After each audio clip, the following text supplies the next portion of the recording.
Howdy folks, John West, Paranormal Park Ranger here. I've gathered my first 12 incident reports together for your listening pleasure. 4 hours of national parks, ghosts, monsters, cryptids, and dad jokes. Perfect for campfires, road trips, or crippling insomnia. Hope you enjoy.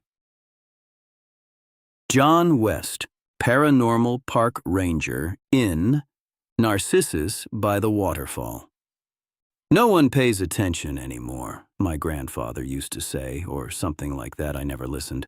But when I'm staring down a line of sparsely populated SUVs queuing up at the gates of Yosemite National Park on a warm afternoon in early July, I know what he meant. Windows down, music blasting, fingers up in peace signs at phones. It used to be that the only people who visited the parks were nature enthusiasts and families who couldn't afford Disney World. Now, everyone and their bestie has to get a shot with Half Dome. Seems it's a real boon for Pohono, though, the spirit of the evil wind. He's been amassing more than his fair share of followers. That's why I'm here. I'm John West, Paranormal Park Ranger. You'll never hear about the PPR in the news because technically it doesn't exist, but we handle the wolf men in the Tetons, the swamp apes of the Everglades, the Blue Ridge Witch. You get it. Folks, there are stranger things in our nation's backwoods and mountain valleys than you could possibly imagine. But we can't respond to every little bump in the night. You respond whenever a guest sees a ghost in the Ahwahnee, you'll never sleep. But each park has its own reasons for making sure people keep to the designated areas. And here in Yosemite, one of them is the spirit of evil wind.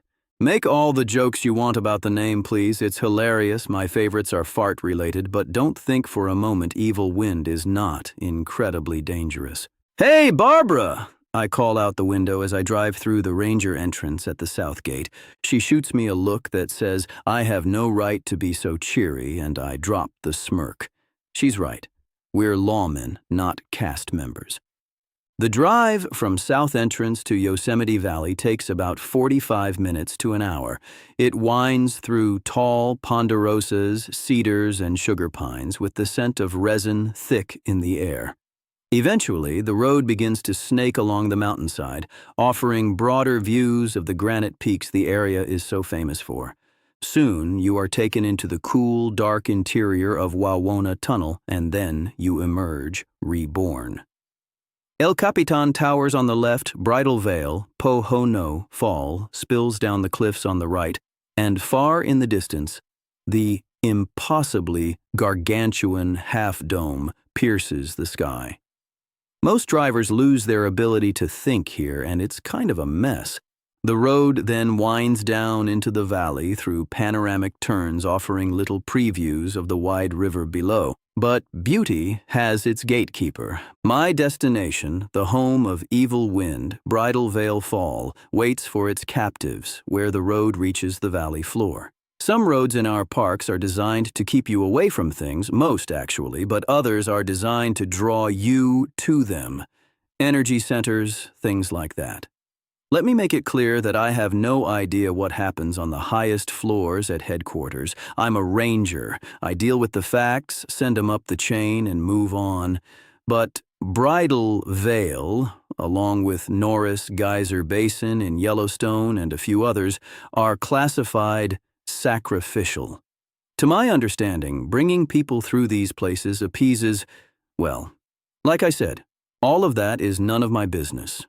All that matters to this story is that evil wind is generally pacified by the simple movement of so many people through his place of power.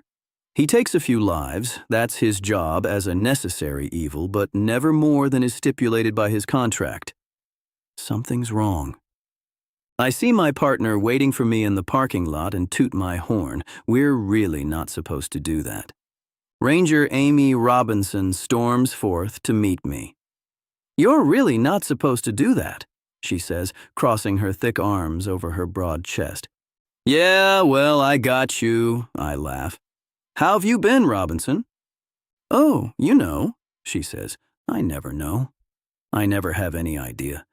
Ranger Robinson is a tough cookie, impossible to read, but she's great to work with. No fuss, no muss, just straight to the facts. Sure do, I say. I take a swig from my canteen. It tastes awful. Are you listening to me? Ranger Robinson asks. I have not been. Yes, of course, I fib. What was I saying? That our victim was a young female? Lucky guess. It is almost always a young female with evil wind. Creeper. We start to make our way to the base of the fall. In early spring and summer, the volume of water pouring over Bridal Veil is just staggering. Sometimes you can't even reach the end of the trail, it's so powerful.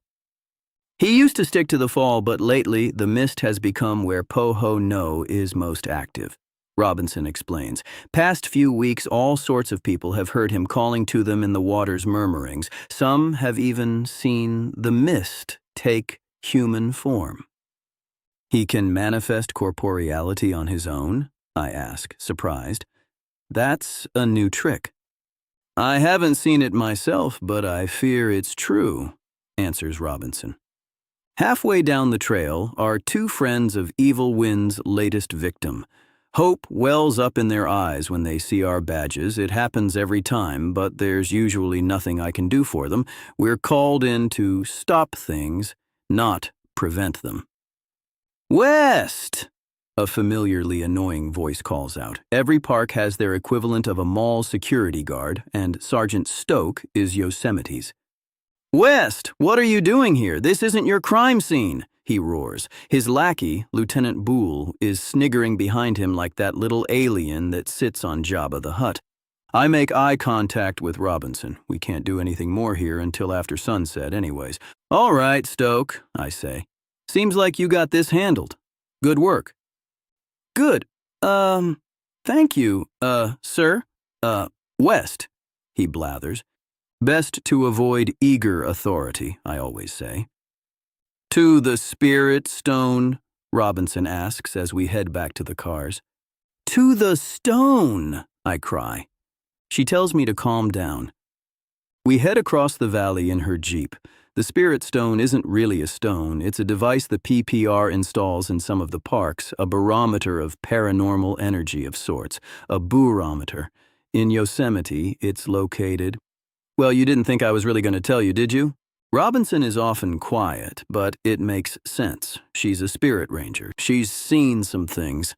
Me, I'm a jack ranger. Jack of all trades. They say the only qualification to be a jack is you just can't give a shit. You can't get spooked. Well, let me tell you, I get spooked. I may have been a smoke jumper earlier in my career, but I get spooked. But I get to spend my days traveling around my favorite places on Earth, and for that, I can indeed give very few shits. When we get to the Spirit Stone, I make sure no one's around.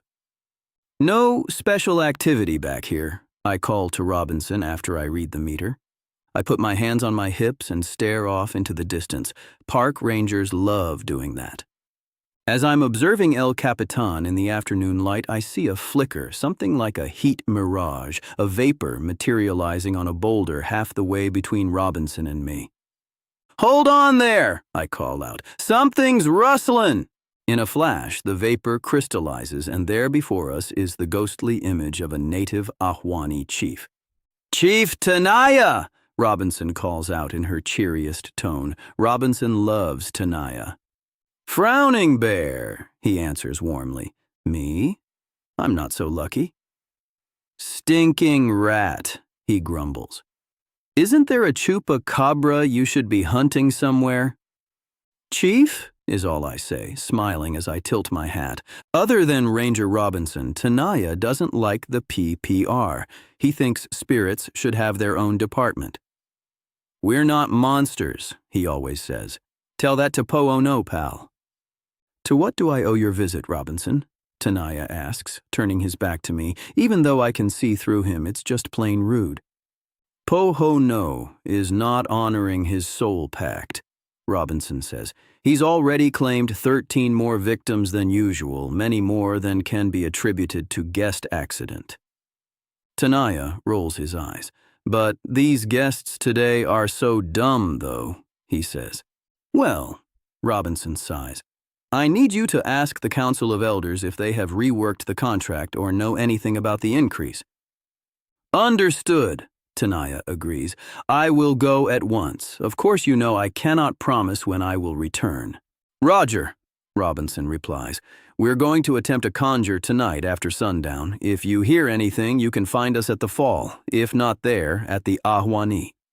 Tanaya nods and smiles before he turns back to me with a sneer on his leathery ghost face. West, he grumbles as he fades out of sight. I'm pretty sure he flips me off just before he disappears.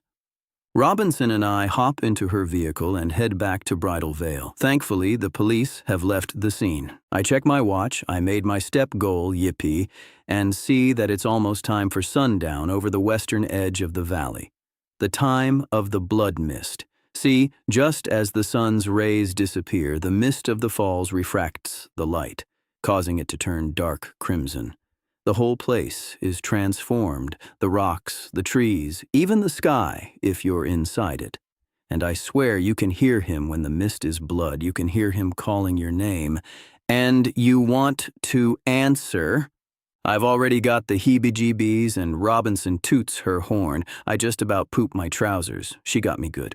No one's around. It's different, she says defensively as she goes to unload the Conjurer, one of HQ's heavier devices, from the back of her Jeep. I give her a hand. We get the thing on a jack and wheel it back to the end of the trail. It takes a lot of setup that I don't understand. That's Robinson's job as a spirit ranger. I just have to set up the bear warning signs and tell people they have to leave. Once the Conjurer is ready, about an hour later, it's dark enough to make an attempt. The Conjurer can pull parallentities from their frequencies into ours. The thing is 1,000,000 times more dangerous than a nuclear bomb. Think we're ready, Robinson says when she's finished hooking it up. Let's do one more perimeter check. Once we're back to the machine, we put on our special protective glasses and fire her up. You wouldn't know anything was happening because at first it doesn't. There are infinite universes sharing our bandwidth, see? And searching them takes a long time. When the red light comes on, I know it's urgent. You ready? Robinson asks. Not really, I answer. We hear a wailing from another world coming from the machine and begin to see evil wind bleed through into our reality. He's not happy, Robinson says. Has he ever been? I ask her.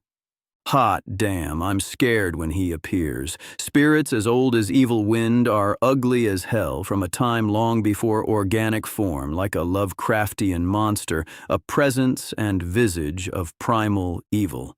What's up, buddy? Robinson says calmly. How have you been? It's unfair, Pohono wails, his voice nearly busting the speaker on the Conjurer. It's against the rules. You cannot call me here. It's unfair. Buddy, we gotta talk, okay? Robinson says. How is she so calm? I'm admiring her bravery when out of the corner of my eye I see our worst fear, hikers. Howdy, folks, I call out as if they haven't seen the whole thing already. It's too late. They're taking pictures. What have you done? Evil Wind wails. Have you summoned me to diminish my power, to expose my magic? I will not allow it. I will, he screams. Not!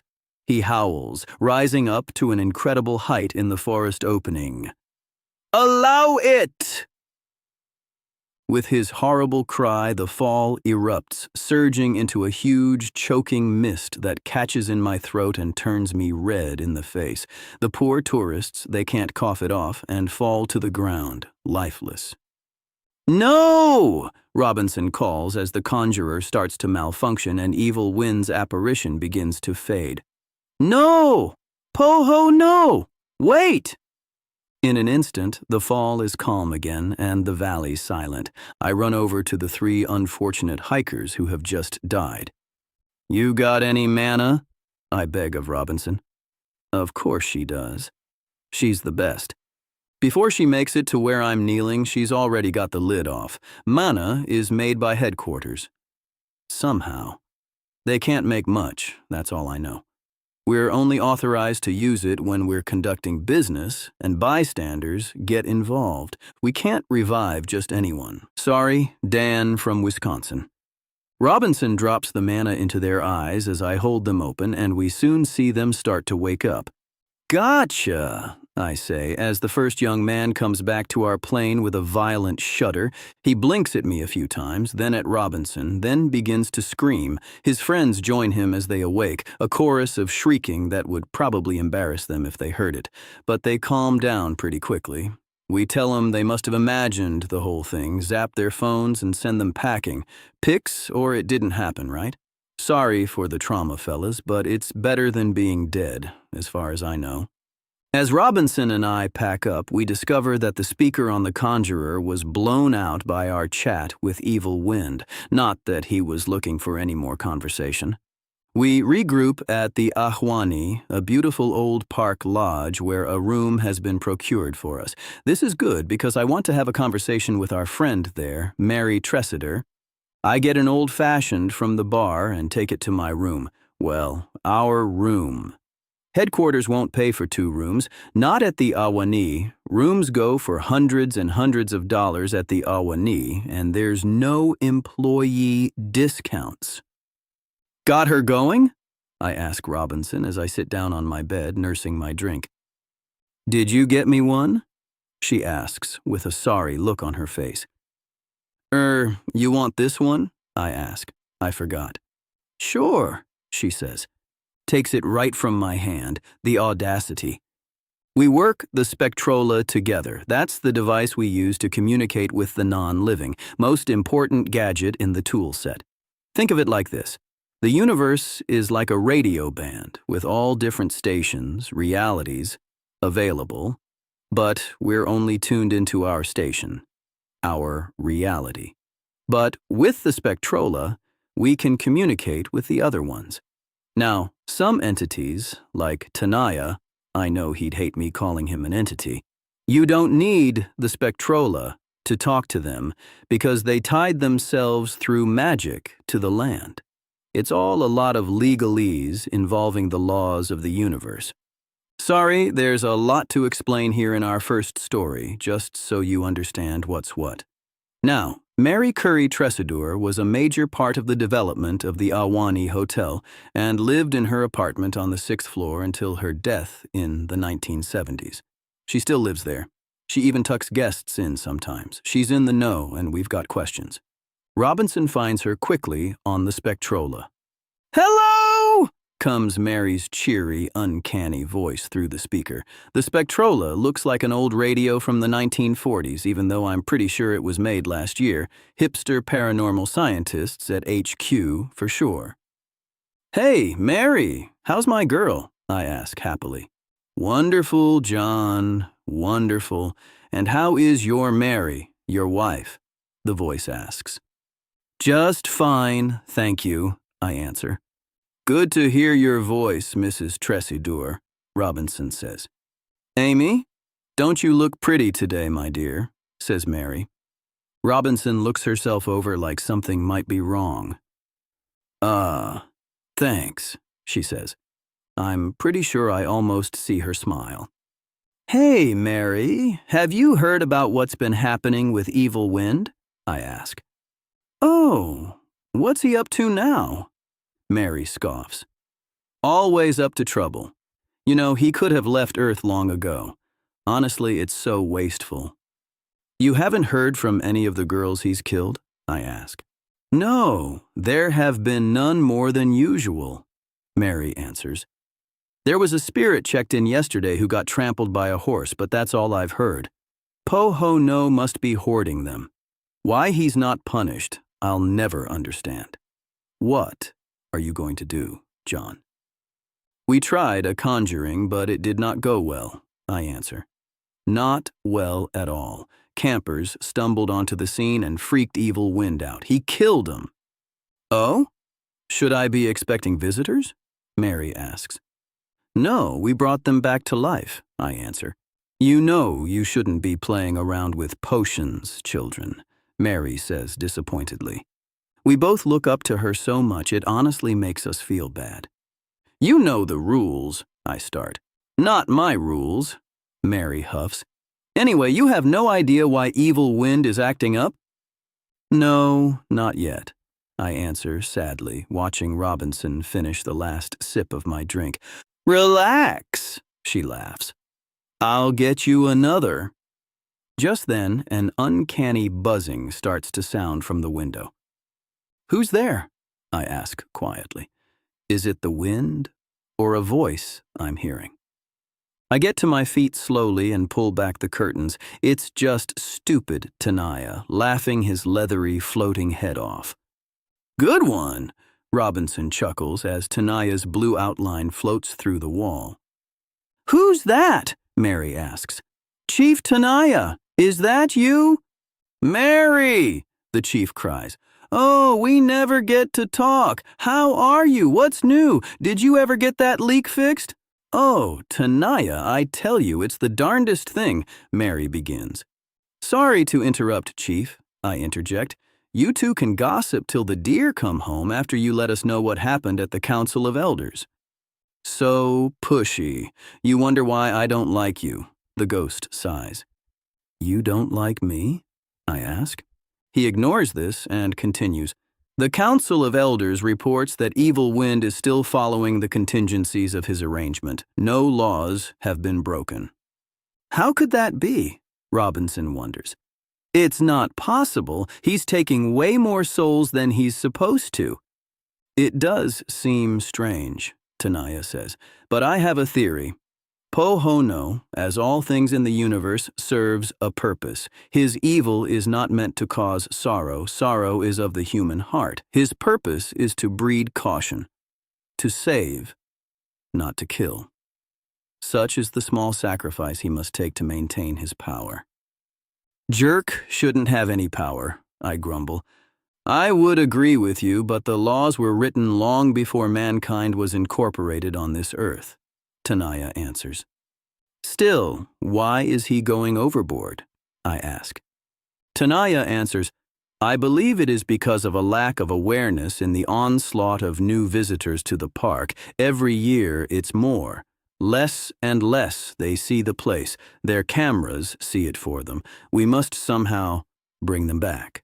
Bring back their reverence. To appease Pohono. And how are we supposed to do that? I ask. You're asking me? What are you getting paid for? Tenaya scolds.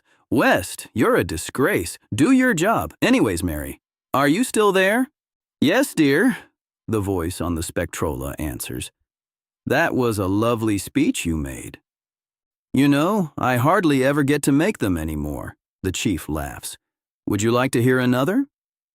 While Robinson looks on happily, I think to myself how weird it is that I'm watching a ghost talk to a radio, but we get some more drinks and actually have a heck of a time. Early the next morning, early enough that we could get back before Yosemite Sam and his crew of idiots show up asking about the report the kids from the night before surely filed, Robinson and I head back to the fall. On the way, we share a cup of coffee and rub our hands together while the heater in her old Jeep struggles to warm up.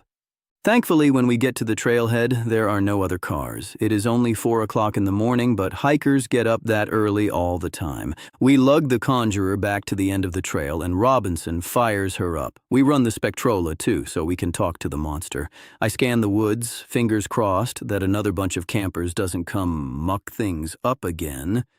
We're all out of mana. It takes a while for the machine to locate Evil Wind wherever the hell he is. He's obviously still very angry when he shows up. Where are they?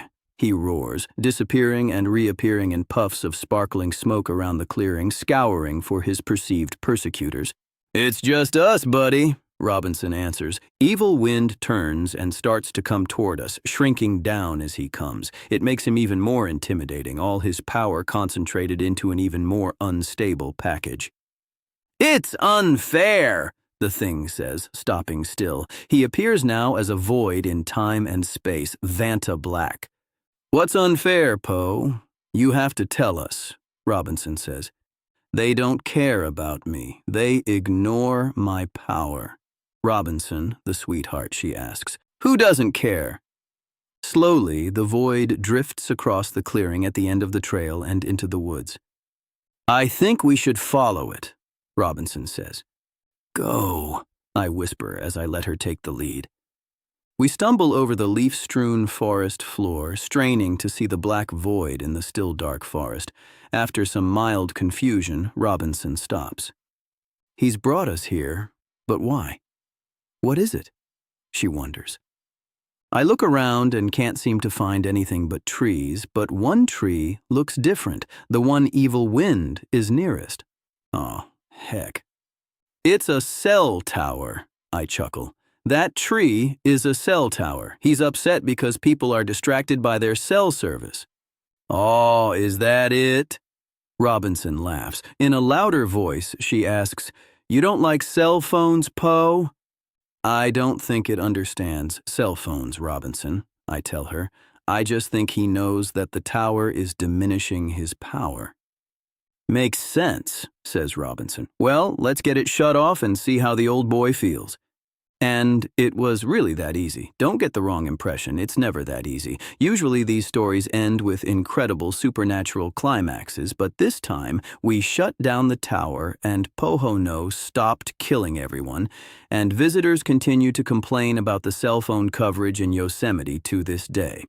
Ha! Go ahead and enjoy your parks the way you want to, folks. Just make sure to look up every once in a while. You've got nothing to fear because John West, Paranormal Park Ranger, has got you covered. John West, Paranormal Park Ranger in the Belle of Frenchman Bay. If there's a drive to heaven, it probably looks like Acadia National Park in the fall. Winding through blazing scarlet sugar maples, shimmering yellow birches and rusty oaks, cool, crisp air carrying the scent of pine and fallen leaves through the open window. Every hillock and ridge offering a surf-blasted rocky coastline, a quiet pond, granite peaks in the distance. Good thing most of the tourists have gone, though, because a ghost ship in Frenchman Bay has been turning heaven into a hell.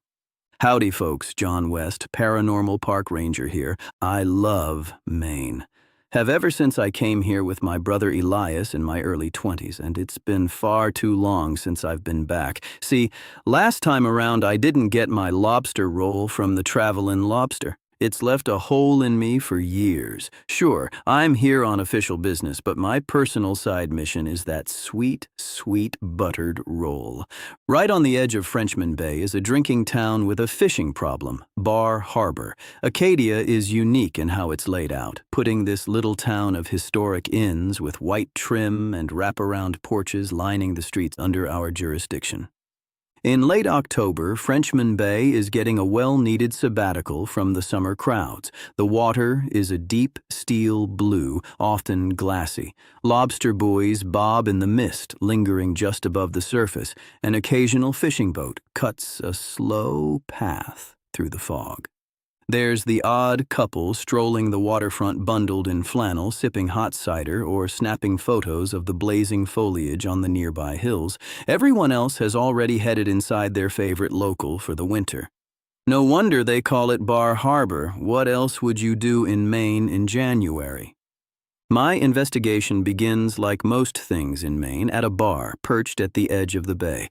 The Bar Harbor Inn is one of the oldest establishments in town. The walls are covered in maps and the air smells faintly of the sea and coffee. I see my partner for the case waiting for me inside, Ranger Silas Gray. Ocean Ranger, that is. He isn't alone, and the ramped-up man in the fisherman's hat he's with is attracting some side-eyed glances from more than a few of the other patrons. Si's eyes light up like he's relieved I'm interrupting.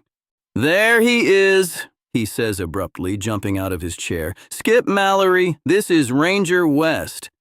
Skip stares at me like he's irritated for a second before growling a soft, "Hello." "John, here, have a seat," Si says, motioning to the bartender that we need a round. Skip is a local crab fisherman and ghost ship enthusiast.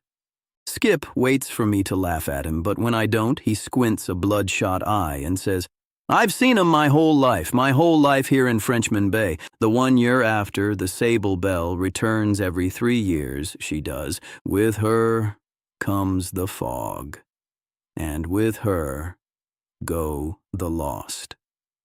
A couple patrons at the bar laugh derisively. Skip jumps up angrily and barks, "You'll not be laughing when the sable takes you into the mist." Cy smiles broadly and pulls Skip back into his seat. "Sorry," the old fisherman says. "They're always laughing at me. Why I should care for their sorry hides? Well, have you always talked like a pirate?" I ask him. "Ever since the stroke," he answers. Whoops. I gulp nervously and set my pocket spectrola on the table. "Skip, have you ever heard a ghost speak?" I ask. "Ah, you're pulling my chain," he grumbles. "Not at all. In fact, I believe you, Skip," I say. "We're here for the ghost ship ourselves." "Call me Guppy," he insists with all seriousness. "Guppy." I reluctantly comply with a nod. I start scanning for any old voices that might be lingering around the bar. Skip watches me like I'm the weird one as I spin the dial on the spectrola slowly, hisses and whines coming softly from its tiny speaker. Suddenly, a raspy voice that sounds like a pirate asks, "What are you toying on the table there, sailor? Woody for the lonely nights at sea?" Silas laughs. "Where are you?" he asks, looking around the bar. "Aye," the voice cries. "Who's that be hearing me vapors after all my time invisible?" "This is John West with the Paranormal Park Police," I say softly. Now it's me attracting the side-eyed attention Skip was before. "We need to ask you about the ghost ship Sable Belle," I say. "That's a funny hat you're wearing to be asking questions," the ghost says with a drunken burp. "Standard issue uniform," I say. "Can you help us or not?"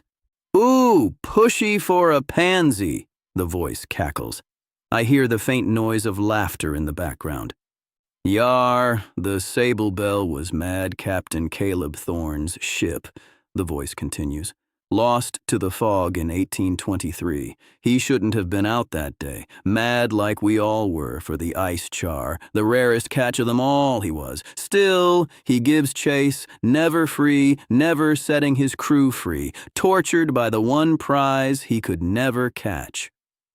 "Hey!" the bartender interrupts loudly. "Turn off your radio. People are trying to have conversations in here." I do so, and the bar returns to the awkward, complete silence that it was under before. "Sorry to ruin the mood, folks," I say, standing up. "We'll take this outside." We down our beers, drop cash for the bill, and head out into the night. Skip's eyes are wide with wonder, and he asks, "Was that a ghost you were talking to in there?" "Could be, Guppy," I say, wincing at the nickname. "Do you know where the Sable Belle can be found?" "You bet I do," he says. "I can take you there tonight." I exchange nods with Cy. "Let me get some gear out of my truck," he says. "I think I've got just the tool for this sort of thing." Skip's boat, the Newhart, is painted deep blue. It sits low in the water, and the open deck is lined with bait barrels, ropes, and traps stacked like crates. There's a small wheelhouse with just enough room for Skip and a thermos of strong coffee. We load up and then push through the cold Atlantic into the bay. The fog is rolling in faster than I've ever seen before as the spectrola picks up whispers and fragments of old sea shanties. The only other sound is the gentle hum of the diesel engine. Skip makes the sign of the cross. "Religious man?" I ask. "No. Superstitious," he answers. "The fog is growing thicker by the minute. You can hardly see out here," I say. "Aye, I could sail this bay blind. I've known her so long. Others aren't so lucky. It's the fog that takes them, not the ghosts," Skip explains. "You're dashed against the shore before you even know it in fog this thick." That's what I try to warn about. I tell them, come fall, stay away from the bay every third day. Maybe they're just laughing because it rhymes, Cy suggests. Skip thinks about what he said and chuckles. Yeah, maybe. The ice char, that's the rarest catch in all New England, isn't it? I ask. None rarer, Cy answers distantly. You seem like you know something about it, I say.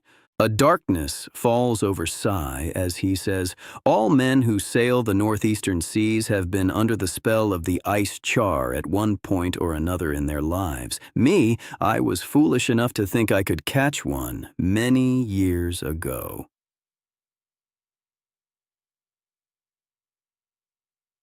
Sorry, Cy, I say sadly. The alliteration only makes the situation more painful. I never seen a char in all my days, says Skip. Cy pulls a long drink from his styrofoam cup of coffee and says, consider yourself lucky, Guppy, because once you've seen it shining. The fog continues to billow and churn. I can't even see the water anymore. Cy takes a deep breath and says, 3 times the icy char has appeared on my sonar. Twice I've seen it with my own eyes. Once, I almost caught it myself. The spectrola starts to whine. Cy grimaces and continues. The water must be deathly cold to find an ice char in it, cold like it is tonight. Hey there, Cy, I say, trying to lighten the mood. Don't go all Ahab on me now. Cy's steely stance breaks and he laughs. Sure, he says, you don't have to worry. I understand as well as anyone, Skip says. You want proof. You want vindication. We all do. And it seems that if you don't get it in this life, Cy says, well, we're coming up on it now, Skip tells us. This is where she'll be.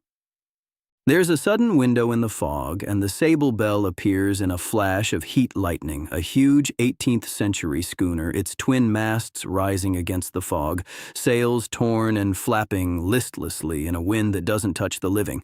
The hull is weather-beaten and black, covered in centuries of barnacles.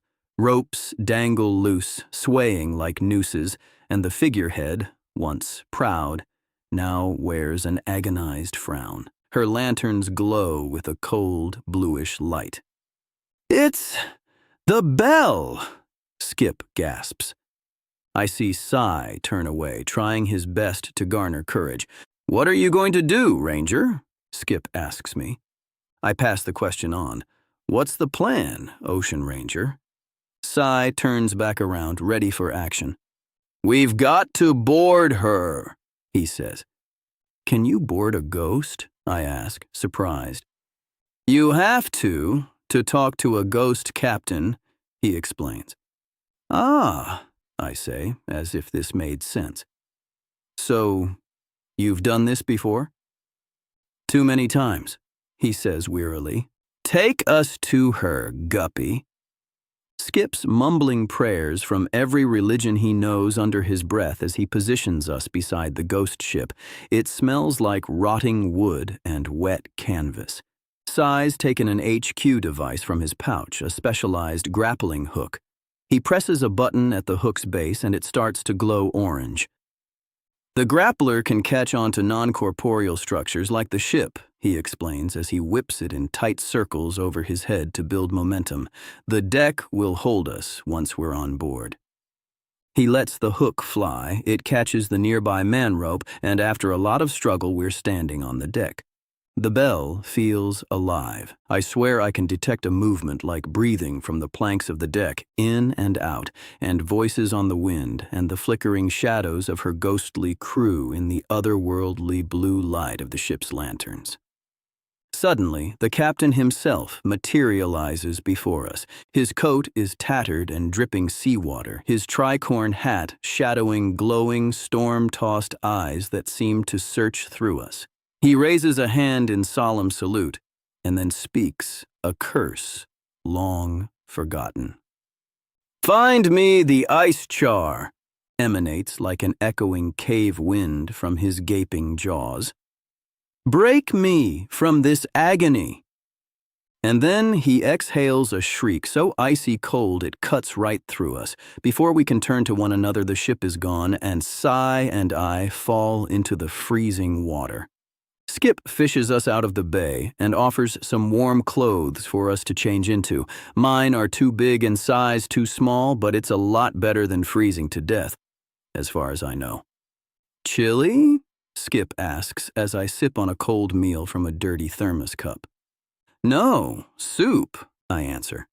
What was he like? What was the ship like? The goofy fisherman asks me with great intrigue. Thorn. He looked sad as a skull can look anyways, and the ship looked as though it had just been lifted from the bottom of the bay. Skip's eyes glaze over as he imagines.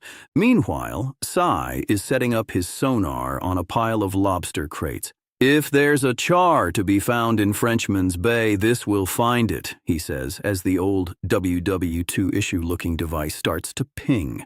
I can see on the display that there is plenty of supernatural activity under the surface of the water, but from the look on Cy's face, I know it's nothing we're after. Where's the deepest part of the bay? He asks Skip. She's near 300 feet at her deepest. I'll take you there now, he answers. As the new heart putters through the fog, Cy continues his search. He's more than focused. He's obsessed. Want some more coffee? Skip asks. Nah, I answer. Skip's coffee tastes worse than Starbucks. Think we have any chance of finding the fish? Well, char only pass through our bay once a year, if they come through at all, as the sea currents change with the seasons. That's why Captain Thorn comes back in October. But it's the perfect coincidence me knowing where the Belle appears. You two, with your bizarre contraptions, perfect fog. It's as good a chance as Thorn'll get. Maybe his curse will finally be lifted.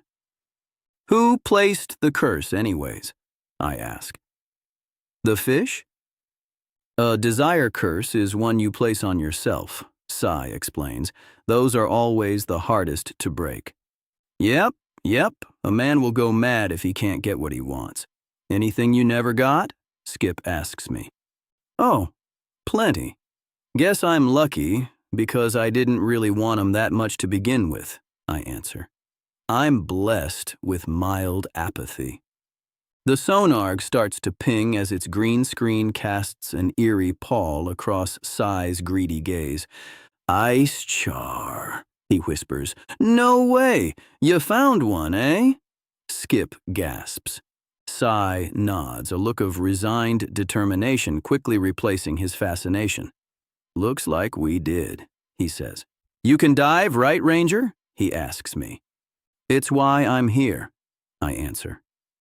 Well then, suit up, he says gravely.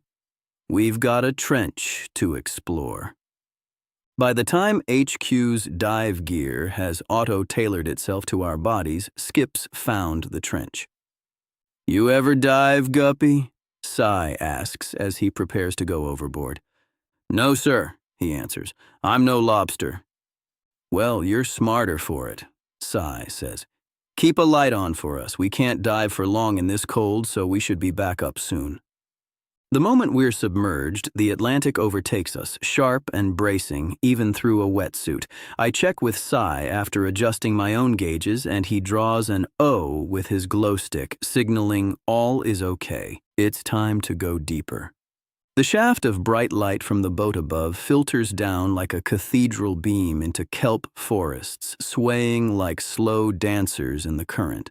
Schools of small fish, mackerel, pollock, juvenile cod, flash like coins as they dart between the shadows. Crabs scuttle across the sand, and lobsters peer from crevices with antennae twitching. I can feel the deep hum of the boat overhead. Skip's light doesn't penetrate down to the trench where our char awaits, but this proves our advantage, as in the void we can see the magical glow of the fish with our own eyes. It flows with a shimmering opalescence, its movement hypnotizing and completely captivating. Silas and I point out the fish to one another. It's impossible to tell. Is it luring us deeper into the trench? Are there more than one? Is there anything there at all, or are we imagining things? The noise of the motor fades away as the pressure builds. I adjust my gauges as we dare to dive deeper. In the murky netherworld, I can see Psy reaching for his HQ harpoon. Seeing an opportunity, he fires and misses, the net grabbing nothing before it returns an empty laser matrix. I can't spot the fish myself, but seeing as how it might be our only chance, I draw and fire my own gun. Damn, I missed too. Or wait, no, I didn't. I feel a tug. I've got him.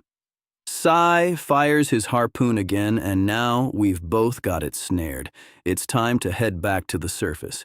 As we're slowly rising, monitoring our gauges, the char isn't struggling against our nets. In fact, I'm pretty sure I see it wink at me. Psy doesn't say a word once we're back on the boat. "What's wrong?" I ask. "Aren't you happy?" "Wasn't me that caught it," he says softly. "Doesn't break my curse." "Well, that's not fair," I say to the fish sitting calmly on the deck. "We caught it together. If the captain makes it so, I still might be set free," Silas explains. "But it's only he can make the call." "Then get this boat moving, Guppy!" I cry. "Take us back to the Belle!" Just as before, a crash of lightning heralds the reappearance of the ghost ship Sable Belle. "You coming this time, Guppy?" Psy asks. Skip looks confused, then scared, then too excited to speak. "I would love to come, Ranger," he says with complete earnestness. "So, I can stay behind?" I joke. "It was you who caught the fish," Psy says. "Captain Thorne can only deal with you." "Great," I sigh. Skip doesn't have the upper body strength we do, and so we have to pull him onto the deck. "Oh, my God," I hear him sing to himself as he looks the ship over. "Captain Thorne," I cry out, "we've done your bidding. Show yourself and set us free." There's nothing. Psy reaches into the bag on his back and pulls the fish out. It's not dead, but it's not flailing. It's breathing calmly as if it were underwater. "Thorne!"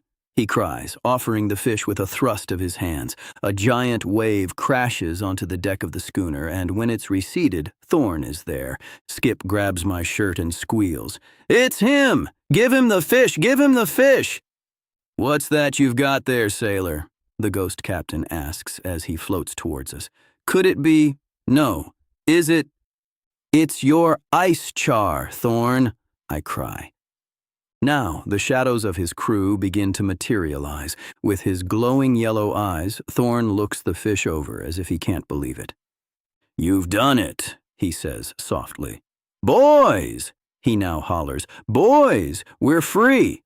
The sailors fully materialize for a split second, and then their tears of relief and whoops of joy are gone in an instant, and so are they. The mast of the ship fades into the fog. The planks stop breathing. The eerie blue light of the lanterns returns to its natural yellow glow for one moment before all are extinguished at once. "What about me?" Psy cries desperately as the ship and his chance at freedom fade away. "I helped him catch the fish. Am I released?" The image of Thorne drains away from his feet on up to his knees, to his waist, and then his chest. All that's left is a floating skull as he utters the words, "You are free, Ranger." He and the ship then disappear forever, and we are again plunged into the sea. The fog recedes instantly, and we are able to find the Newhart by moonlight. "How about that?" I ask Skip once we're all headed back to harbor. "How about that, John?" he repeats, smiling. "Vindication!" The next morning I wake up with a raging hangover from our celebration. I've never seen Psy so peaceful, and I can't imagine how a ghost ship truther must feel after finally coming face to face with his white whale. I get some eggs and bacon that I can't hardly stomach. As I'm pushing them around the plate, I get a text from HQ that they need me on a video call. "Good work, John," Agent X tells me. I don't know why they insist on doing video calls. They're always in shadow and I can't see anything anyways. X, I say, swallowing down last night's revelries. We'll need you to head to Glacier National next, reports of gremlins. X, I have a vacation with my wife scheduled, I whine. Well, you'll be taking it in Glacier National Park, X insists. I can't believe it. I have a flight and room booked for Mexico, though. Mexico, X, warmth, tequila, tacos. I'm sorry for the timing, but you're the only one we can depend on, he says. You know, you say that a lot, but I still haven't gotten my raise, I remind him. Tell you what, we'll talk raises after your next assignment, all right? He says. I sigh and almost puke. I don't ever argue. Who knows who's in charge at HQ anyways? Could be some god I don't want to piss off or something, and they'd take away my park pass if I quit. That's an $80 value.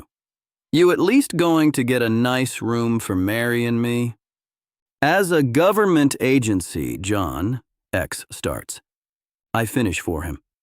We can't be spending taxpayer money on luxuries. I know. Thank you for understanding, John, X says. Details will be sent soon. I can't fly on assignments for some secret reason or another, so that means I'll be driving all the way to Glacier, but not before I get that lobster roll. Folks often get mayo on their lobster roll, but then to me, it just tastes like tuna salad. I get the hot roll. That's just butter and lobster, baby. I'm there at opening and the employee at the window hates me for it. But I give him a nice tip, and he manages a half-hearted New England thank ye. I carry the little loaf of love back to my car, then drive to where I can look out over the bay at the autumn-colored islands glowing in the morning sun. It's been 7 years I've dreamt of this meal. With one bite, my hangover is cured and my desires are fulfilled. It's a hell of a thing to finally get what you've been missing. From my experience, we have to go after what we want in this life, or we may be forced to keep seeking it long after it's over. Anywho, thanks for listening, folks. Should you be plagued by ghost ships or simply dislike seafood, don't worry, because John West, Paranormal Park Ranger, has got you covered. John West, Paranormal Park Ranger, in The Grinnell Gremlins, Ebb and Flow, Rise and Fall, Wax and Wane, Catch and Release, Mike and Ike. Nature's changes are constant, and Glacier National Park is prime viewing grounds. The glaciers it had and is now losing. The incredible mountains they've shaped over millennia. The circle of life that births and culls the wildlife population. It's a place in flux, and in late October, the transformation happening is seasonal. Good thing the changing weather has chased the majority of the visitors away, too. Reports of strange happenings near one of the famous melting glaciers are cause for concern. I enter the park from the east after a cross-country drive, passing through the small town of St. Mary, where most shops and motels are shuttered for the season. The road to the entrance station is empty, save for the occasional parked vehicle belonging to late-season hikers. I roll through the unmanned guard station, and the landscape begins to unfold in deep, muted tones. The trees along the lower elevations have mostly shed their leaves, and the air is sharp. As I climb up toward Many Glacier, frost begins to appear on the edges of the road and the grasses in the meadows. The clouds hang low over rugged peaks that tear at them and call sporadic snowflakes down onto the windshield. By the time I approach the turnoff for Many Glacier, a sense of real isolation has set in. The lodge and surrounding facilities are all closed, and the area is empty except for a solitary raven circling silently overhead. The lake is dark and still, the towering gray cliffs that loom in the distance brooding. Gee, this sure beats Maui, my wife Mary says sarcastically as she sits up and yawns. She's been sleeping since Helena. Oh, come on, honey, I plea. I know it's not what you wanted, but we always have fun no matter what, don't we? I know, sweetie, lovely Mary reassures me. I just wish I got to pick where we went sometimes. I promise you'll get to pick next time, I say, really hoping it's true. Sure, sure, sure, Mary sighs. Poor thing has no reason to believe me. John West, Paranormal Park Ranger here, on location vacation in Glacier National. Reports of gremlins up on Grinnell Glacier have called me away from the beach vacation Mary and I had planned. I've had to fib to bring her here like I always do when HQ serves me an assignment at the last minute. I'd rather be in Maui, too. I'm never home lately, and there's sort of a distance grown between us. It's palpable. Things are icy. A warm beach certainly would have been a better setting in which to mend our relationship than this empty, cold park. But I'm going to try everything I can to ensure Mary has a good time.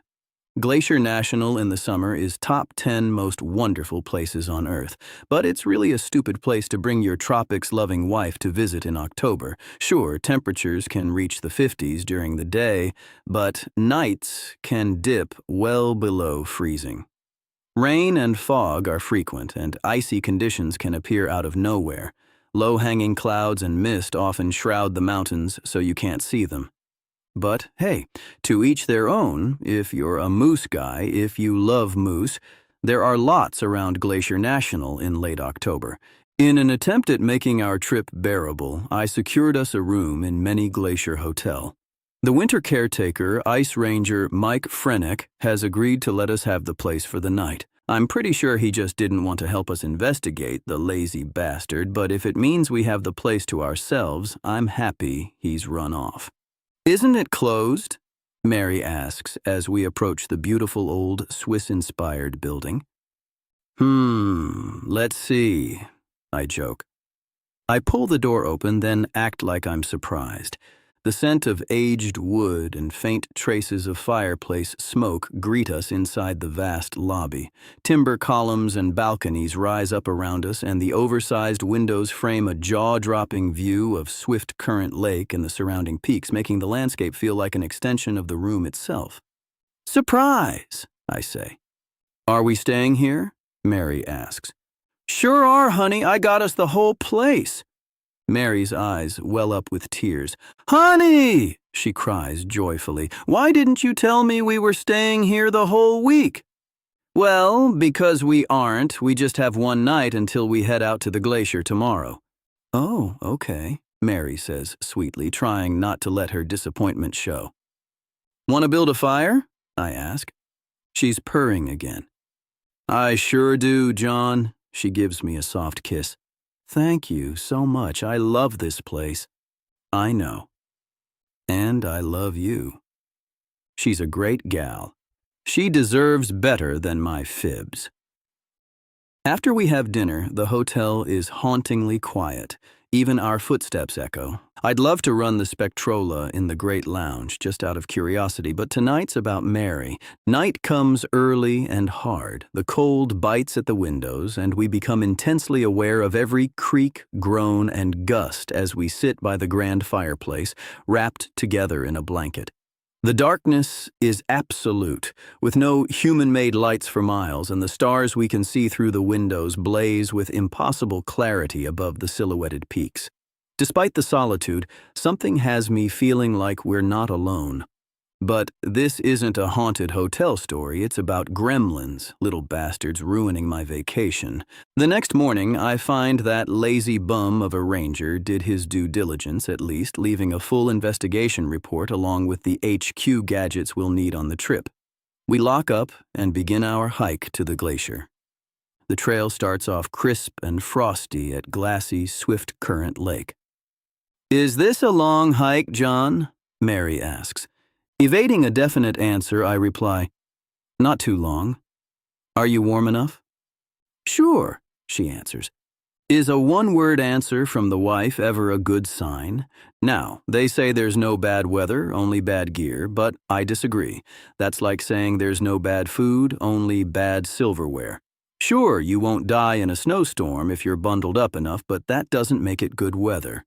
Thankfully, HQ gear is the very best of the best, and it makes the bad weather a lot more tolerable. By the time we ascend past Lake Josephine, the air feels thinner and colder. Snow cover is more consistent on the endless switchbacks. There's a goat, but it wants nothing to do with us. The final approach to the glacier is completely snowbound. When we reach the glacier basin, it feels otherworldly, ice, rock, and snow blending into one another under the cold, steely sky. Strangely, the lake is completely frozen over. It's way too early in the season for this to be happening. Gremlins. "Here we are," I try to announce enthusiastically.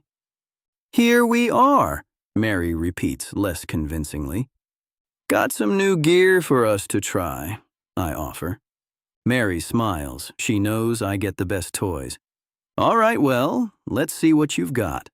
They're always updating HQ tech, and I'm always impressed by what they come up with. The latest gadgets are an icebox, a pop-up Arctic igloo thing, and a device called a non-lethal helio grenade.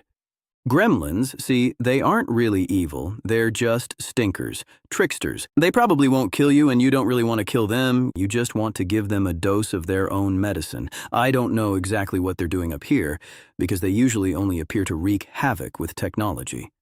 There's an old climate research module in a crevasse at the edge of the lake, and that's my best bet for where the little buggers are having their problem. I'll check it out in the middle of the night so that Mary isn't wise. I push the button on the heavy but not too heavy 2x2 icebox, and we step the recommended 10 feet back. The top flies off like a cockpit, and a plastic igloo grows out of it like an inflating airbag. In about 3 seconds. Amazing. "Oh!" Mary cries. "John, I'm impressed." Every man loves to hear it. "Yeah, that Tech of the Month Club is really the best investment I ever made," I say, as if I had known what the thing would do. Inside the igloo, it's warm. There's a light and a device that converts the snow into drinking water. There's a tiny kitchen with a burner and exhaust, a little washing sink, pretty much everything you need apart from sleeping bags and Uno. "What do you think, honey?" I ask. "Not that bad, eh?" "Not too bad, John," Mary smiles. "Just wish we could go for a swim." She's not happy. She's not pissed off, but I can tell she's not happy. "Want to play some Uno?" I ask. "You mean you want me to beat you at Uno?" "It's all luck, Mary. There's no skill." Well, my luck must really be a lot better than yours," she says. "What's for dinner, snowmelt?" It's warm in the igloo, but Mary's cold. After a couple rounds of Uno, how does she always win? It doesn't make sense. We eat our dinner. Rehydrated pad thai. If I swallow it quickly, it's almost palatable. "Want to go for a hike?" I ask when we are through. I feel like a scum for hoping she won't. "I like hiking for fun, John, when I didn't already hike all day to sleep in the snow," Mary tells me. "I know this, poor thing. I'm just going to go to bed," she sighs. "There's nothing else to do." "Don't you want to see the stars?" "Well," she says, melting a little. "That would be nice. Wake me up later, okay?" "Okay, sweetie." That's my Mary. What a gal. As soon as I step out of the icebox, the water in my eyes freezes. The temperature is abnormally cold, even for October. You might even say paranormally cold. Or not, no one would listen if you talked like that. HQ Tech keeps me warm as I trek over the frozen lake to where the old research module should be. I hear whipping wind in my ears despite the night being still, and the hairs in my nostrils keep growing icicles that I have to knock away. This is all the work of the Gremlins, of course. Oh, how hilarious they are. Like third graders. From what I've learned about Gremlins, you can't let them know they're upsetting you like third graders, or things will only get worse. My digital compass freezes and cracks, of course. You can't use any digital tech around Gremlins because they'll destroy it. Good thing my analog compass still works. In the steely blue light of the waning moon, I see a glint, a piece of the old climate research module sticking out of the snow. I also see some of the impish troublemakers running around from the corner of my eye. You can only see them in your periphery. Little blue snow flurries with glowing red eyes. "What's up, guys?" I ask, like a dad. "What are you causing trouble for?" I hear cackling and hissing.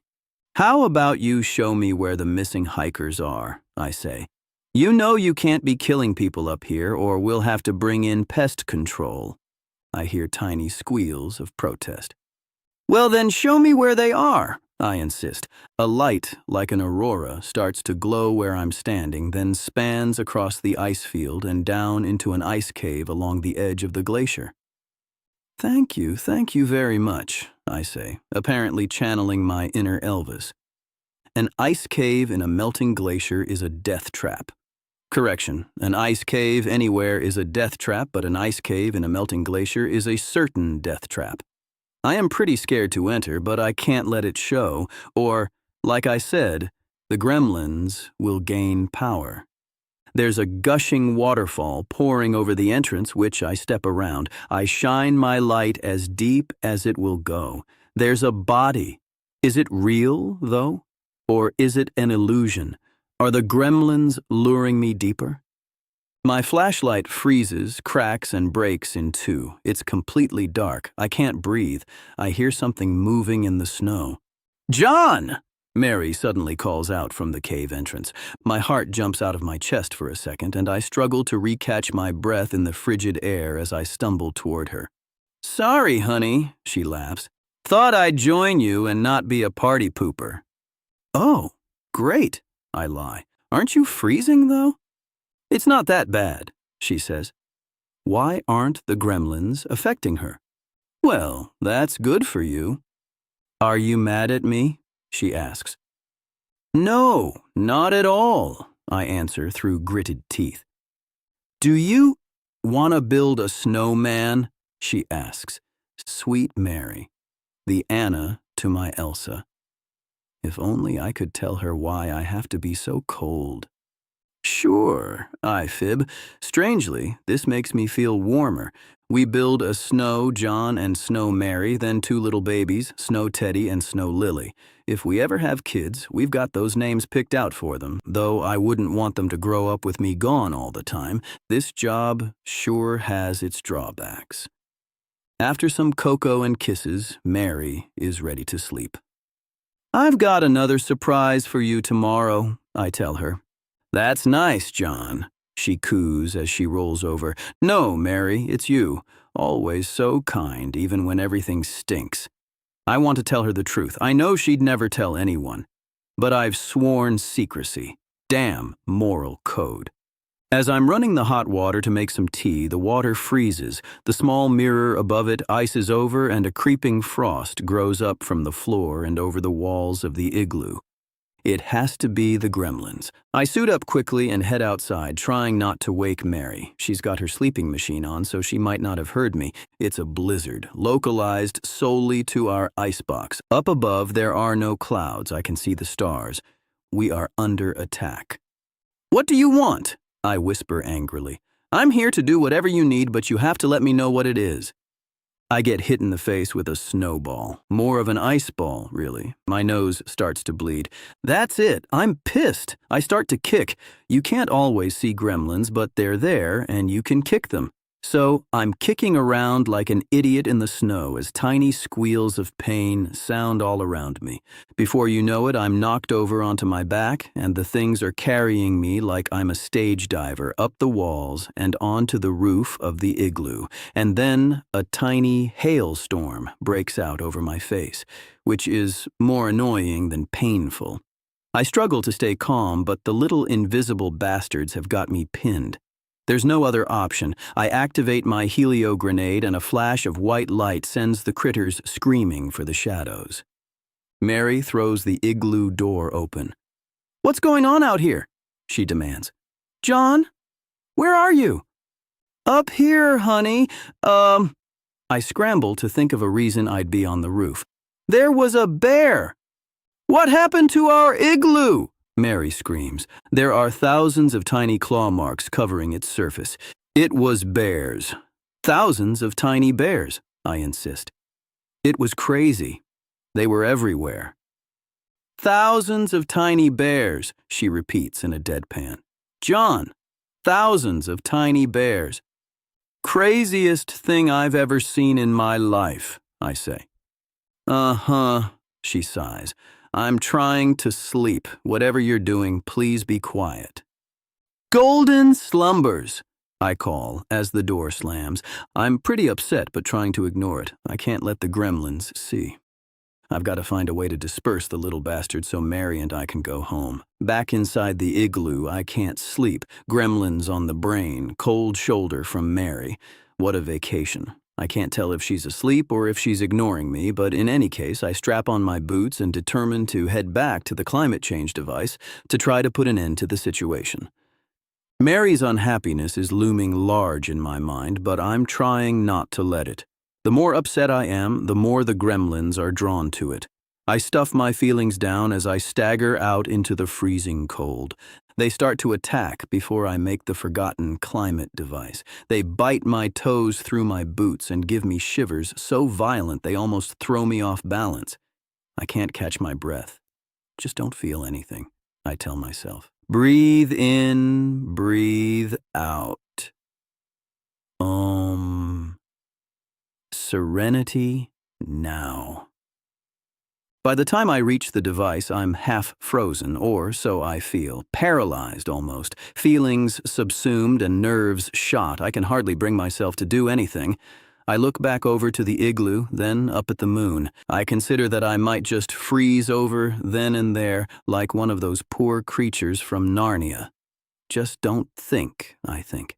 I feel strongly that I shouldn't feel. John, what on earth are you doing? I hear Mary ask. I literally can't even turn around to face her. The tiny foes are climbing me like Everest. Their little claws are like ice picks. I fear when they summit my head, it will be the end.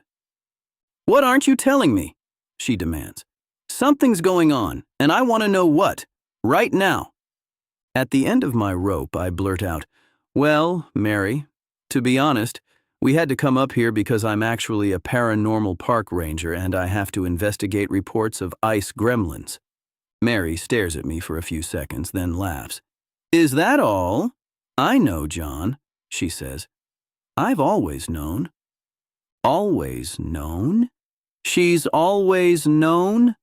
The moment of truth is like a bomb going off. The gremlins are blasted from my body and I am flooded with warmth. My goggles thaw and I can feel my arms again. Darling, I cry, released from my icebox of emotion. I run through the snow and grab her, lift her up and spin her through the air. There you are, my love. Why have you been so distant? She asks tenderly as I set her down. I'm sorry, Mary, it's just, we never see each other. I'm always so busy with this stupid job. I'm just trying to do the right thing. I know how much it means to you, John, she says. I love you for your dedication. But we never see each other. I'd love to have you around all the time, but that's not realistic. I'm busy with work too, you know that. I would just hope that when we do find time together, we are being fully honest with one another. You're right, Mary, I say. A tear wells up in my eye, which Mary wipes away. Do you need help? She asks. Well, it's this device, I say, motioning back to what little of the climate module is exposed. Could you help me clear the snow and ice away? Of course, she answers. All you ever have to do is ask. We dig as the horizon grows brighter and find that the busted old machine is blocking the entrance to a natural spring. It's all plugged up, Mary says. That explains it. Let's get it out of there, I say. It requires a little more teamwork and digging, but soon the device is uncovered enough that we can attempt to pull it loose. On 3, I say. On 2, Mary pulls, and in an instant the spring begins to flow again and sunrise floods the scene. The temperature jumps an impossible 30 or so degrees. Can you believe it? Mary asks, astounded as she pulls off her gear. That's Glacier for you. I laugh. Change is the only constant. The sun continues to climb, painting the ice and snow incredible shades of red and orange. Are you happy now? I ask, whatever gremlins might still be lurking. Mary looks around to see who I'm speaking to. Yes, John, she answers. I'm always happy when we're close to one another. What a gal, I tell you. What a gal. I can see the missing hikers come crawling out of the ice cave across the way, free of their spell. They're confused. I'd rather not answer their questions, so Mary and I more or less run away. How's that for good at your job? We hike back to the lodge in the abnormally lovely weather in our t-shirts and singing. Downhill hiking is such a treat. Gravity does all the work. When we get back, I check in with Lazy Bastard to find he couldn't care less about the fact that we've solved the issue. I guess some things never change. Enjoy your lodge for the winter, pal. What if it were true, though? Mary asks me as we're loading up. If you really were a Paranormal Park Ranger? Wait a second. She was joking. Or was she? She gives me a wink that says I'll never know and jumps into the wagon.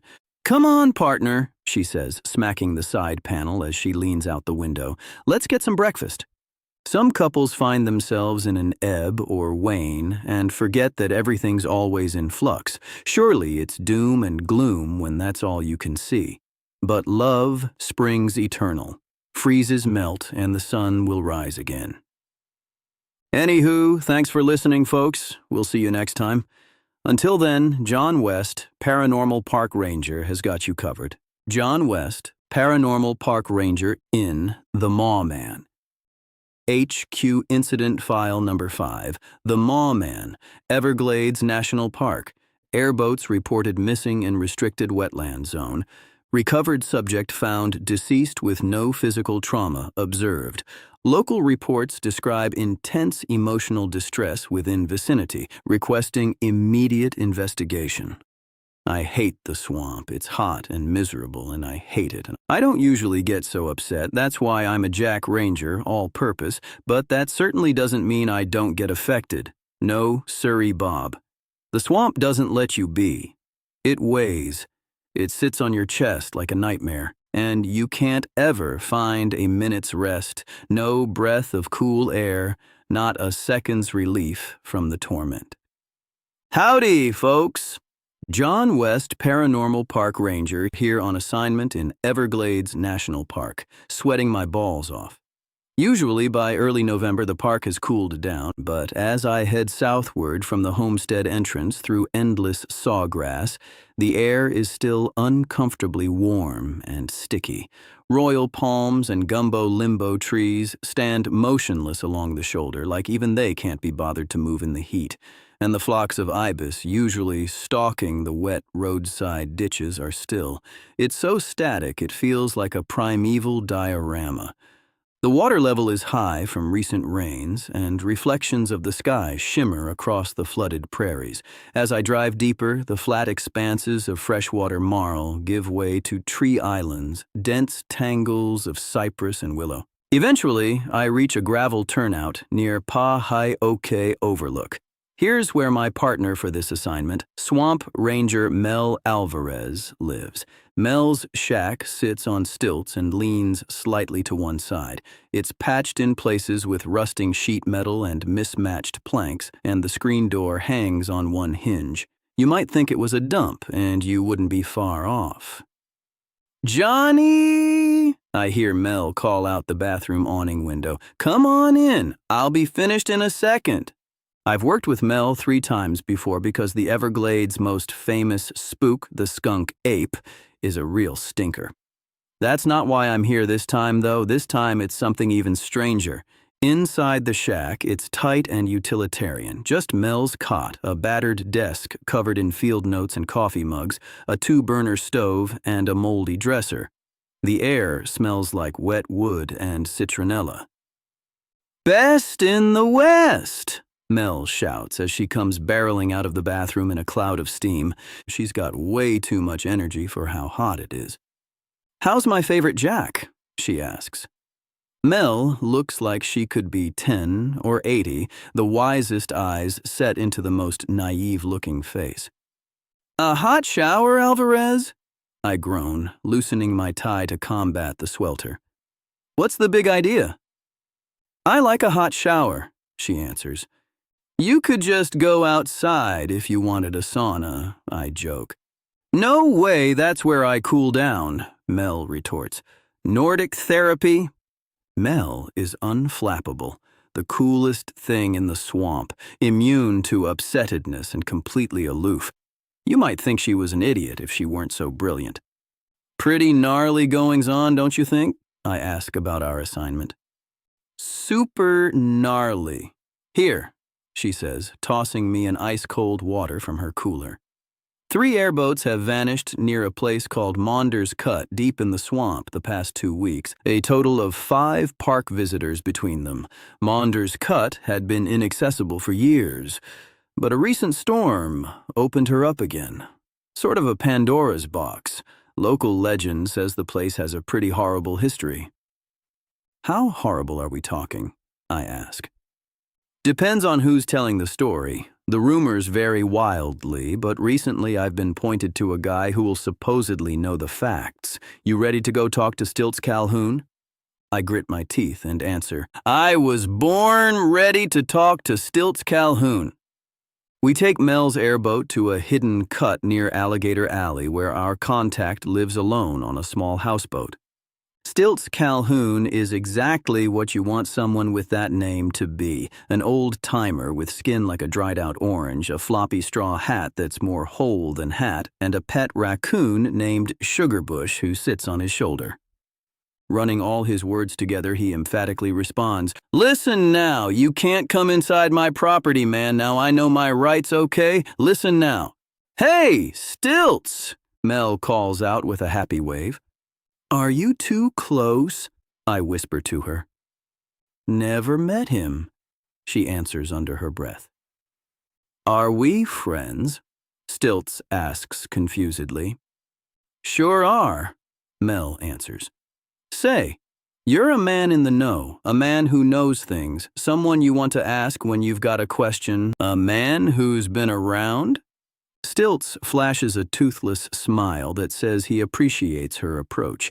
In his syrupy Glades drawl, he answers, Well, you know I am. Of course you know it. What can you tell us about Maunder's Cut? I ask him. The smile falls off Stilts's face. What you want to know about it, Ranger? The cut was reopened by the storm, Stilts, Mel tells him. Now, folks are disappearing down there. Stilts goes from orange to white. Maunder's Cut. Opened up, huh? He says quietly. Well, Dewey Maunder, that was his place long time ago. I never knew the man. My great-grandfather said Dewey was quiet, but he seemed kind. Lived with his family out there. They would go to church when they could. But when the 1919 hurricane came through, they were stranded in rising water for weeks. Stilts seems like he's too upset to keep talking. What happened to them? I ask.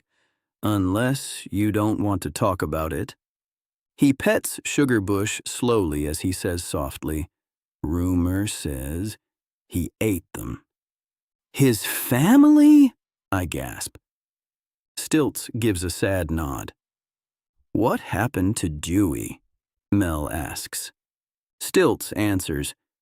He turned into a monster, that's what my granddaddy said, called him the Maw Man, said now he ain't nothing but a mouth. And what happened to the Maw Man? I ask. He's still there today? Stilts answers. I'll bet. My granddaddy told me Dewey Maunder can't die because he won't let himself. Too much guilt over what he did. His eyes glaze over for a moment before he shakes his head and continues. But who are we to judge when ain't no judge even fit to judge? I mean, you have opinions, sure, but those are all different and all. But I don't think you should eat no one. But that makes me remember the beans on the stove, so please to excuse me and thank you, officers, and don't come back all right by now.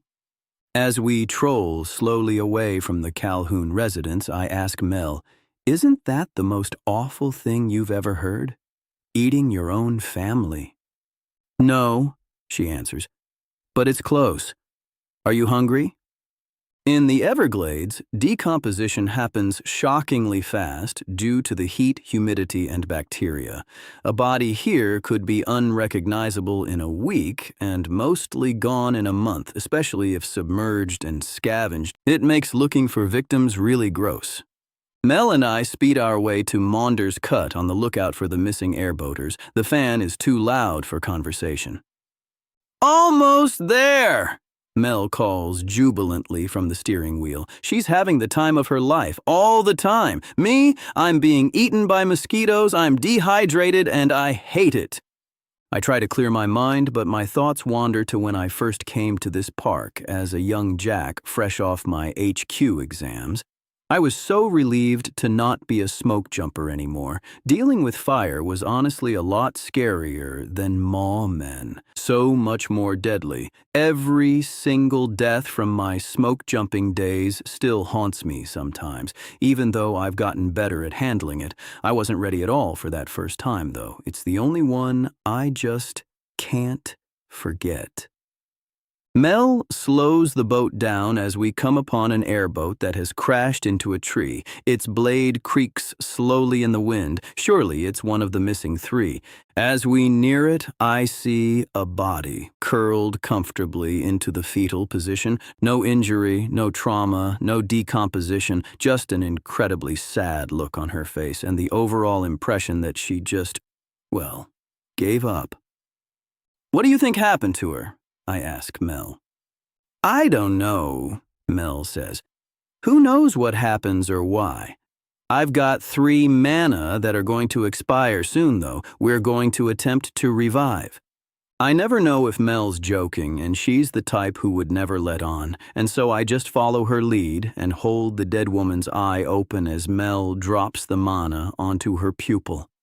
The woman wriggles and wells up with tears. It seems like she might come back, like her engine might turn over, but the mana fails, and she only slumps over in further despair and greater deadness.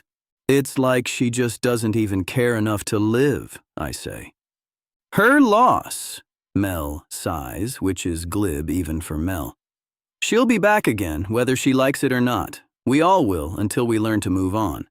I'm usually very interested in philosophy, but for some reason at this moment I can't get that damn death off my mind. That first one.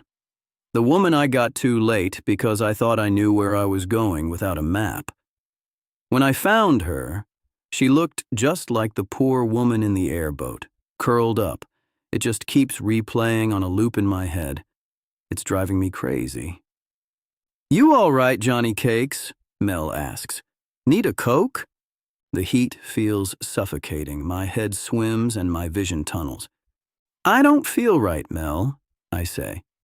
It's pretty hot if you're not used to it, she says, tossing me a sweaty, ice-cold red can. I miss it completely, and it plunks into the swamp. An alligator pops up and chomps it, and it explodes in its mouth. It's hilarious, and yet it brings me no joy. No, it's something else, I say. It's like I feel a weight, not humidity, but something else. Probably just because those mosquitoes have sucked out half your blood, Johnny. Don't worry, you're all right. Let's find some shade so you can cool off. Under the cover of a huge elm tree, I sip on a different Coke and scan the lush greenery. I'm trying hard to see it, to focus, but I just can't. I'm dissociating from guilt, from the persistent image of her dead body. A feeling that it was my fault. It's eating me from inside. But even in this state, I know something is off. I have dealt with trauma for years. I see death all the time now. It usually doesn't affect me. It's only a job.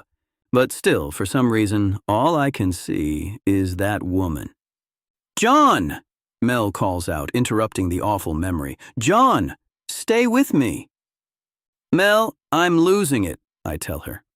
No, you're fine, she says. Look, she continues, bringing over a small silver HQ device. Read the monitor. What's it say? I can hardly bring myself to ask. It says that grief levels here are off the charts. It's why that poor woman shut down. It's why you're shutting down. Why aren't you? I ask her. Because I don't live with grief in any way, shape, or form, she answers matter-of-factly. What? Because you're above it? No, not at all. I lived with a lot of sadness for a long time, but none of us are meant to carry anything forever. I try to follow my heart and treat people with kindness. That's all we're responsible for. The rest will be sucked into the sun someday, anyway. What does that even mean, Mel? I ask. I'm just saying what you're feeling is temporary, she answers encouragingly. But I'm still feeling it, I say. Mel, it hurts, like it just happened. It hurts so much.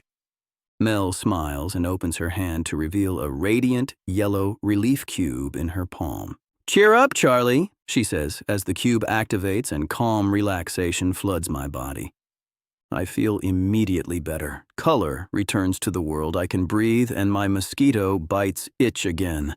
Oh, thank you so much, I coo, almost on the verge of tears. I just think nothing of it, Mel says. I'm pretty sure that's her philosophy. Redetermined, we continue to Maunder's cut. I don't let on, but I'm clutching Mel's relief cube with sweaty palms. The fear of my guilt returning has me on the verge of a panic attack. Ah, Florida. You can tell there has been a storm. It takes us some time to navigate the displaced trees. When we find Maunder's houseboat, what's left of it, it's in a cut barely wide enough for us to enter. The banks are wildly overgrown with sawgrass, and black mangrove branches meet overhead like clasped hands, filtering the sunlight into streaks that never quite touch the water. The boat itself is nothing more than a bloated wooden hull patched with sheet metal and marine tar, tethered to a leaning cypress with fraying rope and half submerged. What's left of the tin roof rusts on top of a crooked cabin, and swamp vines have started to grow through the broken windows. It's almost as bad as Mel's place. You think it's safe in there? I ask her as she hops from the airboat onto the rotting structure. Who knows? She replies. YOLO! Yeah, you only live once, I think to myself, unless you mess up and have to live forever like Maw Man. You go first, I tell her. Inside, the air is thick with mildew and rot. The floorboards are warped and uneven, and dim light filters through missing slats in the wall. A fraying recliner slumps under the weight of wool blankets soaked with swamp air, and the walls are etched with names, dates, possibly prayers.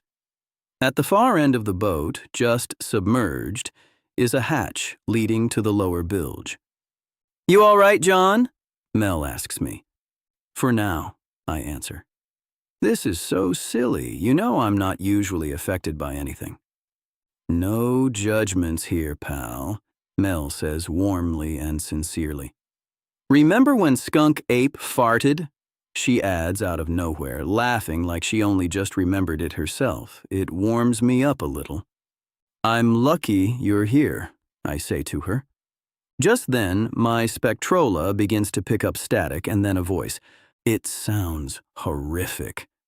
I didn't want to, it says. I was just so hungry. It's him, I gasp. Dewey Maunder, you have to move on, Mel calls out, jumping into action. Holding on to this grief isn't serving you or anyone else. There's that brilliance I was telling you about. I didn't deserve to survive, comes the moaning voice through the speaker. You don't know what happened. It doesn't matter what happened, Mel says. It's over and done and it can't be changed. You don't know. The thing wails as the water in the lower bilge begins to churn. Slowly, we see a figure start to rise from the froth, tall and water-swollen, with skin stretched thin over busted joints, mottled gray and brown like driftwood left too long in the sun. His hair hangs in clumps, tangled with moss and insect husks, and his clothes, rotting flannel and overalls, are soaked and fused to his frame. His mouth gapes, slack and permanent, lips split, teeth dark as if the muscles had forgotten how to close. The Maw Man. What do you need in this world? Mel begs. Maw Man doesn't answer, he doesn't attack, he doesn't do anything at all. He simply stares, and it's mortifying. Mel starts backing toward the door, but I'm paralyzed, deluged with drowning guilt over that woman I couldn't rescue. The emotion as raw as the day it happened, only it keeps growing now like a mosquito bite in my mind until I just want to tear it out. For one of the few times in my career, I feel like I'm overwhelmed. I can't stand it. The heat, the choking humid air, the horrible guilt. I just want to fall into the swamp and... Mel grabs my arm and pulls me back. "It's getting to you, isn't it?" she asks, looking deep into my eyes as she squeezes my hand. "He's not doing this to hurt us," I say to her as I drip with sweat and struggle to breathe. "It's the place. I just don't think I'm strong enough." "It's okay, John," Mel says, helping me through the door jamb. "Let's go. Everything is okay, no matter what happens. All right?" We climb back into the airboat and start to head out. I can slowly breathe again. The wind cools my skin, and the relief is absolute only yards from the site. The magic of this place is some of the most powerful I've ever seen. "Turn around," I tell Mel. "We're already leaving," she responds. "No, I mean head back to Maunders. Let's finish our assignment. I can do this. I can move past this. The power I seek is within me." Mel laughs. "Who needs self-help when you've got an inner monologue like this guy?" she asks with a smile. "Alvarez, I think you ought to take the lead," I tell her. "Like I already was?" she asks sarcastically. "Sure thing. I don't think Maunder will listen to us until we find out what really happened. He kept saying we didn't know." "Good thinking, Mel," I tell her. "Let's investigate."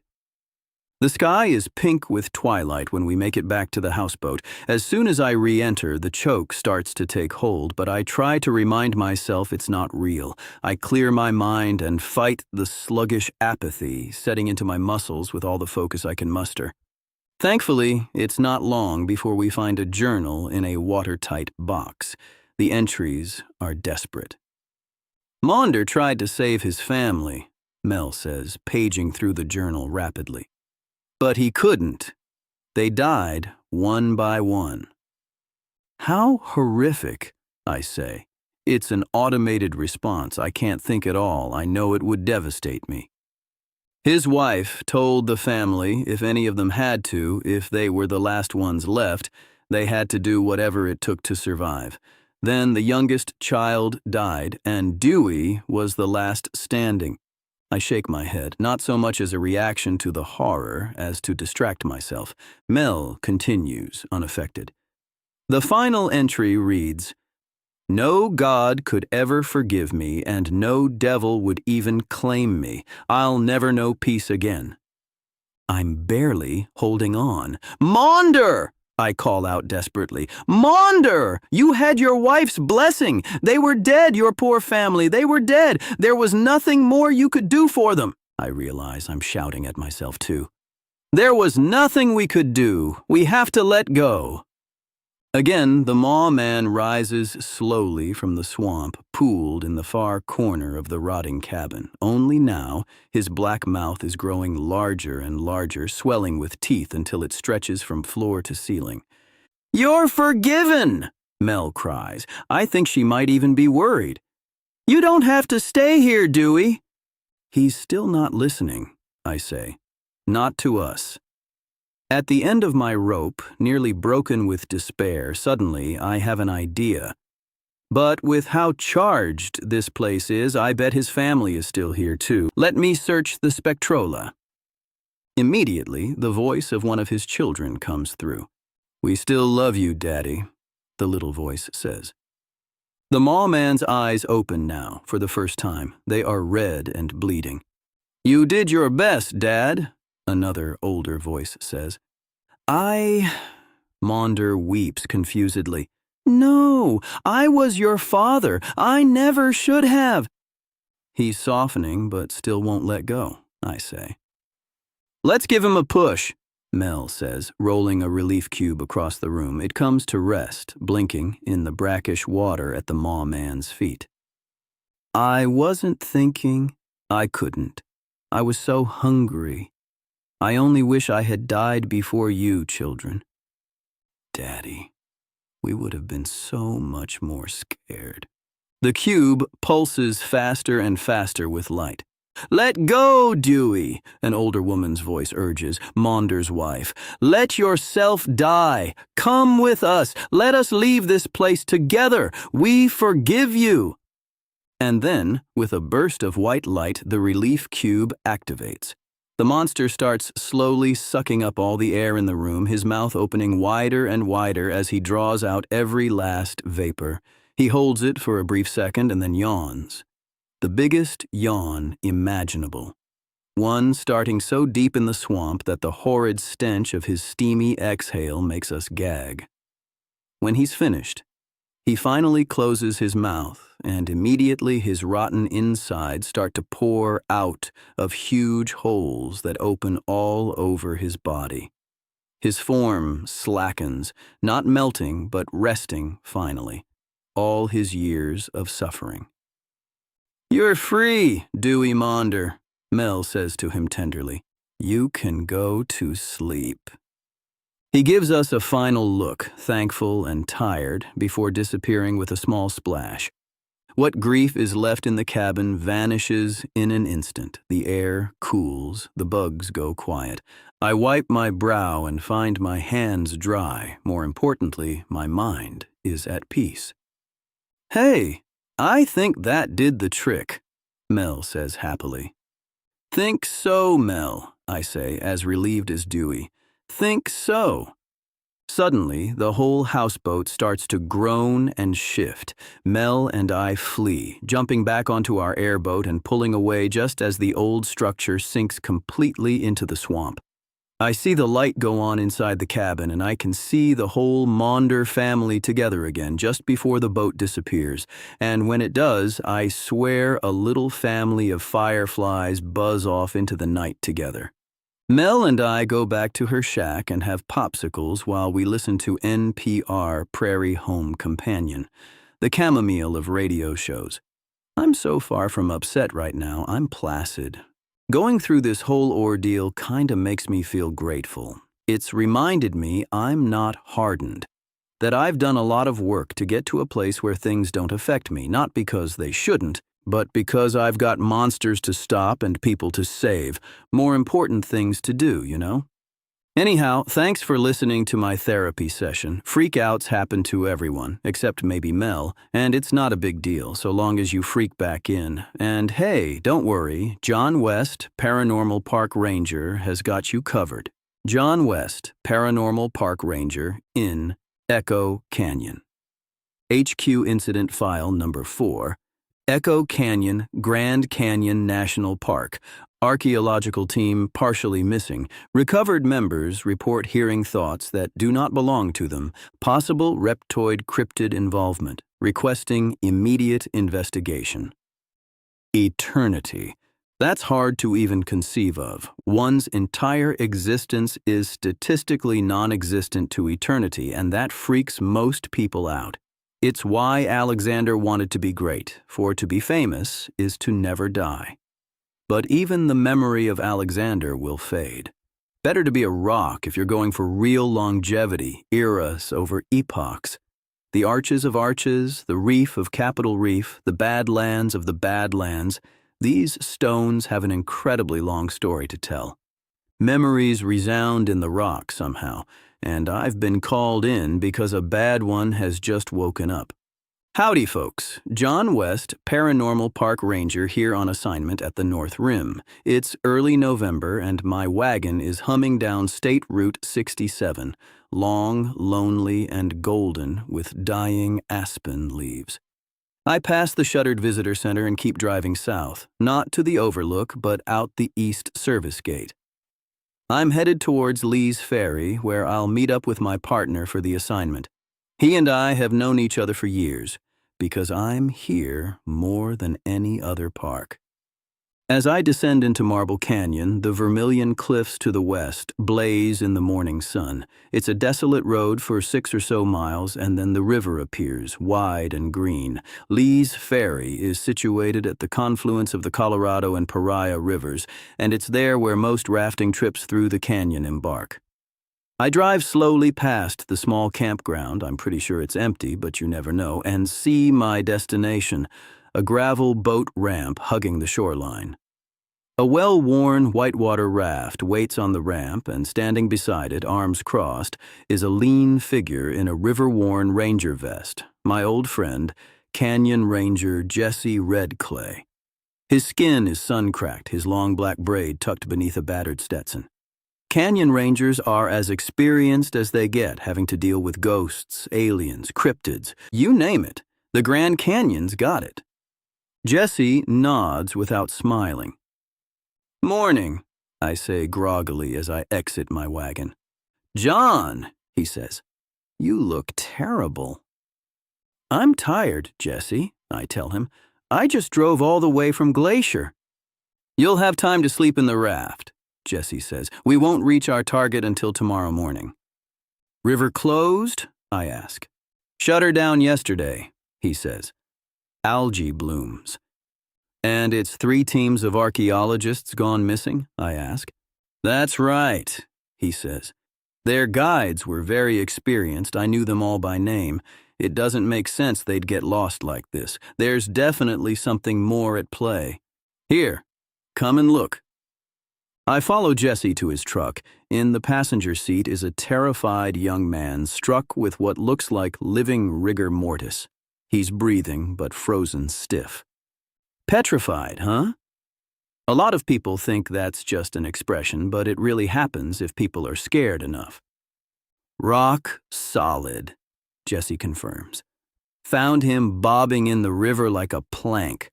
I calmed him, but he'll probably still be out for another 3 or 4 days." "Are we just going to leave him here?" I ask. "I'll crack the window," Jesse assures me. "Ready for some rafting?"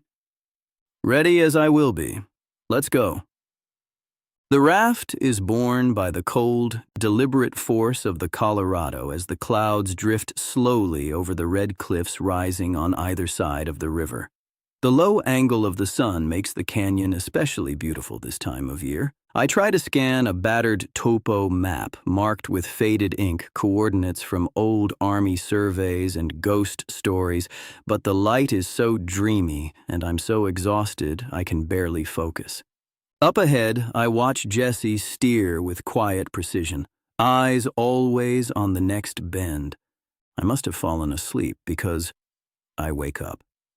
The sky is pink through the gauzy kerchief draped over my face.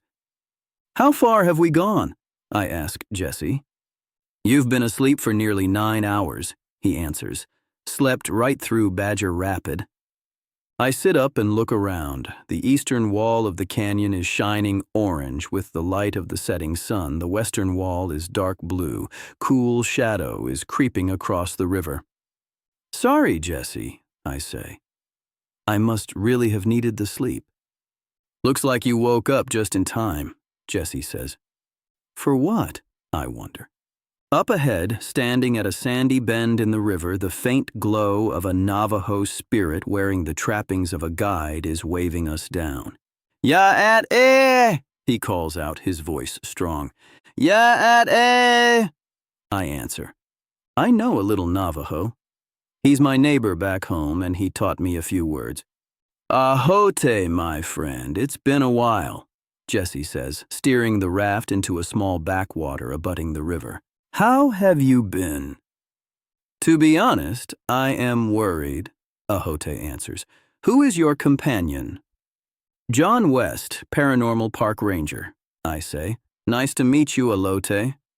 "It's Ahote," he says. "I said Ahote," I lie. "You said Alote," he says. "I said your name," I insist. "It's Ahote," he says. "I said Ahote," I repeat. Ahote rolls his eyes. I have the worst luck with native spirits. "Jesse, you had better be careful," he warns. There are strange things happening in Echo Canyon. Something has awoken, reports of bizarre noises and voices. Some even claim they've seen a monster. I fear it's the Serpent King. Who's the Serpent King? I ask. A monster born of blood ritual, Ahote explains. For you see, in the Second Age, a chieftain discovered a magic cave in Echo Canyon, one that had the power to record the words spoken within its crystal walls. The chieftain, hoping to preserve his own name and power forever, called forth a great evil to protect his discovery. But the incantation grew more powerful with each echo, and the monster became so terribly strong that it killed the wicked chieftain and caused a cave-in that trapped it forever. My people knew this. They warned outsiders not to wake it, but outsiders never listen. They pick and blast at our memories, our graves, and now they have freed the horrible beast of Echo Canyon. Yikes, I say. Yikes? What's with this guy? Ahote asks Jesse. He's tired, Jesse answers, frowning at me. Ahote hums disapprovingly. I seriously warn against going any further, Jesse. We have to, Jesse says stoically. I know he's torn between his heritage and his work. It's our job. I think you should listen to a guide who's been exploring this canyon for 1,200 years, Ahote huffs. Jesse, I'm disappointed. You ought to know better. We share blood. You haven't had blood for 1,200 years, Ahote, Jesse says as he paddles out of the still water and we begin to float down the river once more.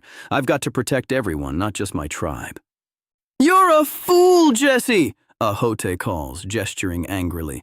A fool! He trips and falls into the water. Funny thing to see happen to a ghost. Jesse and I have been on so many assignments together, there's almost nothing left for us to talk about. But I try to make conversation anyways. You ever hear about the 1909 Arizona Gazette article on G.E. Kincaid? I ask him as we're lounging around camp later that night. Of course I have, he answers. He's smoking a cigarette and I'm jealous. That's one of the canyon's most famous mysteries. Might as well ask if I've heard of soup. You know what really gets me? I ask, inhaling the second-hand smoke as deeply as I can. Kincaid was with the Smithsonian. He wasn't just some nut. He was on an official expedition. The article, in a legitimate newspaper, said they discovered statues of Isis and Osiris, hieroglyphics, mummies, everything. I know. I know you know, but don't you think it's interesting? As interesting as the UFOs I have to convince visitors they didn't see on a weekly basis, or the ghosts at the lodge that like to pants people, really, there's enough actual paranormal activity going on. I don't have time for the legends. Oh, heck, I sigh. Where's your sense of fun? He points at his brightly colored socks and asks, Didn't you see the socks? But do you think the Crystal Cave and the Kincaid findings are connected? I ask. There's an extensive underground cave system here, so yes, they're probably connected, Jesse says. Is that a pun? I ask. I'm trying to be fun, he answers. I roll my eyes and then roll my body over in my sleeping bag. Night, Jesse, I say. Like connected by tunnels, I hear him explain as I fall asleep. A few hours into the second day of our investigation, we veer off the main flow of the mighty Colorado, following a narrow, half-submerged inlet barely visible in the rock, and then fall briefly down a short waterfall into a side canyon that's hidden in the sandstone. The walls are sheer and close. A sense of dread and claustrophobia sets in as the raft slows and the river stops moving. Smell that? Jesse asks. I sure do. It's stink. Evil doesn't always smell like sulfur, sometimes it even smells like perfume, but this canyon reeks of classic rotten egg stink. Stink! I gag, clutching my face. An echo comes bouncing back softly, stink! And then doubles again, louder than before. Stink! And then it begins to volley. Stink!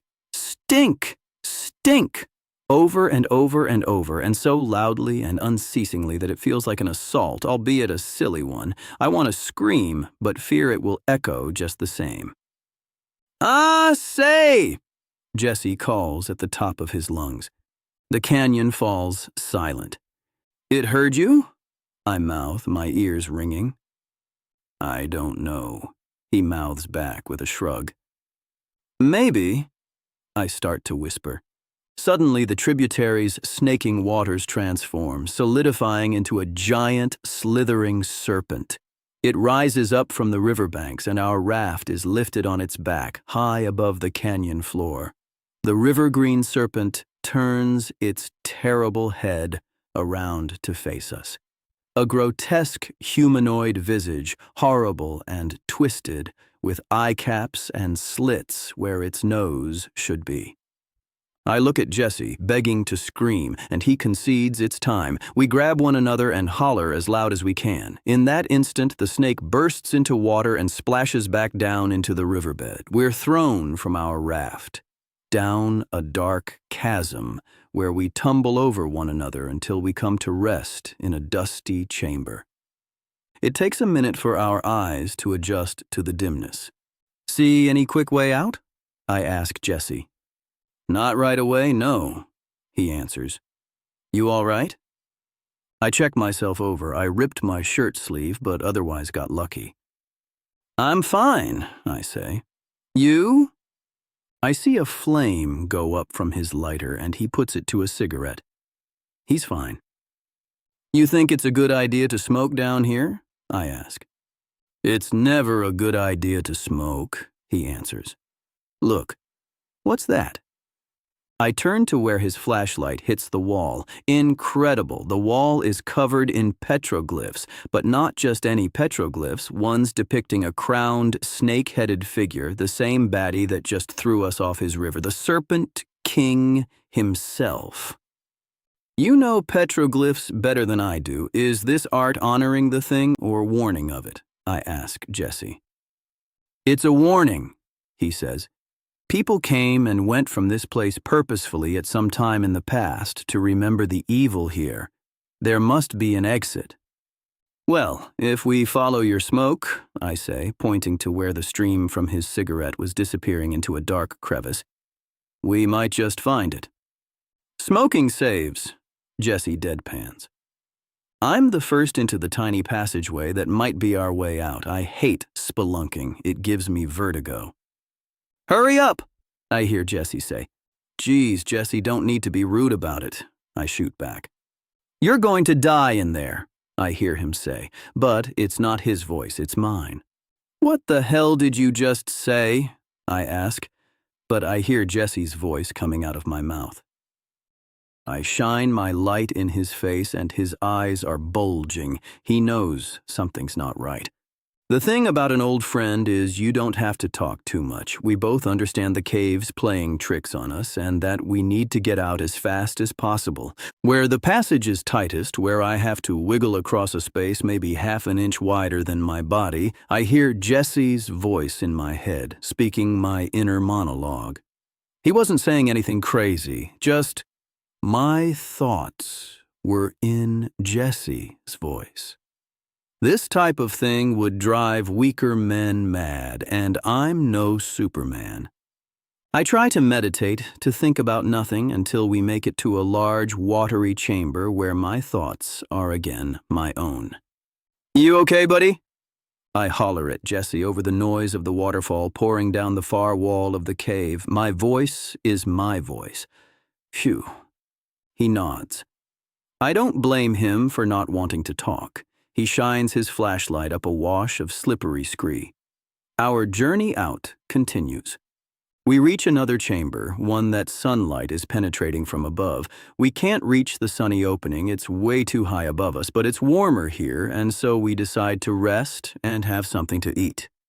"You know, you might as well eat a candy bar for all the sugar that's in one of those things," Jesse says as I munch on an Edge bar. "Says American Spirit over there," I shoot back. "Probably shouldn't lecture me about health, Smokey the Boar. And anyways, they were out of candy bars." Jesse almost smiles. I'm surprised we haven't seen Snakeface again, I say, unscrewing the top off my canteen. We're headed his way, and he knows it, Jesse replies. Surely we're destined for the Crystal Cave. Any idea what we're going to do when we get there? I ask. I have some spells I could chant as a last resort, but I don't like to do that if I don't have to, Jesse says.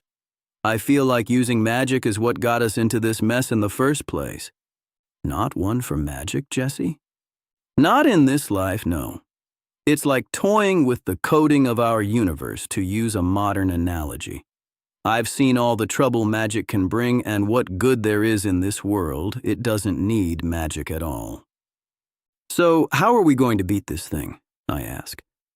With a little tech and ingenuity, I hope, Jesse answers. You about ready, Candy Boy? Sugar Rush, ready and willing, sir, I answer, standing up with a hyperactive salute. All right, let me catacomb the place real quick, Jesse says as he takes a small device out of his backpack. Why didn't you tell me you had a catacomber before? I ask, bewildered. This one's solar-powered, Jesse answers with a sigh. Not one of HQ's best ideas. No, subterranean solar is really just not feasible right now, I agree. As he fidgets with his machine, I notice a shoe print in the dust and then a small notebook near it in the shadows. This looks pretty new, I say as I pick it up. I flip the pages. It's from the missing archaeologists. The last entry is from less than a week ago. Looks like the dig team was here just before us, I say, showing Jesse the notebook. And I bet they kept going past that cave in there, he replies, reading his catacomber. It's recent. Just beyond the rock pile, the tunnel continues. Then let's get to liftin', I pronounce. It doesn't take long to clear the rubble. Once we do and we're moving again, strange whispers begin to sound from the darkness. You hear that? I ask Jesse. He puts his finger up to his lips, shushing me. I shush. We are climbing up out of a dip in the trail when our flashlights bounce back brightly from something shiny in the distance. What could it be?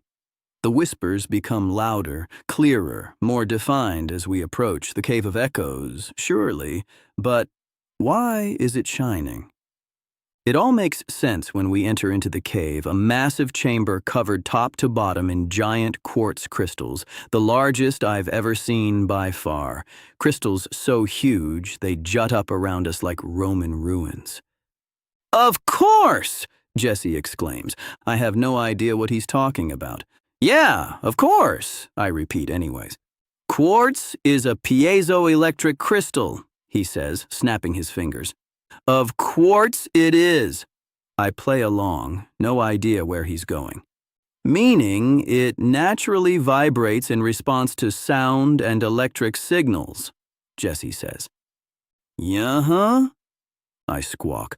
All the water flowing through the cave's cracks and crevices must generate energy that charges the crystals electrically, enabling them to record sound, Jesse postulates. Obviously, I say, it was not, in fact, obvious. Feeling insecure about my intelligence, I start to move deeper into the cave. It's humid, musty, and I trip over a body. There they are, I groan, casting my flashlight beam over the missing archaeologists, petrified all. Strange, there isn't any acoustic phenomenon occurring right now, Jesse notices. Makes me worried. As I continue to scan the cave with my flashlight, I spot petrified corpses from across time, Native Americans, cowboys, men in short shorts from the 1980s. The Serpent King has been loose for longer than we thought. Looks like old King Coil has been building his collection for centuries, I say to Jesse. Why do you think he's suddenly after more? I think Ahote was right, he answers. I think it was these archaeologists who dug a little too deep. Now things get weird again. The monster is unstoppable, I see Jesse say. We can't win. Only the voice doesn't sound like him, or me this time either. I think about saying the words, "It's happening again," but they come out in a whimpering woman's voice as, "My poor mother will never know what happened to me." It's like the echoes trapped in the crystal are coming out any way they can. Just as Jesse and I acknowledge what's happening, the Serpent King returns like a flash flood, slither crashing into the cave with incredible speed. He sneers at us as he tears through the labyrinth of crystals, his hisses echoing as the tortured lamentations of his human collection. Like I said before, the best thing about old friends is that you don't have to talk. Jesse and I know exactly what to do. He smashes a tremor stick into the ground, and I switch on my trusty Spectrola full blast. It starts to pick up the voices from the crystal, and they begin to fill the cave. Soon, the volume and the sonic pulses from the tremor stick are so intense that the ground begins to shake. "She's gonna blow!" I holler. I love hollering that. The Serpent King seethes as its cave collapses and gives us a horribly pitiful look when the voices the crystal had trapped for so long are allowed to finally dissipate. As they do, the petrified corpses littering the cave begin to fade with them.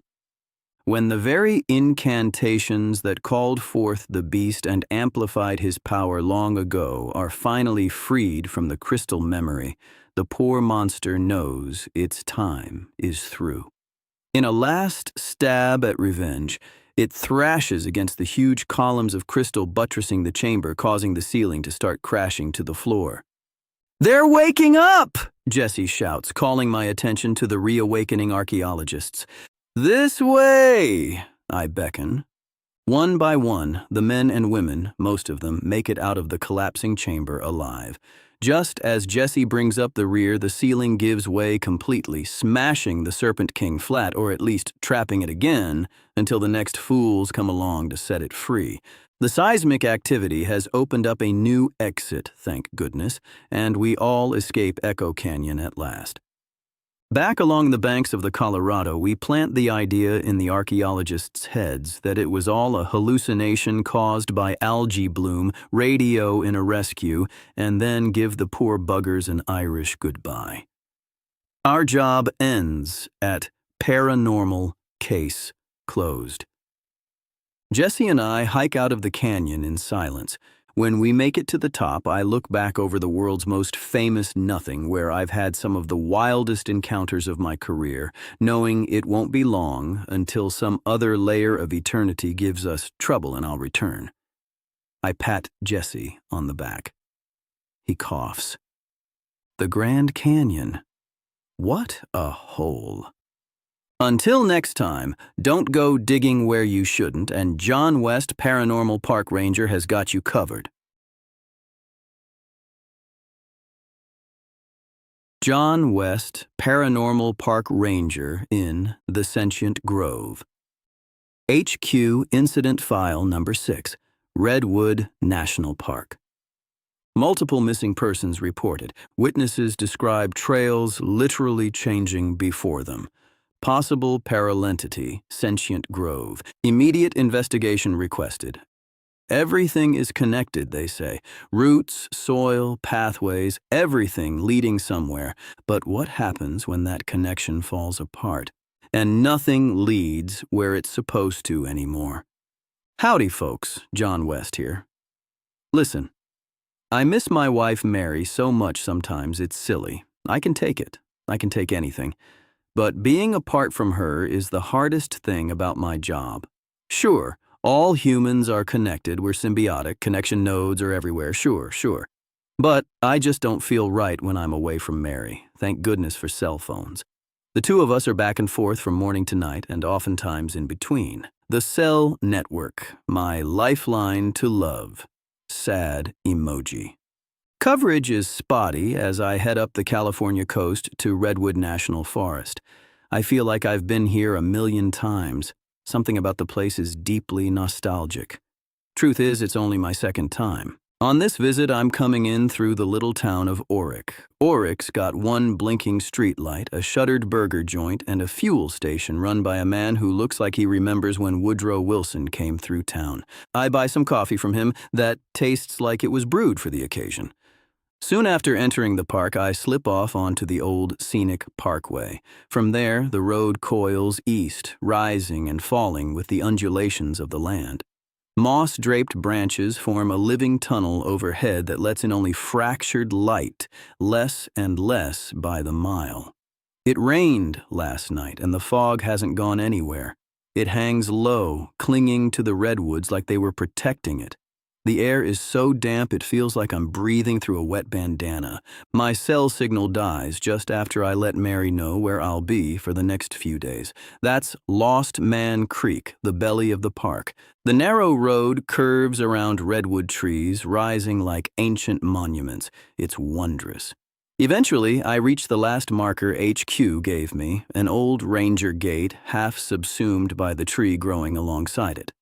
My partner for the assignment is waiting for me there by her rusty Subaru, Olive Wren Flora Ranger.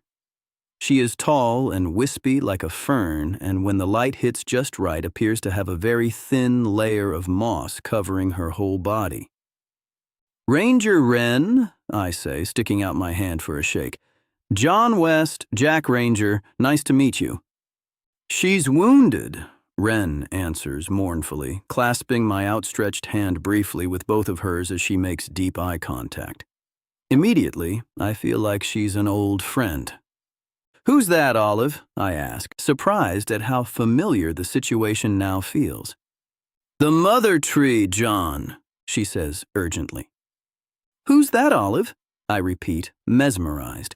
She feels like a memory, like my grandma or a childhood friend, and seems annoyed. "Are you familiar with the work of Dr. Suzanne Simard?" she asks, cocking her head like an angry sparrow. "I'm not, but I feel like I should be," I answer with trepidation. "You should be." Briefly, Dr. Simard's work proved what the trees already knew, that forests are cooperative, Olive explains. She shifts her tone from annoyed to nurturing.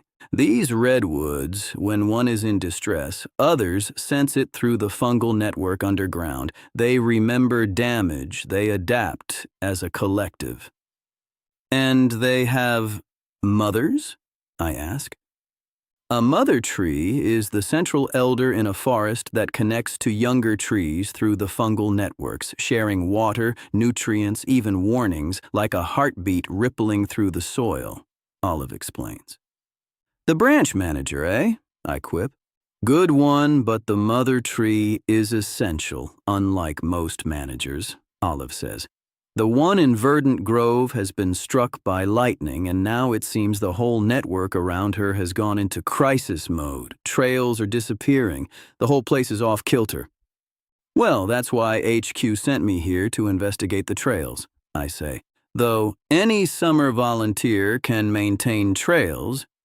"It's about much more than trails, John," Olive scolds me. "We're not separate from this system. We're in distress. We have to help the mother tree." All right, I say, yawning. I'm not bored. There's just so much oxygen. I feel intoxicated. "So, what can we do for the old matriarch?" "John, seriously, good work with the tree puns," Olive says. "But before we can do anything, we must see if you are accepted." "By the forest?" I ask. I know that's where this is going. "Exactly. Come," she beckons with a gentle sway. "Come, and don't worry, I've got a good feeling about you." "Have you been accepted?" I ask Olive as we walk across the small gravel lot. I know the answer. She smiles humbly. "Happiest moment of my life," she says, though she still won't reveal the mother tree to me just yet. Some others, though, the forest won't let them in at all.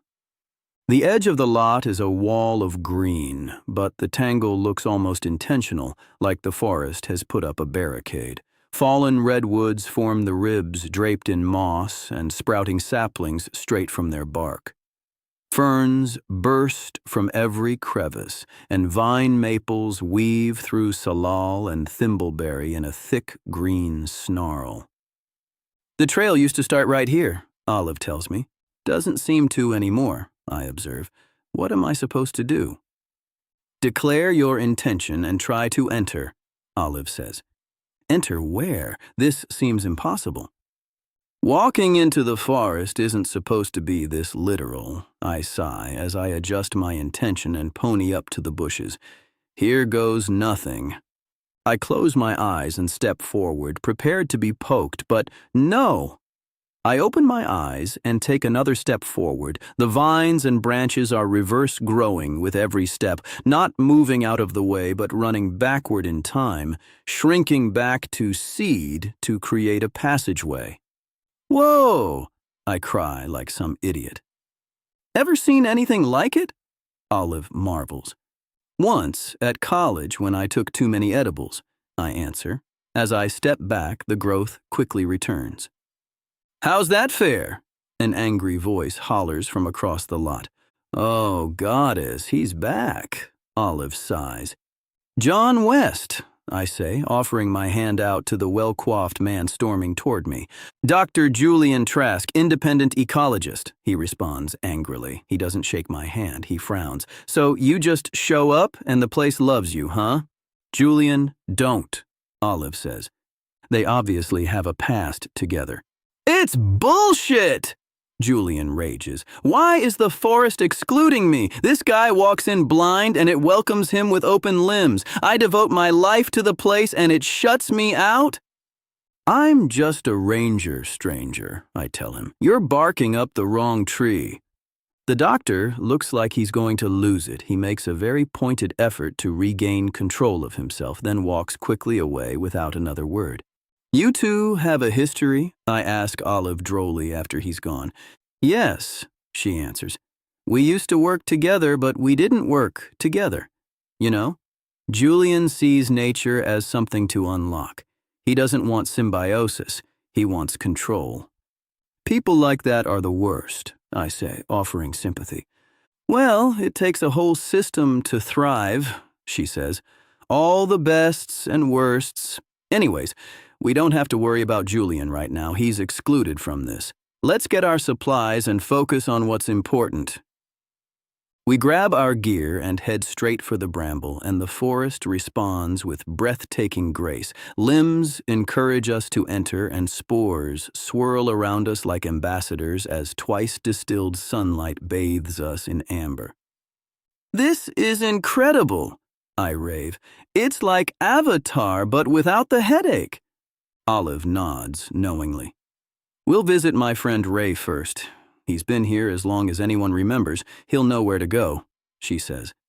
I'm so gobsmacked. I don't know how far we've gone before I notice a frond hammock stretched over a small clearing just off the unfolding path. Here we are, Olive says. This is where I always find him. She purses her lips and whistles, a perfect bird call. A chirping answer comes back, and then Ray appears from the mosaic of dancing, dappled shadows cast from the canopy. Ray isn't a person so much as a presence, a force of nature. His beard appears made of leaves, his hair tendrils, and his eyes glow softly like wet grass catching sunlight. He and Olive entwine wordlessly. I know why you're here, friend, he says in a voice like a soft wind. The forest is reaching out for help. Mother Tree needs you. We all need you. Why am I here? I wonder aloud. Ray smiles. Howdy, Ranger, he says. His gaze is tranquilizing. Can you take us to her? Olive asks. Yes, Ray answers. Now you are ready. He fades again into a shimmer of leaves, which becomes a kaleidoscope of butterflies that takes off down the path and calls us after it. Maybe an hour later, I have no concept of time here, the butterflies disperse into flowers. Here, we hear Ray say, the sentient grove. The ferns on the far side of the path begin gently unfurling as if bowing while the undergrowth pulls back and the roots bend downward to form natural steps. Soon, a new trail is open before us. I peer into the tunnel. In there? I ask. Olive nods and smiles beatifically. You first, I say.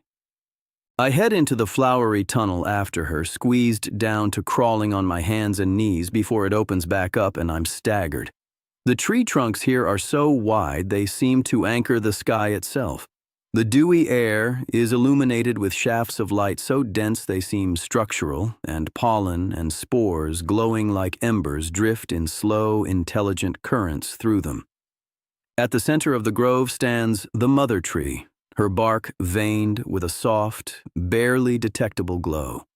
Her roots radiate outward like spokes in a wheel, feeding the grove around her where the smaller trees bend in deference, ferns unfurl in dancing spirals, and bioluminescent mosses glow. I can feel a presence, a warm, low vibration in my chest. Not bad, I say. What a dumb thing to say, I think. Olive rushes to the foot of the mother tree. She puts her hands on the soil, eyes half closed. Oh, John, she's really been through it, she says. She sifts the dirt through her fingers and explores the ground. The soil's been vitrified, she says. The lightning flash melted it into something like obsidian. That's why the fungi can't reach her. She's cut off from the mycelial pathways. She digs into some leaf litter and continues, and the microbes, they're gone. The life that helps life, the tiny bridge builders, completely burned out in the heat. She stands and closes her eyes. Can you feel the static in the air? That isn't just electromagnetic, it's energetic clutter. The lightning left behind a shell of interference. Her voice can't carry, and their voices can't find her. The fungi can't reach her, the trees can't feel her. She's not putting out sugar, not sending messages, not asking for help. She's gone quiet in every language the forest knows. So, it wasn't just one thing, I say, following Olive's logic. It was everything, a perfect storm. She nods, and she's in the center of it, alone. Can we help her? I ask. I think so, Olive says, turning to me with sweet hope in her eyes. I think we can. Ranger Wren's got this whole thing taken care of. I'm just here for the visuals. While she investigates at the base of the mother tree, I hand her tools from her bag like a surgeon's assistant. Feel like I'm not doing too much out here, Wren, I admit sheepishly. Surely the forest needs you, she says.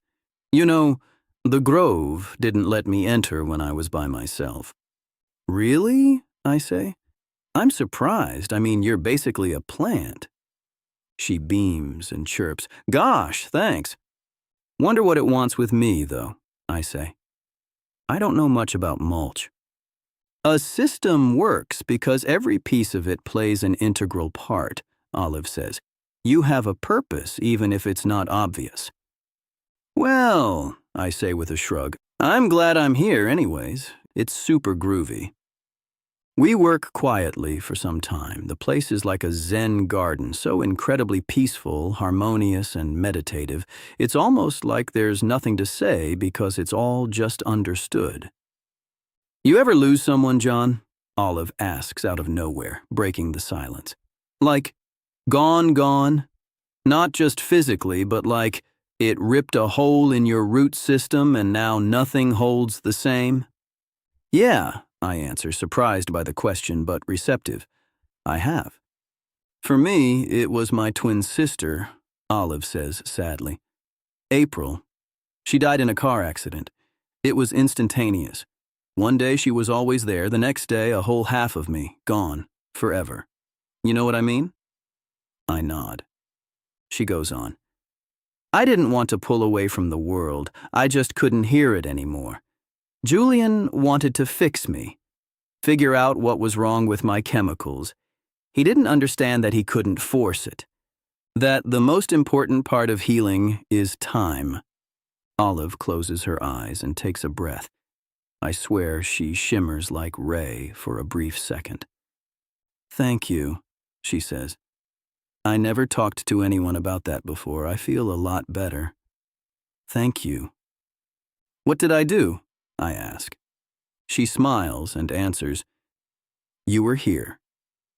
I hear an angry sigh, and then none other than Trask himself appears from around a tree. Yeah, Olive, it's a lot easier for people to listen when you actually talk to them, he gripes. Julian, how did you get in here? Olive demands as she jumps up from her work. I followed Hansel and Gretel, he answers.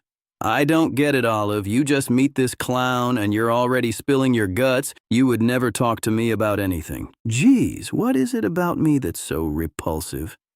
You're selfish, Olive says bluntly. That's really what it comes down to. I am not, Trask whines. Well, then, are you going to help us? Olive asks. Are you ready to cooperate? I'm certainly not going to help you, you turncoat, but I'm going to help this tree whether she wants it or not.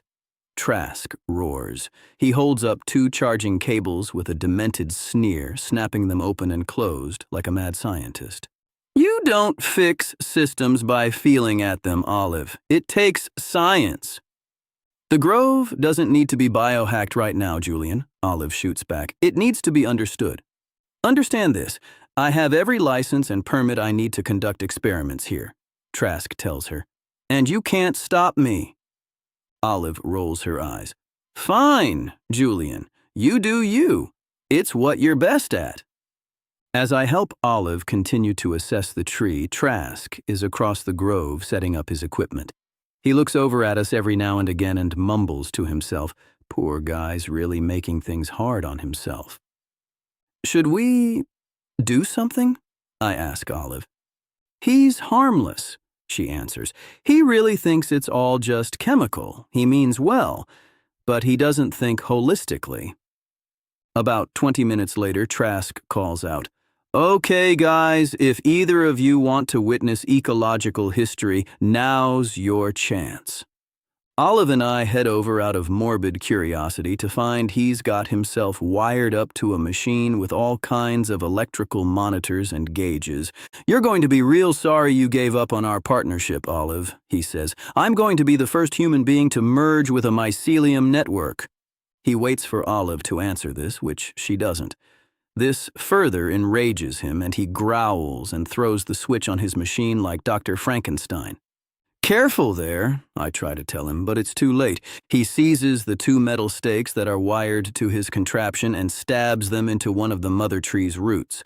An impossibly huge fern sprouts up immediately underneath him with such velocity that he's thrown into the air. He splashes into a bog as the giant fern sprouts legs and arms, and next thing you know, it's Ray. What do you want? Ray demands as he stalks over to Trask with an air of fatherly annoyance. Why are you here? I just want to understand, Trask answers earnestly. Ray nods. That is indeed humanity's purpose, but if you want to be a part of this place, to really understand it, you have to feel it, he says. The disgraced researcher whimpers. Feel what? Are you ready? Ray asks, extending his hand. For what? Trask asks hesitantly. To understand. Trask nods and takes his hand. Suddenly, his entire body goes stiff. He looks like he's being electrocuted, convulsing in place for about 30 full seconds before Ray lets go of his hand and he collapses. Are you okay, Jules? Olive calls with mild concern. Trask sits up dazed. He slowly starts to stumble toward us. He mumbles incredulously. I was connected to the grove and the universe, and I understood the mother tree's pain. I thought I knew what I was doing before. I thought I understood, but I have no idea what I'm doing at all. Aw, heck, I say. Don't be so hard on yourself.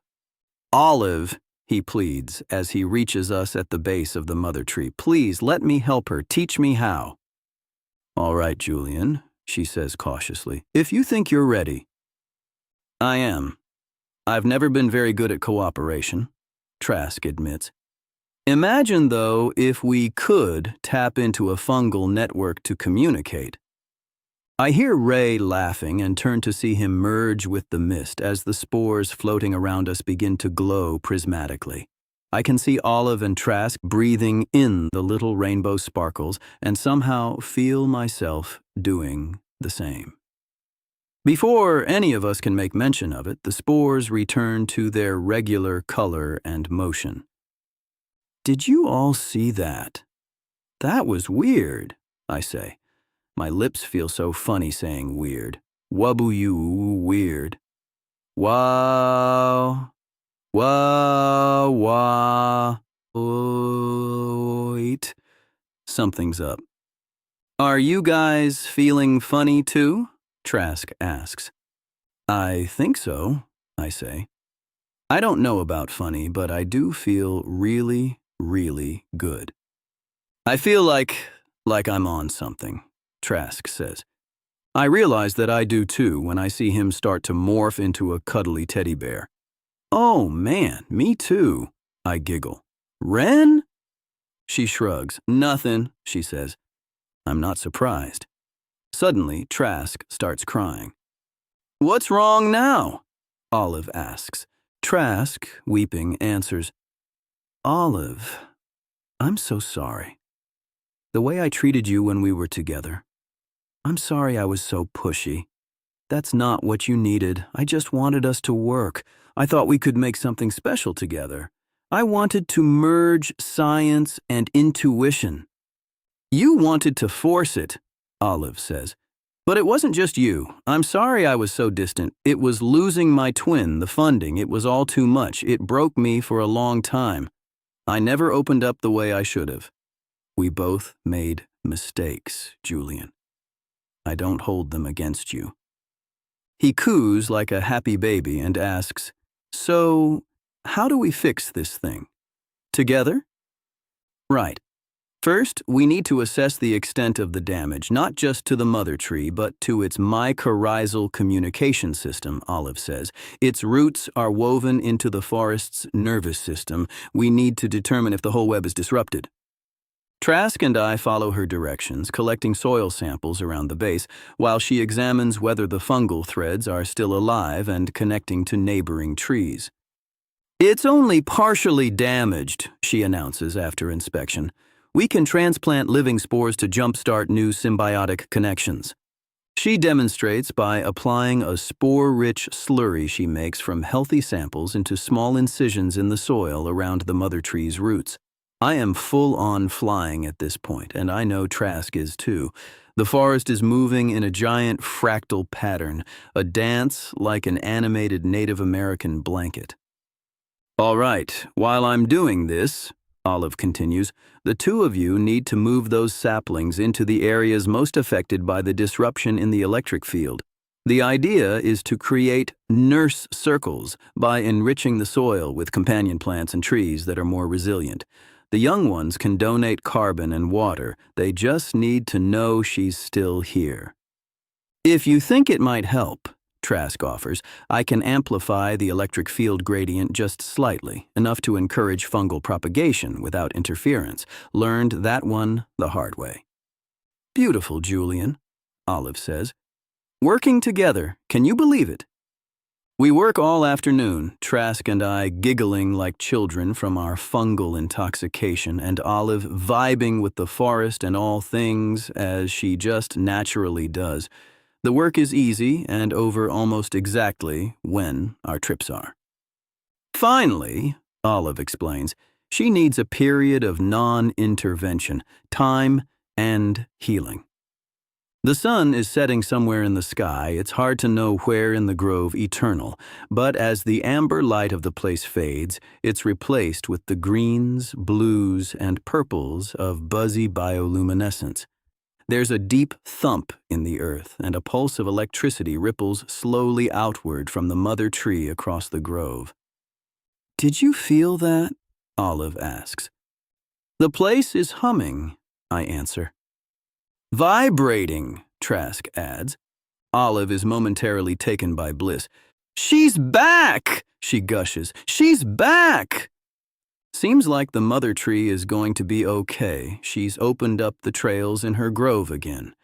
The plants have stopped moving, which is kind of sad because, wow, that was incredible. This whole assignment feels like a dream because I was just an observer. But maybe the universe just had HQ call me in to listen, to help create an environment in which others could heal. Who knows? Great trip though, bro. Killer spores. We're quiet on our short walk back to the parking lot. There's nothing to say. For one of the rare times in my life, all individuals present understand one another completely. Without needless goodbyes, we part.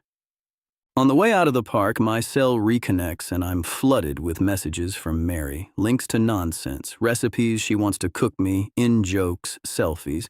My girl, my Mary, reunited, and it feels so good. Well, that's it for this time, folks. Reconnect with you all on the next episode of John West Paranormal Park Ranger. John West, Paranormal Park Ranger in The Sands of Time. HQ Incident File Number 7, Great Sand Dunes National Park and Preserve. Report. Active, multidimensional nexus event in the dune field. Continued exposure risks causing subjects to reject their current identities entirely. Paralentity designation, ha-pop-tune, immediate assistance required. That's right, we're talking paradimensional sand. Howdy, folks, John West here, heading to my assignment in Great Sand Dunes National Park. It's not my favorite place in the world on account of all the sand, but I'm honestly happy to visit any of our parks. I'm lucky to be a jack ranger, traveling wherever HQ needs me. It's a good life, and one I wouldn't trade for anything. Sure, we all wonder what our life would have been if things went differently. But the reason I've been called to Great Sand Dunes is because it seems folks are heading out into the sand and coming back completely different, with memories of a different life altogether. This happens there from time to time. They even have a name for the ancient nexus where the variants cross over, Ha-Pop-Tune. Driving into the park and preserve, the world flattens into the quiet sprawl of the San Luis Valley before something begins to rise, at first a smudge against the horizon, then a dark, jagged wall pressed against the Sangre de Cristo Mountains. You soon realize it isn't shadow or storm, but sand, heaped into towering dunes that grow larger with every mile. It's beautiful, no doubt, even if it is sand. The wind skims the surface in shifting ripples, the light burns gold across the slopes, and behind it all, snow-capped peaks stand cold and immovable. My partner for the case is Sasha Yazzie, a calm and capable time ranger who's been posted in the area for years. She hasn't experienced the current manifestation of Ha-Pop-Tune herself, but she has told me that many guests have been leaving the park scared. Now, many people leave Great Sand Dunes disappointed, but they're rarely scared. And not only that, 3 rangers have resigned, and 1 cook even took a vow of silence and walked into the desert, never to be seen again. I'm supposed to meet up with Sasha just past Medano Creek. After parking my wagon, I trudge through the shallow, freezing water of the creek, and then there's nothing but smooth, rising dunes before me. No trail, no markers, no sense of distance, just a hell of a lot of goddamned sand, which, again, I don't like. "John!" I hear Sasha call out. I try to smile. "Sasha." "Sorry they made you come back," she says. "Hey, it's all right," I sigh. "It's good to see you anyways. So, what can you tell me?"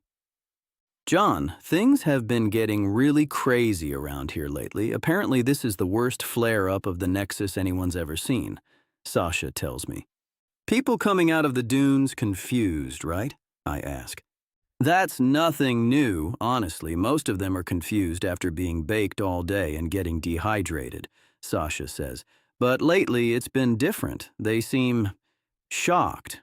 They're not afraid, necessarily. There's something far away takes over. They start to believe they were meant to be somewhere else. Someone else." I laugh. Yeah, every time I'm in the desert, I wish I was somewhere or someone else too. Sasha forces a smile. No, it's something deeper, she says. I can tell she's struggling. I know, I was just joking. You want to get a Coke or something? Sure, she says. Maybe it will help me wake up. We get cans because Coke tastes best out of a can and crack them open while we drive over to interview our witness. You been doing okay? I ask, trying not to pry. Sasha sighs. Yeah, I've been okay. By all accounts, I've been okay. Things are good, family is good. It's just, John, do you ever feel like you're living the wrong life? Oh, I think we all feel like that sometimes, I answer. What are you missing? I can't explain it, she says. It's like every decision I ever made in my life created two versions of myself, and now there are millions of me, and I don't know which one I am anymore. I'm sorry, it sounds crazy. I'm not in agony or anything. I don't feel like I'm losing it completely, but something's definitely wrong. You think it's just the Nexus? I ask. I hope so, Sasha answers worriedly. Just then, I Just Can't Get Enough by Depeche Mode comes on the radio. Ooh, Sasha squeals. She turns up the volume. I love this one.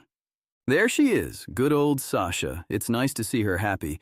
Rhett Tamblyn, a local folklorist, is the man we need to talk to. His house sits low against the edge of the valley, a small one-story with sun-faded siding that's been worn pale by years of wind carrying fine sand across it. There are no nearby neighbors, just open land stretching toward the mountains on one side and the distant rise of the dunes on the other. Rhett is sitting on the sagging porch when we arrive. Hey there, Rhett, Sasha says as we kick dust up his front walkway. The old man croaks a dusty, Sasha, John. He hardly moves his face at all when he talks, so he comes across kind of like a mannequin with an internal speaker. Rhett, I hear the Nexus is really stirring things up around here, I say. You got that right, Rhett says. It's something powerful this cycle. Without a muscle's contraction, he insists. I've never been so excited in my life. Why's that, Rhett? Asks Sasha. This is the big one, Rhett explains. Ha-Pop-Tune is at the apex of its power. This only happens every few millennia. What's it mean? I ask. And how can we protect people? Oh, people don't need protectin', says Rhett. When the dunes shift and the wind breathes sideways, they'll hear the name they never had. It's not a warning, see, it's a test. Ha-Pop-Tune asks if you're who you think you are. Sasha shudders and looks uneasy. But what if you can't answer? She pleads. What if you feel like you don't know who you are, who you're supposed to be? There's no who you're supposed to be, Ranger, Rhett says, his tight, leathery lips moving imperceptibly. That's a choice you make every day. But if you're unsure, if you're trapped by regret for a life you never chose, that's when the Nexus causes problems. Where is it? I ask. Can we communicate with Ha-Pop-Tune? Well, the spiral, that's what they call it. It always drifts, Rhett tells me, reappearing in many different places across the centuries. Can I stop it? Sasha asks. Can we stop it? Don't know if anyone can stop it, Rhett sighs, but people can confront it, confront their own regrets, and they ought to, Sasha, while there's still time. How do we find the spiral? I ask. It'll find you when the time is right, Rhett answers. Right, Sasha says, fidgeting with her hat. Listen, Rhett, we've got to keep up with our investigation, okay? Thanks for the information. Sure thing, the old man says. Or at least I think he does. The guy could honestly be a wax figure. Just before we get back into Sasha's truck, Rhett, shockingly, stands up. Remember who you are, he calls to us with his arms outstretched. Remember! True to my worst fears, Sasha tells me we're going to camp in the dunes, a whole freaking night in the sand. Seriously, this is the worst. We make camp, but it's too windy to start a fire. Instead, we bundle up and share a small bottle of whiskey as we talk. "How's Mary?" Sasha asks me. I pull some of the bitter whiskey from the bottle and wince. "Oh, she's great," I answer. "We went to Glacier together recently. It was nice because we never see each other." "Is that hard?" she asks. "Yeah, but when we're together it's great. I mean, we're both really busy with work," I say. "Are you ever going to have kids? I know you've talked about it," Sasha says. "Well," I sigh, "I don't think so, at least not in the foreseeable future. It's a choice I made taking this job, and I always wonder if it was the right decision, but I don't know. Anything could still happen." Sasha takes a drink. "It doesn't feel like that for me, John," she says. "You get to move around, I'm stuck here. It's just me and the dunes, year after year. It's kind of a boring assignment, to be honest." "I never knew you didn't like it here," I say. "Maybe I never wanted to admit it before," Sasha says. "But I'm getting older, you know? There's not a lot of time left to do the things I wanted when I was younger. Sometimes I feel like the version of me who stopped moving died, like I'm a ghost." Suddenly, a soft shimmer begins rolling over the nearby ridge. I've only had a little bit of whiskey. What the hell is going on? "That's it!" Sasha gasps, jumping up from her folding chair. "John, that's it!" The spiraling nexus now unfurls completely, a crackling rift in reality that hangs like a glowing mirage over the sand. "I'm going to activate the convergence shield," Sasha hollers as she begins to operate the small machine she had been holding in her lap. The convergence shield is an HQ device that stabilizes personal identity under multiversal conditions. Inside its bubble, we're safe to witness the spiral. The world we see inside it doesn't appear fixed, but instead it flickers, the images of multiple realities coming and going endlessly. In the spiral, I can see myself in a conference hall, wearing a medal. Then, Sasha, reading bedtime stories to a child. Myself in jail. Sasha as an astronaut. Dozens of versions of ourselves, some triumphant, some barely recognizable. I understand why Sasha has been so upset. It's overwhelming. "Why?" she cries. "Why does this feel so painful?" "What do you want?" I call at the phenomenon. "What do you want us to see?" The spiral pulses once, then collapses into the night as it drifts away across the sand. The moon shines softly on the sand where the anomaly had just appeared as the two of us try to process what just happened. "I don't feel right, John," Sasha says, breaking the silence. "Somehow, I can remember all the memories of those different me's I just saw. Is it happening to you?" "It's not, but I don't want to freak her out." "Kind of," I say. "It's almost like déjà vu." Just then, my phone starts to ring. It's HQ. "John West here," I answer. "John, this is X at HQ. We've been able to identify the nexus you just encountered. This spiral was never meant to persist. It's an old remnant, a bug in universal code. The cross-thread resonance is too high, so we're sealing it. Permanently. You'll assist." This is unprecedented. We rarely intervene in such a major way. "You're closing a nexus?" I ask. "Isn't that dangerous?" "Usually," the voice on the speaker answers. "Everyone at HQ is named X, imagine that. But this time, it would be a lot more dangerous if we left it open." "What could happen?" Sasha implores nervously. X stammers. "Bad stuff. Nothing to do with a version of you personally collapsing the universe or anything, Sasha, don't worry."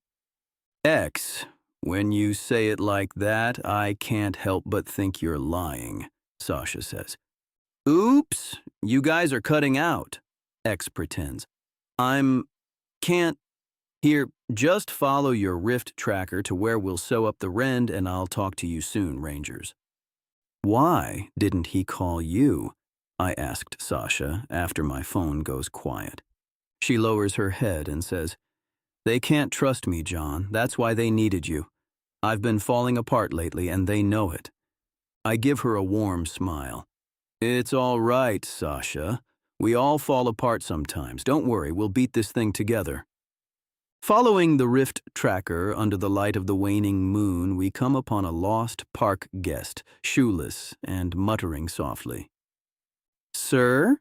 I ask quietly, trying not to frighten them any further. John, the befuddled little man mumbles. Sasha. Do you know him? Sasha whispers. Not in this universe, I answer. Sir, can we help you? Are you lost? Lost? The man scoffs. I wish. I'm not lost. I'm crowded. Crowded? Sasha repeats like she knows what he means.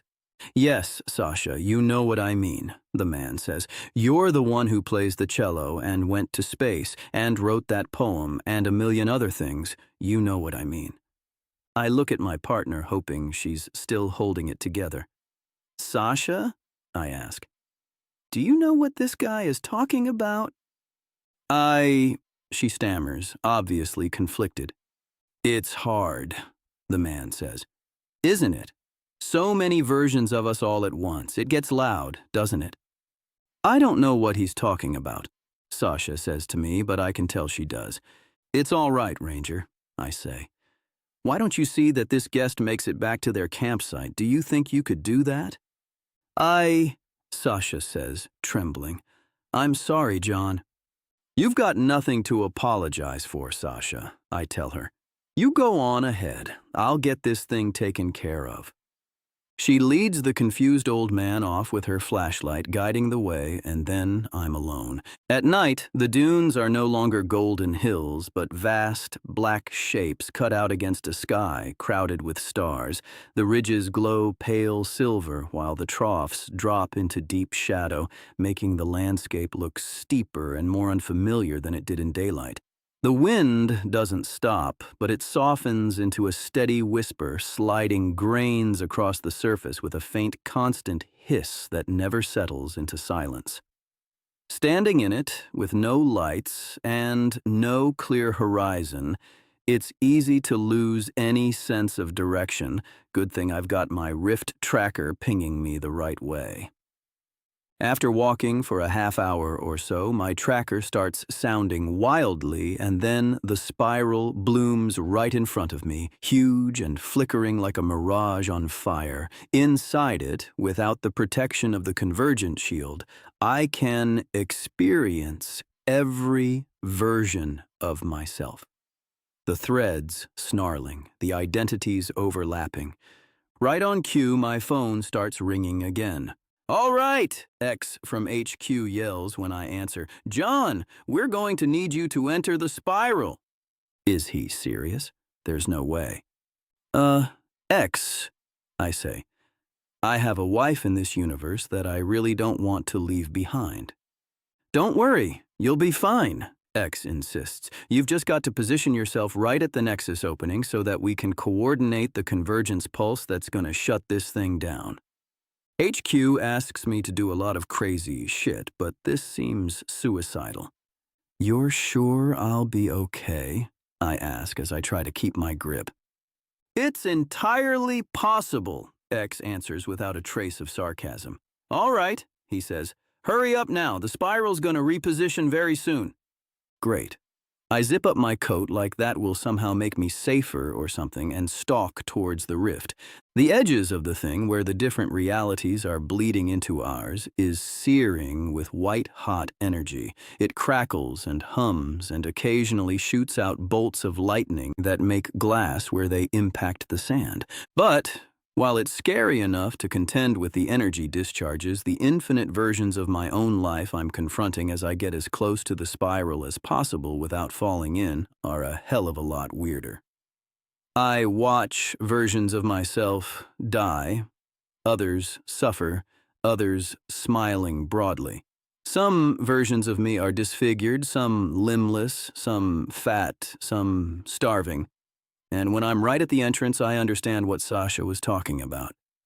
I hear all the thoughts and know all the memories of every me that could possibly exist. It's a lot. The strongest vision is the one where I see myself playing cards with my dad.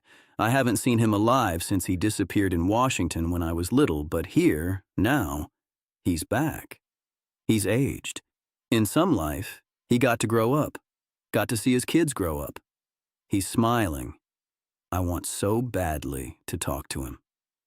Unable to control myself, I start to move closer to the spiral. I am invigorated by the energy of the portal. I can feel myself tingling. Dad's only a few feet away. If I can just go a little further, I can talk to him. If I just go a little further. Thankfully, before I go insane, I feel a hand grab the back of my shirt. It's Sasha. "No, John!" she wails. "You have to resist it." Just then, HQ decides they're ready, and an invisible convergence charge is detonated from my pocket as I fall back into Sasha's arms.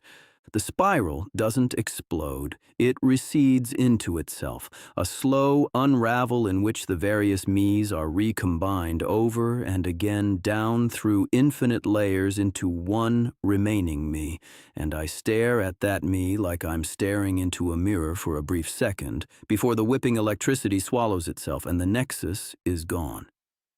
Then silence. "Is that it?" I whisper to Sasha. "I don't know," she answers. "X!" I shout into my phone. "Is that it?" There's some noise on the other end like someone's eating. Yep," X answers blithely. "Think she's done for, John. Good job." The call ends and I receive a thumbs up emoji. I tell you, it's the perks that keep me at this job. Sasha and I head back to the parking lot. "That was really terrifying," I tell her. "It was like there were a million me's sharing my thoughts all at once." "I know, John," Sasha says. "Believe me, I know." "How about you, Ranger? Are you doing better now?" I ask. "Much better, John," she says. "I feel like myself again.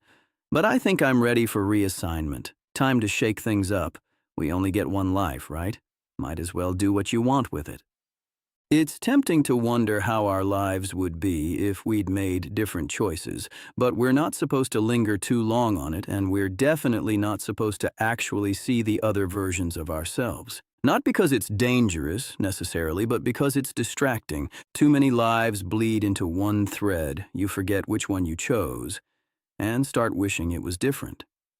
Anyhow, that's all for this time, folks. Until next time, when you're beside yourself, John West Paranormal Park Ranger has got you covered. John West, Paranormal Park Ranger in A Werewolf in Cheap Clothing, HQ Incident File Number 8, Denali National Park. Multiple attacks reported on dog sled teams. Witnesses report cryptid interference and malfeasance. Possible paralentity. Northern werewolf. Investigation requested. My old green Ranger wagon chugs loudly down Parks Highway in Denali National Park, her diesel engine working overtime in the cold weather. Mountains shoulder the sky in every direction, and on either side of the frost-lined asphalt are spruce forests dusted with fresh snow. The sun sets early here in November, and by 4 p.m., my headlights are catching only the rare road sign and snow flurries. I pass an old turnout and one such road sign that reads, "Cantwell, 8 miles." It's lonely up here in Alaska, sure, but the residents of tiny Cantwell prefer it to the strange visitor that's been stalking their town. That's why I'm here. I'm John West, Paranormal Park Ranger, called in this time to help investigate a purported lupine infestation. Cantwell isn't much more than a handful of buildings clinging to the edge of the road, but it's one of the most supernaturally active places on the continent, harassed by all sorts of nonsense through the years. Aliens, vampires, Russians, and now a supposed werewolf. More like can't catch a break. My wagon bounces over the railroad siding, cutting through the middle of the town. The scant houses sit low to the ground, half sunk in snow berms, chimneys trailing pale smoke into the winter sky. This time of year, the tourist season is long over. All that's left are locals and lifers, snow machine guides, lodge caretakers, a couple of winter trappers. Pickup trucks idle outside the only bar, the last light, their engines ticking. As I exit my wagon to head inside, I hear the faint barking of sled dogs in the distance and the loud cries of ravens overhead. The bar doesn't have a name on the outside, just a hand-painted sign over the door that reads "Beer" in fading red letters. Stepping inside feels like toeing into a warm bath, only one that smells like wood smoke, swill, and fried meat. The walls are cluttered with fading Polaroids of sled teams and curling medals. A cast-iron stove in the corner churns out dry heat at the regulars, all bundled in canvas and wool leaning toward it.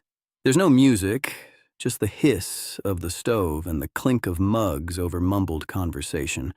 As I head to the bar, I notice someone has scrawled "Wolf seen at Windy Ridge" on the chalkboard. "John West, you son of a bitch," I hear a familiar voice growl as I feel the heavy clap of an oversized hand fall onto my shoulder. "Harry Acklock," I growl back, turning around to face my old smoke-jumping friend. "You son of a bitch." "Two more," he calls to the barkeep. "I knew I'd find you here," I say as we take a seat on a fur-lined bench across from the furnace. "Like finding a needle in a small pile of needles," Harry says with a chuckle. When he takes the 2 beers he ordered from the barkeeper, they appear miniature in his hands. "Well," I sigh, "glad I got here before dinner. I'm hungry as a wolf." Just then, the air in the room goes cold. "Close the damn door," Harry yells. "Speaking of wolves," he continues, "we've got a real barker of a mystery, John, a barker." "What's the scoop?" I ask him after taking a big swig from my greasy mug. "Strange things happening in Cantwell, John. You know the score. This time seems it's a creature, a strange creature, a half-man, half-wolf, or a half-wolf, half-man. It's a monster." One of the old-timers sitting at the bar interjects, "It came out of the woods and ran my pups damn near into the river. Good thing it's frozen, I tell you. It's a monster." "Sure is," the man next to him adds. "The darn thing did the same to my pack." "The beast's a thief too," says the old lady closest to the furnace. "He eats up all the food I put out for the dogs." "Yikes. Has anyone been injured?" I ask. "If we can't make our runs," the first man explains, "people can't get their supplies in the bush, can't get their medicine. It's a ticking time bomb. I don't know what kind of animal it is that's out there, but it's like nothing I've seen up here in 70 years, and I saw the squatch." "You got any leads?" I ask Harry. "I've got a nose on something," Harry answers. "Let's order to go. I've been doing some research that I think you might like to see." His ranger cabin sits just outside town. It's a squat, timber-built place with a tin roof. Inside, it's warm and utilitarian. Maps pinned to the walls, shelves of survival guides and old trapper journals, a wood stove that's soon crackling beside a bookshelf. A moose hide is draped over the couch, and a cracked mug on the windowsill that says "Bears Hate Mondays" holds some crusty paintbrushes. "You mind if we listen to some podcasts?" Harry asks as he tucks into his pancakes. "That's all the bar served, I guess." "It's for a side case I'm working on." "No, that's fine," I answer with a yawn. The night is young, but it's dark at 5:30. My body is shutting down and pancakes aren't helping anything. As we look over the maps and evidence Harry has been collecting regarding the man-wolf-wolf-man, he tells me that the voice on the podcast we're listening to is Wade Kellum, an amateur obsessed with wilderness dominance and primal masculinity. At first, it's just the usual absurd nonsense that you'd expect from someone who still thinks alpha personalities are a thing, but by episode 3, it gets pretty unsettling. "They don't accept me," Wade rants angrily. "Not yet, but they will. I will lead them. I'm changing. Alpha mindset." He goes on and on about that, Harry says distractedly as he skims through his notes. "What's the case?" I ask. "Why are you investigating him?" "Oh, sorry. Wade went missing 3 weeks ago, and he was last seen at the last light. His podcast talks about wanting to come up to Alaska in episode 4 and 5, the last 2 he released. I keep thinking I might hear a clue about where he was headed in them, but I stop paying attention because he's so stupid to listen to." "You don't think they're connected, do you?" I ask. "Wade Kellum and the recent appearance of the man-wolf-wolf-man?" "Maybe he annoyed the man-wolf out of the woods with his stupid podcast, now that you mention it." Harry chuckles. "I don't know, though. Seems coincidental. Guys like that are getting lost up here all the time. They try to go off-grid when they've hardly ever been camping." "Well," I yawn, "Harry, I'm sorry, but I'm as tired as an 18-wheeler. I'll be much better help in the morning. You mind if I close my eyes?" "It's that or drink this time of year," Harry laughs. "You go on ahead to Slumberland, I'll see you there soon." As I doze off, I hear Wade extolling the virtues of some protein powder or another. We set out to investigate just after sunrise with a pot of strong coffee between our bellies. The sun glistens off the crystalline snow brilliantly, warming me despite the chill.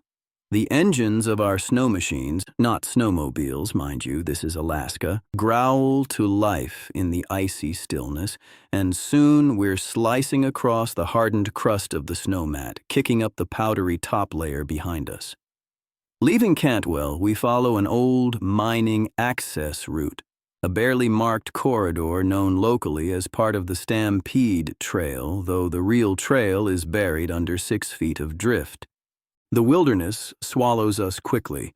What few signs of humanity exist, snow-faded trail markers, rusted oil drums from decades-old hunting camps, vanish behind the trees. Spruce and alder flash past in blurred lines. A herd of caribou watches from a windswept ridge.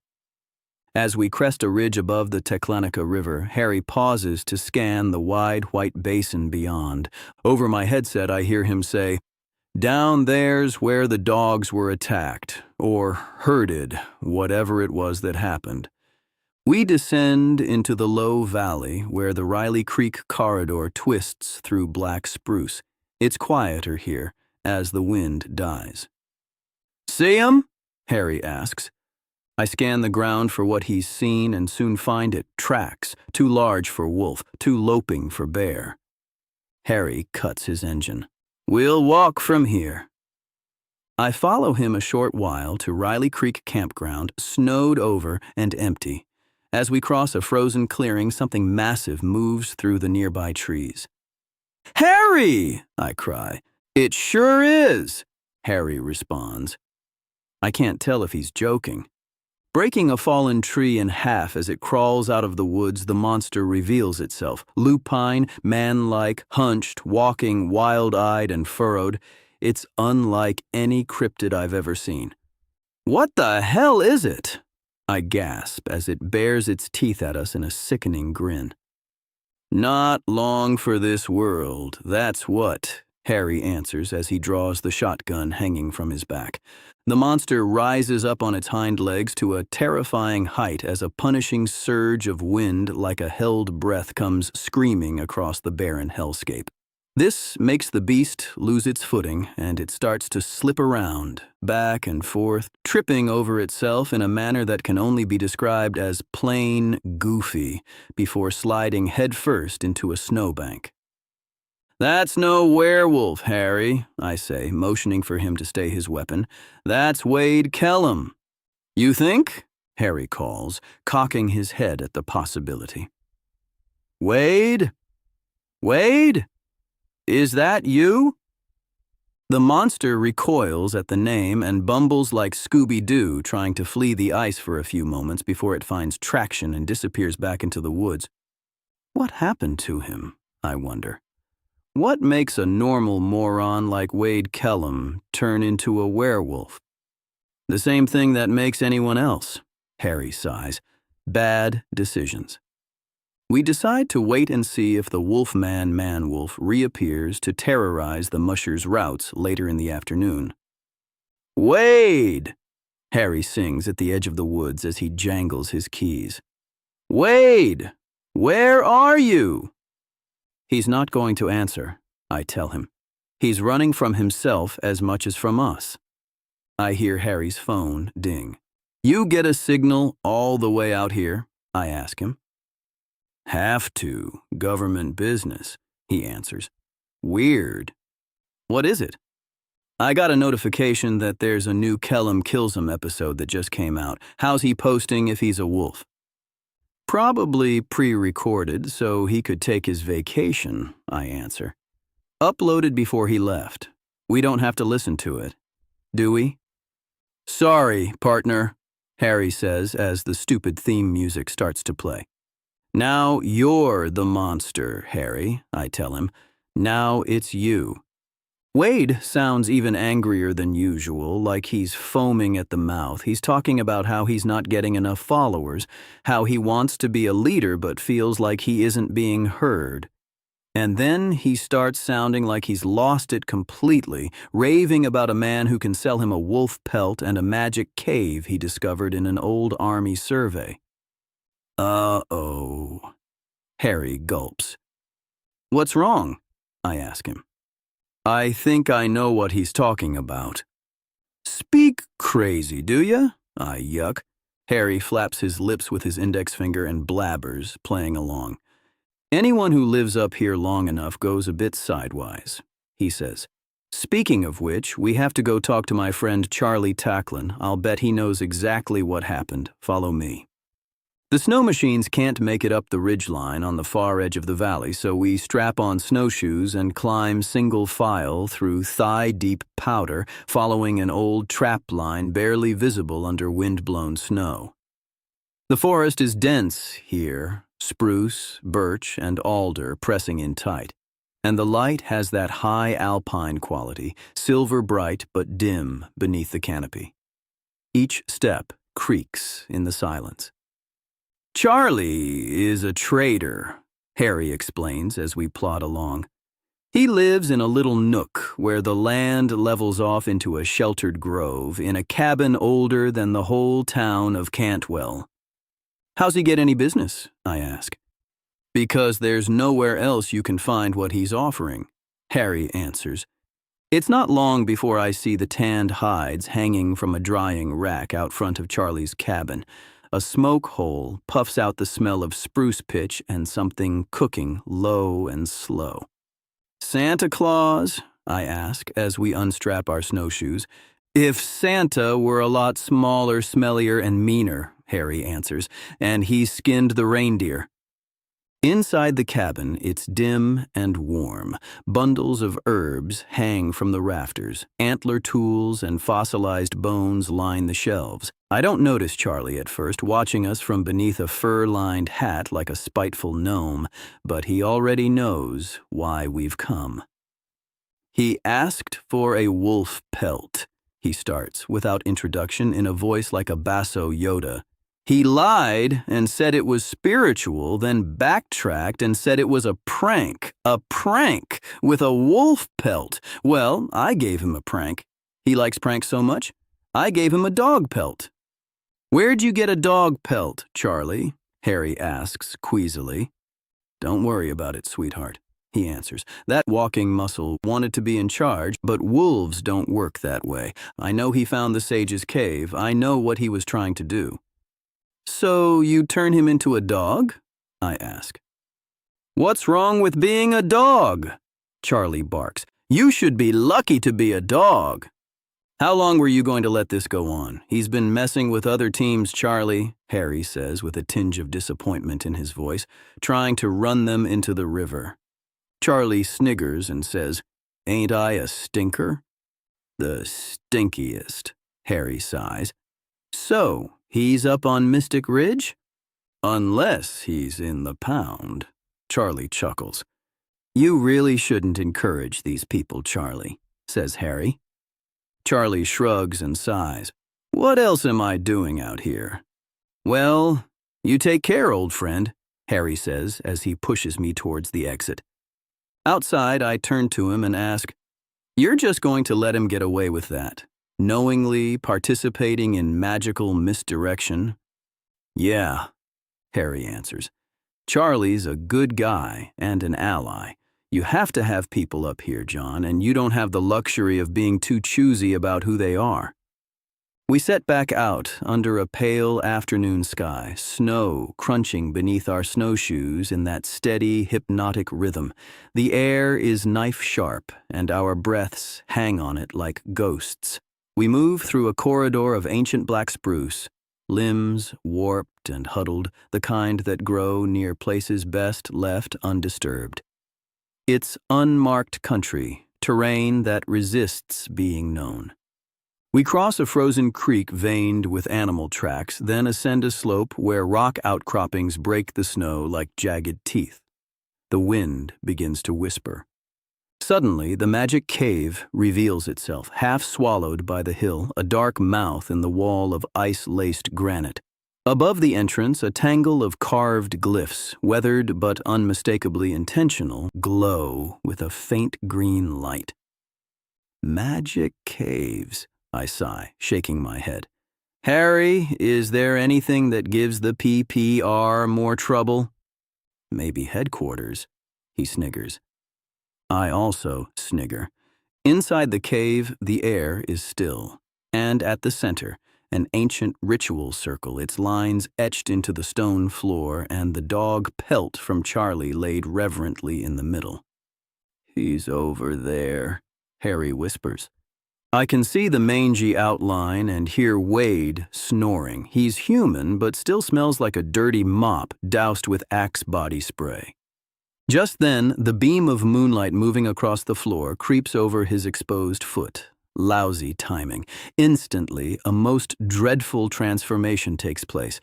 I watch Wade's silhouette stretch and twist and break, and his monstrous form leap from his mangy blanket to stagger into the full light of the moon, transformed, with teeth gnashed more out of confusion than malice. "Careful!" Harry warns. "He has the power of both a man and a dog." Dog Wade panics and leaps between us and the exit. "Here, boy!" Harry calls, pulling a stick of jerky out of his pocket as he runs to the far side of the magic circle. "Hurry! Grab the pelt, John!" I dive for the pelt as Wade leaps for Harry's jerky. As I tumble through the magic circle for a brief second, the spell is transferred and Wade transforms into me. Harry is massively confused as I crash into him. Before I roll out of the circle, Wade collapses and the natural order is restored. "What's going on?" Wade begs in wide-eyed confusion, shivering naked on the ground. "Wade, we're here to help. We heard your podcast," Harry explains calmly. "About the cave, about the pelt, about the other wolves, everything." "Well, I always love to meet fans of the show," Wade gushes, slipping quickly back into jerk mode. "Make sure you subscribe if you haven't and turn on notifications so you don't miss any important updates." We get the poor podcaster back to Cantwell and into some warm clothes and a room. After he naps, we tell him that he hallucinated everything, to which he is surprisingly amenable. We don't even have to wipe his memory. Poor guys like him believe anything. After we get him on a plane back home, we have the cave uncharmed by the local chieftain. Why didn't they do that before? I mean, they just leave these places open. Never mind. It's none of my business. After all, there's always something afoot in Alaska. I'm sure I'll be back to the last frontier soon enough. It's weird up here, and weird's what I do. I'm John West, Paranormal Park Ranger.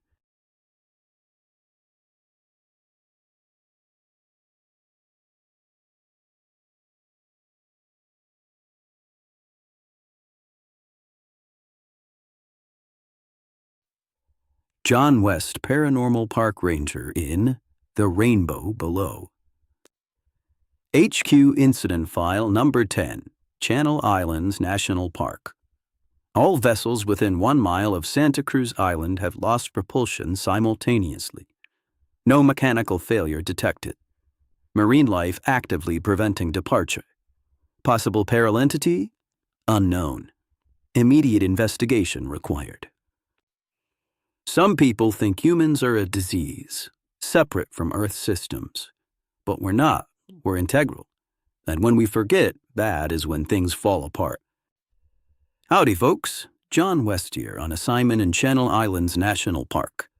The park protects one of the most intact coastal ecosystems in the state and really seems like a place that should be left alone. I park my wagon, she's looking fine after a fix following a bust-up with the Boom Beast in Badlands, at the Harbor Marina and meet up with my partner for the case, Reef Ranger Talia Chisholm. She's made for her post here, so detached and unaffecting that it seems like she doesn't even want to exist. She's a good person, though, and she does a good job. She's made for a place that wants to be left alone. I nod and mumble a soft, Ranger, when we make eye contact. John, she almost whispers, though warmly. And that's conversation over. We board our ferry and head for Santa Cruz Island, the largest and most visited in the park, home to some of the world's largest sea caves. The ride from the harbor takes about an hour from the mainland and is often pretty choppy. A lot of visitors lose their lunch during the trip, but today it's perfectly calm. Eerily calm. As we approach the island, dolphins join us, which isn't abnormal, but today they're not playing or showing off. It seems instead like they're acting officially somehow, like they're on business we're supposed to know about. The shoreline of Santa Cruz Island becomes visible soon enough. Rocky cliffs, small coves, and no developed harbor like on the mainland. And the closer we get, the calmer the ocean becomes, until it's perfectly still. And all throughout the perfectly still water offshore, dozens and dozens of watercraft are sitting motionless. As the ferry drifts towards the simple pier at Scorpion Anchorage, one of the stranded boaters calls out, "Hey, park police! What's going on, man?" I look to Talia, who's hiding from the questioning. "Just doing our jobs," I call back. A bunch of the other boaters are listening in, desperate for answers. "How are you going to get us out of here, man?" the boater, who looks like a parrot head misplaced from South Florida, hollers. "That's what we're here to figure out," I answered. "There's nothing to figure out. It's the rainbow, man. It's the rainbow," the sun-baked sailor shouts. "You gotta restore the rainbow." What is he talking about, I wonder? "Sure, we'll look into it," I tell him. Then I join Talia where she's hiding inside. "Hey, Talia," I asked her quietly, "do you know anything about a rainbow?" "It's the rainbow below," Talia explains. "The most beautiful colors are produced in the waters around these islands, but lately they've gone missing. Usually there is a symbiosis between the dolphins, the kelp, the coral, renewing and sustaining everything. The harmony makes the rainbow, but it's broken. I haven't been able to figure out why." "What do you think is disrupting it?" I ask, trying so hard to be passive that I yawn. "It's got to be human activity," Talia answers. "We don't belong here. Only nature. I'm sure we're the problem." I think to myself, she's probably right. I certainly feel like I don't belong here. The ferry docks along a simple pier at Scorpion Anchorage. As we step off, I hear the crew complaining that the engine has failed, Please, please, I think to myself, tell me I'm not going to be trapped here too long. I just want to help Talia do whatever she thinks is right and get back to the mainland. The ranger quarters near Scorpion Anchorage are basic, functional buildings, single-story, wood-sided, and weathered by salt air and wind. Utilities are limited and water is conserved carefully. It's quiet, but the constant hum of wind provides a background of white noise that makes you want to nap. Inside a work shed, Talia has parts of HQ gear strewn over a table. I've been trying everything to get a read on the situation, she tells me, rewiring the machines to try and find what I'm missing. I didn't know you had tech clearance, I say to her. Well, she says as she tries to hide a coy smile, I don't exactly, but I like to tinker to see what else the tech might do. There's parascience employed in HQ devices that I certainly don't understand, and I doubt they really do either. The gear is insanely powerful. Isn't that pretty dangerous, Talia? I suggest. HQ tech is reliably unstable. It's fine, she says dismissively. I'm not going to argue. All right, well, I say, struggling to remain calm as I stare at the nuclear phantasm boar she's been toying with. Let's maybe just go back outside. Back on the beach, I watch as more boats drift towards the island. When do they start showing up? I ask Talia. 5 days ago, she answers, on the solstice. Any theories on why? I ask. Nothing solid, Talia answers. But during observation, I've seen the dolphins moving in arcs, shepherding the boats to where they're sitting like they did our ferry. And the kelp has been forming corridors. The reef, it's pulsing. I've never seen anything like this. It's like they're all creating the conditions for something specific, but then they're also bringing all these humans here. I cannot understand it. Pretty bizarre, I say. Have you dived yet to investigate? No, John, she says. I really don't like to interfere with the environment. Yeah, isn't that our... don't you think we could get some real-world intel if we dove, though? I ask as nonchalantly as possible. Talia sighs. Fine, but only very briefly, she says. And you can't touch anything. Sure, I tell her, like a ghost. We take the plunge and start our exploration slowly through the green, particulate water just offshore, staying close without needing to signal. Kelp rises in long, vertical strands from the rocky reef, brushing our tanks as each breath echoes loudly through our regulators. I check my gauge, tap Talia's arm, and then we angle forward as the light thins. The barely perceptible current shifts now from a sideways push to a steady pull. Ahead, a wide, low opening cuts into the rock, a sea cave. We adjust our buoyancy and glide toward it, slipping past the last of the kelp as the water cools and the sound of our breathing seems to press closer around us. Inside the cave, the walls climb steep and slick, and the passage narrows before opening into a hollow chamber where dim light filters down from above. We ascend slowly and break the surface together, regulators out, masks pushed up, floating in the quiet echo of the cave. The air is cool, metallic with salt and stone, and for a moment neither of us speaks. It's so beautiful, I finally whisper. What a great dive!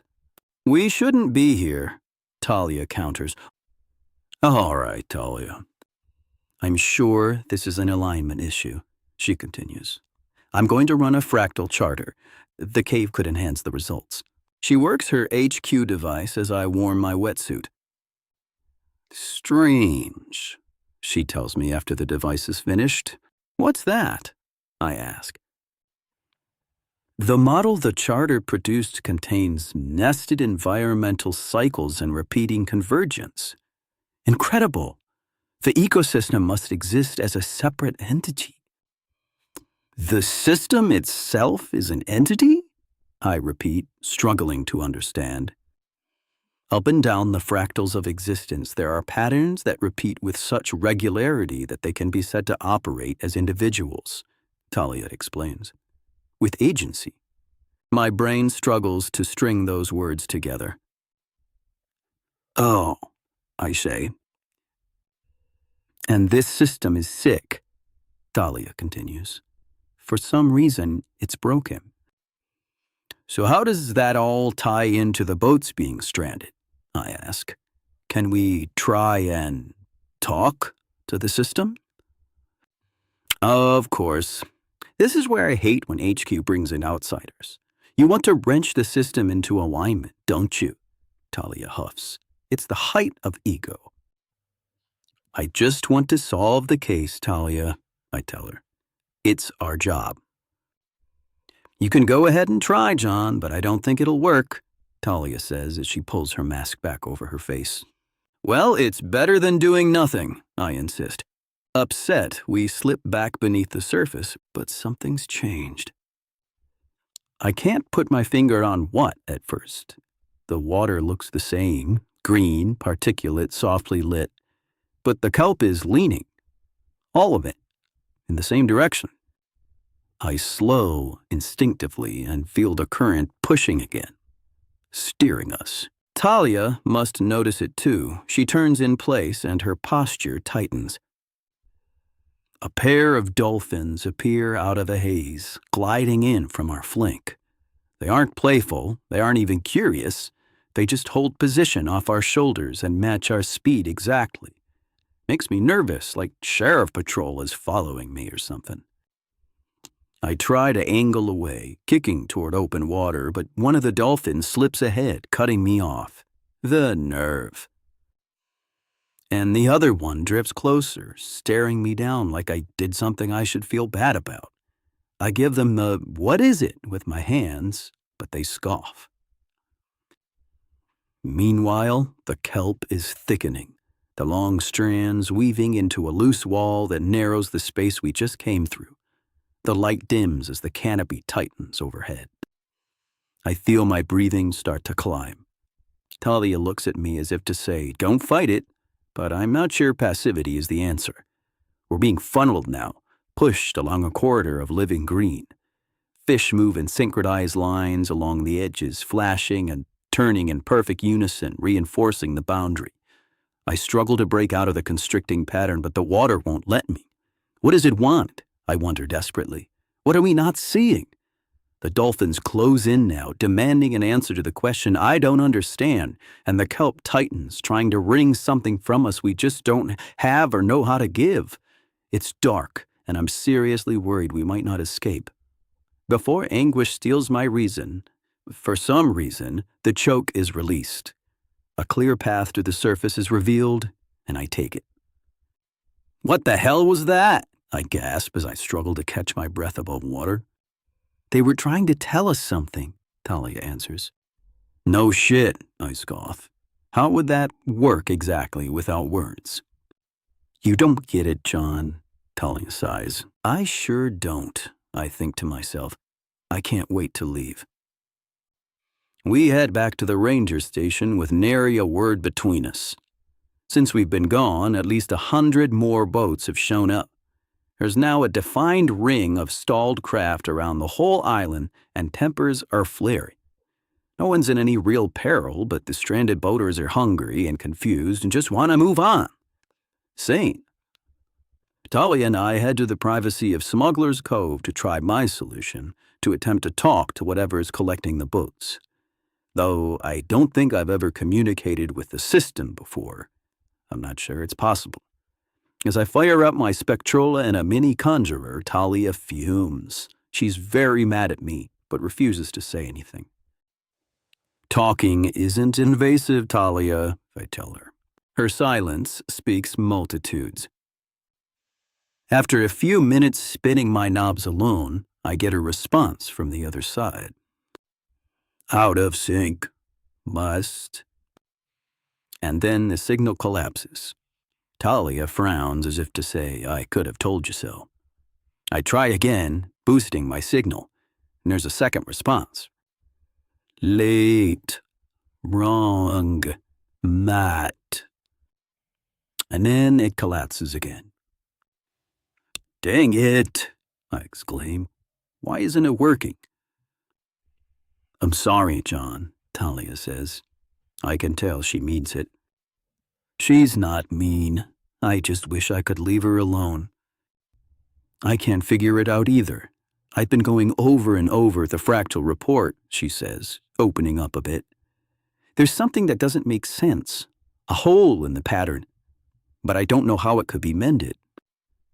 Maybe we've got to plug it, I suggest. Talia rolls her eyes. John, before you go shoving your solutions into things, she says, I want to run another test. We have to go back to the cave. Great. We're joined by some even pushier dolphins on our second dive. They really seem to want us to follow them to the point where it's annoying, and we have to fight through a wall of thick kelp that definitely wasn't there before. What a drag. I just want to reconfigure the old system and leave this place be. I wait patiently in the little sea cave as Talia runs her machine again. Still, she says, the pattern is incomplete in the same place. Where, though? I ask. Follow me, she says with sad resignation, obviously torn between doing her job and her desire to never impact anything, ever. It's back down into the depths, and we push our way through another kelp forest to make it into a new sea cave, this one much bigger than the first.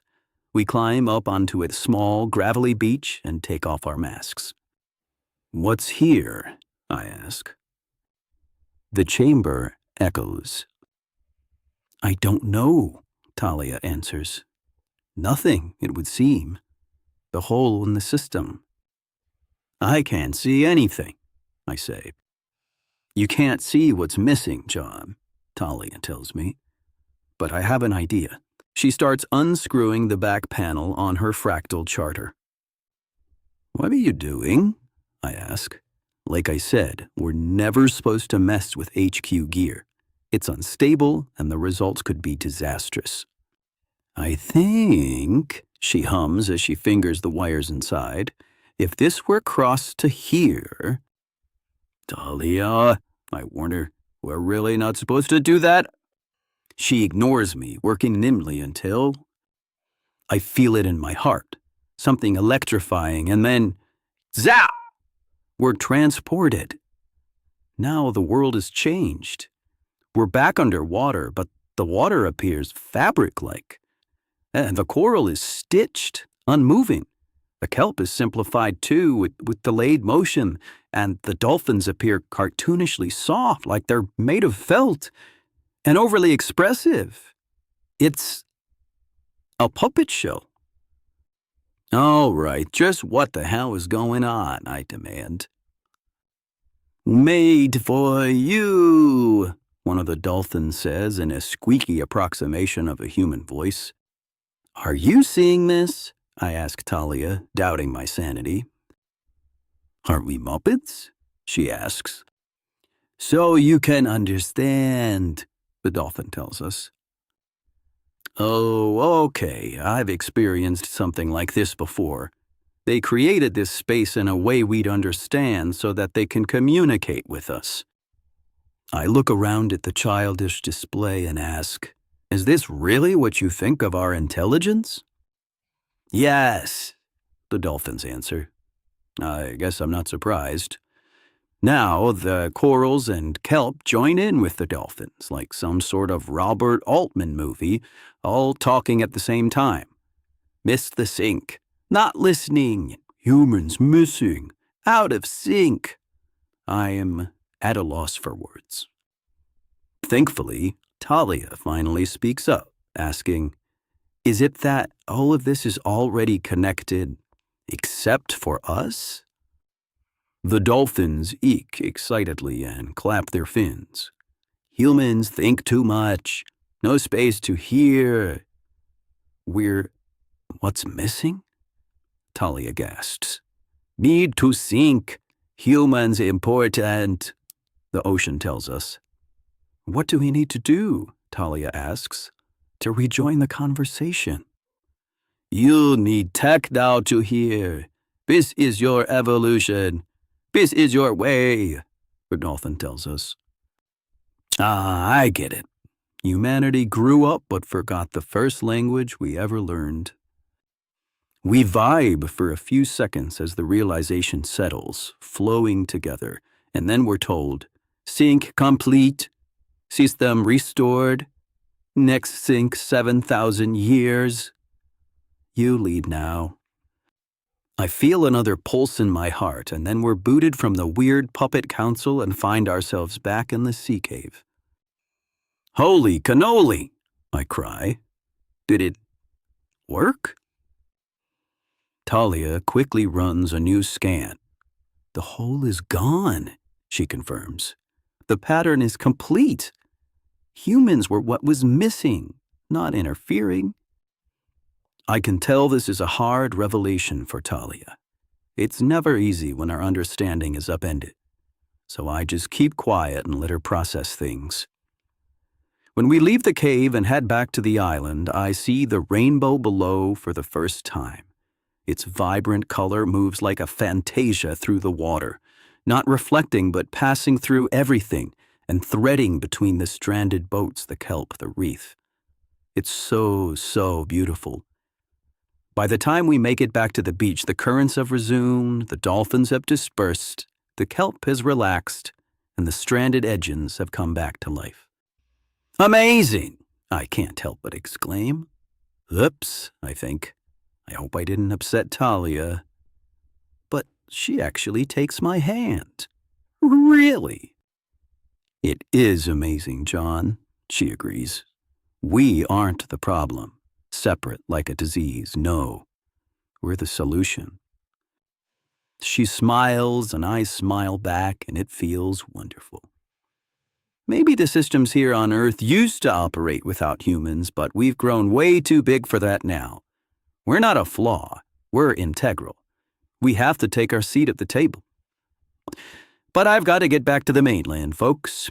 Until next time, John West Paranormal Park Ranger has got you covered. John West Paranormal Park Ranger in Bone Beast of the Badlands. HQ Incident File Number 9, Badlands National Park. Multiple archaeological dig sites across park vandalized. Witnesses describe unearthed bones moving of their own volition. Possible parallentity, bone mirage. Immediate investigation requested. Most of life takes a soft touch. Things are usually best resolved with a peaceful solution. But there are some things that can't be negotiated. Sometimes, like it or lump it, when a problem comes along, you've got to blow it all to hell.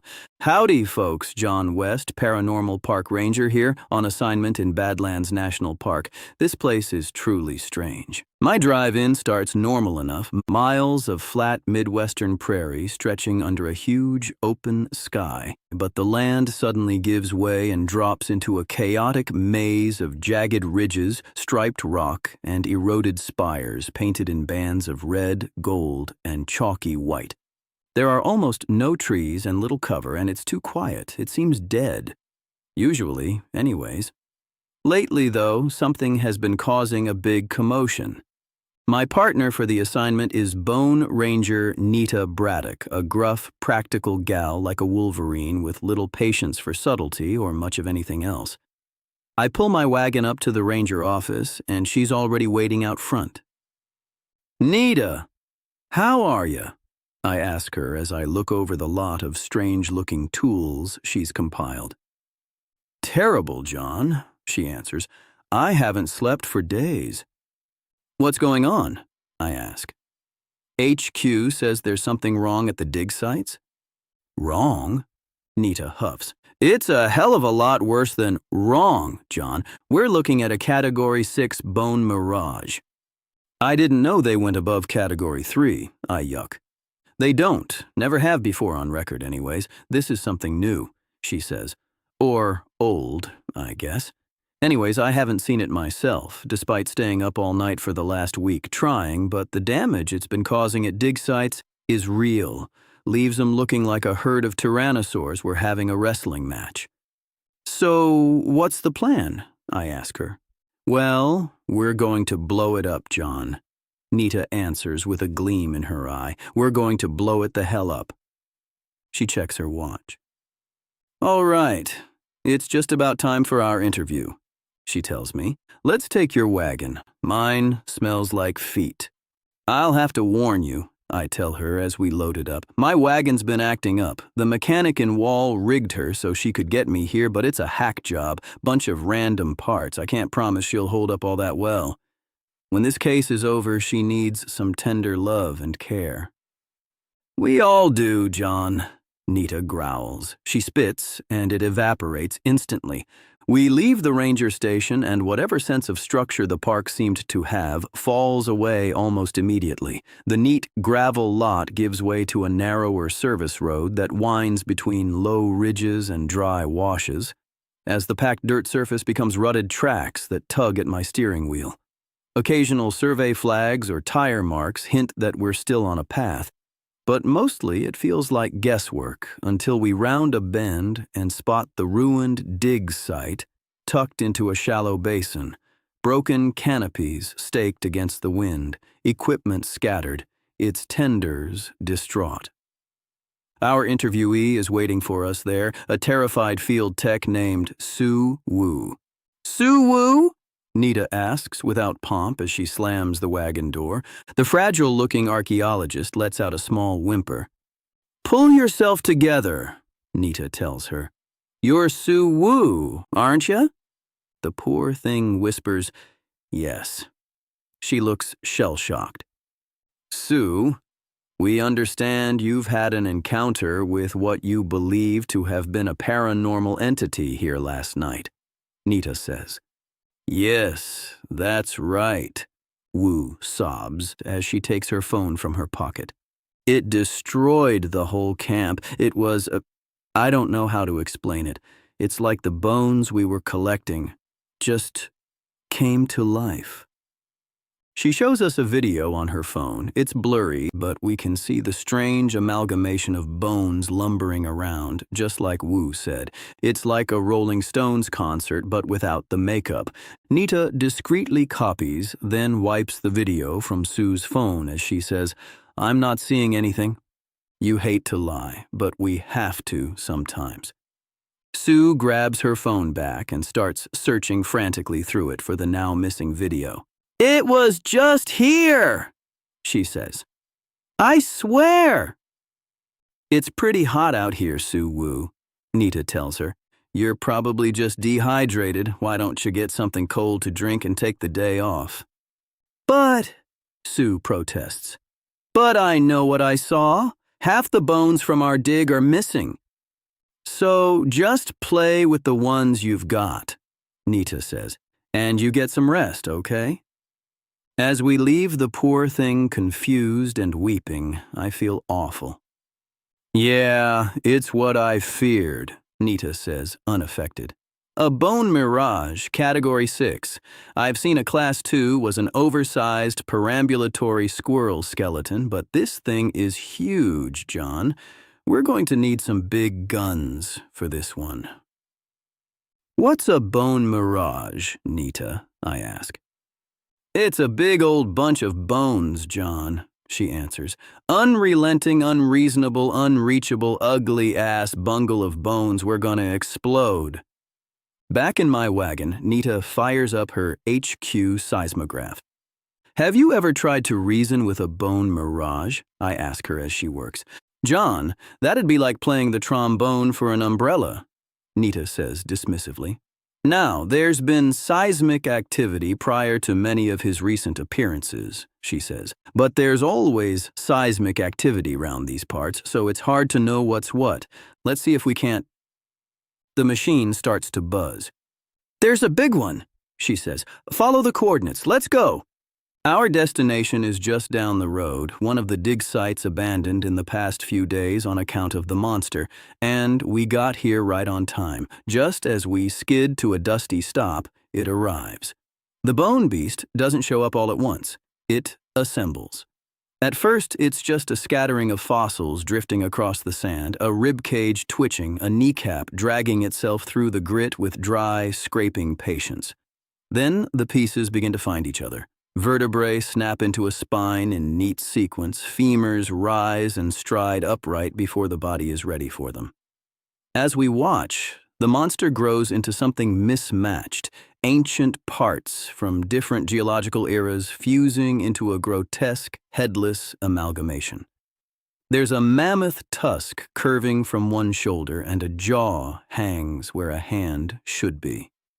Despite its disparity, the thing unifies like some unholy megazord and rises to its ultimate height, towering, terrifying. And then, for some reason, it begins to stumble toward us as finishing fragments skitter across the dig site to join it, clicking into place with eager precision. "It's coming for us!" I shout to Nita. "Why?" "Would the reason matter, John?" Nita shouts back. "We're not ready for it. Let's just get the hell out of here." Rattled, I throw the wagon into reverse, jam the pedal to the floor, and the engine dies. "What's your malfunction, John? Get us out of here," Nita yells as the beast ambles very slowly towards us, the ground shaking with each plodding step. "It's my damn wagon," I yell back. "I told you, it's all jimmy-rigged." I try the ignition again and again, but the engine won't turn over. The beast is very slowly closing the gap. "John!" Nita screams. "Nita!" I scream back. The beast smacks into my wagon, shattering my window and sending us spinning slowly around in the dirt. "It's gonna crush us!" Nita screams. "We gotta bail!" Just then, the beast kicks the grill, and the knock must be just what my engine needs. It suddenly turns over. "There she is!" I cry as I shift gears and tear right out from underneath the lumbering lummox. It takes a few steps after us, but just can't keep it together for some reason. The thing falters, and I see it collapse like Jenga in my rear view as we flee the dig site, my wagon quivering like an aspen. "How can we get through to something without a head?" I ask Nita as I nimbly pick pieces of shattered auto glass out of my ear.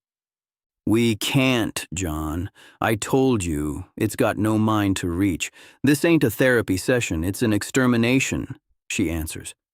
"All right," I say. "But how do you kill something that's already dead?" "Same way you deal with any other infestation, John," Nita says. "You trap it and blow it up." Good thing she wasn't around for that kitten I found in my attic. "But we've got to know where it'll show next first so we can plan our trap," Nita says. "I've got a friend who I bet can help us with that." My poor wagon can barely keep up as we head to see Nita's friend Miriam Two Moons, a local storyteller. Miriam is already worried when we find her tending to her succulent garden in the searing hot sun. "The bones have awoken, haven't they?" she asks worriedly before either Nita or I can say a word. "Miriam, how'd you know?" Nita asks. "I can feel it in my, bones, ironically," Miriam says. "I have a second sense for these things. I can also feel when it's about to rain, which isn't very often, and I somehow know where lost socks go." "What is it exactly?" I ask. "What is the bone beast?" "The most horrible kind of monster," Miriam explains. "Something from long before our time that somehow managed to survive to torment the people of my tribe for hundreds of years. When finally they were able to destroy it, they scattered its bones wide across the Badlands as far as they could to break its spell. But the beast was too powerful to stay dead forever, and now it has reawoken and is reassembling itself to wreak havoc once more." "You talking about this guy?" Nita asks as she shows Miriam the video from Sue Woo's phone. "Oh!" Miriam cries, shuddering. "It's even uglier than my grandfather said." "Can it be destroyed?" I ask. "Put to rest forever?" "I hope so," she answers. Because if it ever reconstitutes fully, the consequences will be grave. I can see from the video that it's nearly complete. All that it seems to be missing is its vile skull, which was cast into burial basin just south of here. That's where you must confront it. Any tips on destroying the thing? Nita asks. Miriam tells us, it needs to be more than destroyed. It needs to be eviscerated, annihilated, scattered so completely that it can never possibly reassemble again. In a word, blown the hell up. Nita nods. Told you, John, she gloats. Good luck, Rangers. I will call on my ancestors for your aid, and be careful. The bone beast is a most formidable adversary. As we putter over to Burial Basin, Nita is piecing together some bizarre HQ tech I've never seen before. It looks like a bazooka from World War I. What's that thing? I ask her. Fossilator, John, she answers. Developed to fight the Fu King dragons in China. They sent it to me yesterday. I can't wait to see how she works. Me, I'm not so eager. My poor wagon's barely holding it together. Another encounter with Boney Maroney might send her to the scrapyard. I swallow hard when I see the brown sign for Burial Basin, a collapsed tar pit. I'm gonna rig the pit with seismic charges, John, Nita tells me. Then we just gotta lure Boner into the middle somehow and hit it with the fossilator at the same time I blow the charges. We'll pulverize him. The tar pit sits in a shallow basin, black and glassy, and breathes heat into the air in a slow exhale. I sweat, and the ground trembles as Nita and I haul her charges from the wagon. She drops to a knee beside a half-exposed rib cage and starts setting the charges along the fault lines, wedging them into seams of packed clay and fossil. Each placement is deliberate, triangulated, spaced, to collapse the ground inward instead of blowing it outward. This is gonna be awesome, she tells me with giddy delight. It's late in the day. The wind kicks dust across the site, and somewhere out in the dusk I can hear the dry, skittering sound of bones. Nita doesn't look up. She just slaps the last charge into place, yanks the line taut, and gives me a quick, satisfied nod. All right, John, she says, backing away with the detonator in hand and her eyes on the horizon. We wait. It's not long after sundown that it begins. The first bones don't arrive from one direction. They come from everywhere. Ribs slide out of the dirt like they've been waiting. Vertebrae roll in like tumbleweeds, clicking loudly into a spine mid-motion. Just like before, the thing assembles while moving, growing with every step. Well, I say, gripping my canteen tightly, Miriam was right. He's just on time. Sucks for him, Nita replies, lighting the fuse on a stick of dynamite. It's bedtime for Bonesy. She hurls the dynamite straight at the cluster of bones. The blast rips a leg off at the hip but doesn't slow the thing. The pieces boomerang back, snapping into place again like nothing had happened. And still, the beast continues to swell, dragging more of itself out of the Badlands as it comes for us. What does it want with us? I scream. Our bones, John! Nita screams back. I fear my skeleton being ripped out of my body as this seems painful. I don't want to give them to it, Nita, I cry. Me either, John, Nita yells as she falls back to the wagon and slams the fossilator's casing open. That's why we brought the big toys. She stands back up, shouldering the launcher, and fires. The resonance blast hits the beast square in the chest. For a split second, it scatters, expanding into a resonance bubble that looks like it might break before the bubble collapses and it reforms the same as before. All right, John, Nita barks, tossing the fossilator back into the wagon. You'll have to guide the bastard into the pit. Working on it, I shout as I dive into the driver's seat. I gun forward, pushing the janked-up little engine as far as she will go. The beast tracks me immediately, lurching toward the noise, then starts to follow. Perfect. I swing us wide along the basin's edge, my tires grinding hard and my engine screaming while Nita dashes to the opposite side of the pit. As we're circling, the ridge cracks under the beast's weight. Half of it slides into the tar, the gurgling black sludge swallowing ribs and limbs. But it still keeps rebuilding, pieces flying through the air to replace what's being lost.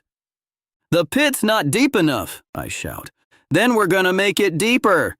Nita shouts back with a grin as she prepares her detonator. Just then, a quake hits the pit, and Nita is thrown off her balance. The detonator falls from her hands and bounces over the rocks until it lands in the tar. It's then that the horrible, horned skull of the beast, freed by the quake, rises up and takes its place as the monster's crown. Its reconstitution is nearly complete. "No!" I cry, screeching my wagon to a halt. But Nita, she's not worried. Without hesitation, she dives right onto the beast's back. It tries to reconfigure itself to catch her, teeth where vertebrae were, claws scratching out of its butt. But she just rides the thing like it was a barroom bull. Pretty sure she even holds one hand in the air. "Hey, bonehead!" she screams as she jams a seismic charge into its cranium. "Remember extinction?" "Nita, jump!" I yell, falling out of the wagon with the fossilizer in my hands. "Ahead of you, John," she calls before she activates the charge and dives off the beast's face as it tries to bite her in half. Just as the seismic charge goes off, I fire the fossilizer into the monster's rib cage, over and over. The resonance pulses tear through it, bones fracturing and splitting just as the fuse disappears into Nita's charge. For one perfect second, the thing hesitates. It looks at us both like it knows what's about to happen, and then the basin goes white. The explosion that lights up the night doesn't just blow the beast apart, it erases it. The bones vaporize, and then whatever powder is left gets sucked into the exploding tar as the charges Nita had planted are detonated by the heat of the blast.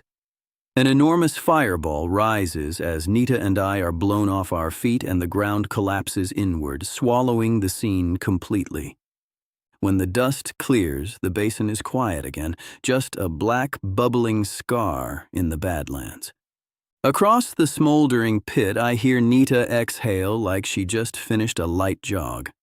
"Well," she giggles, "that was pretty cool, huh?"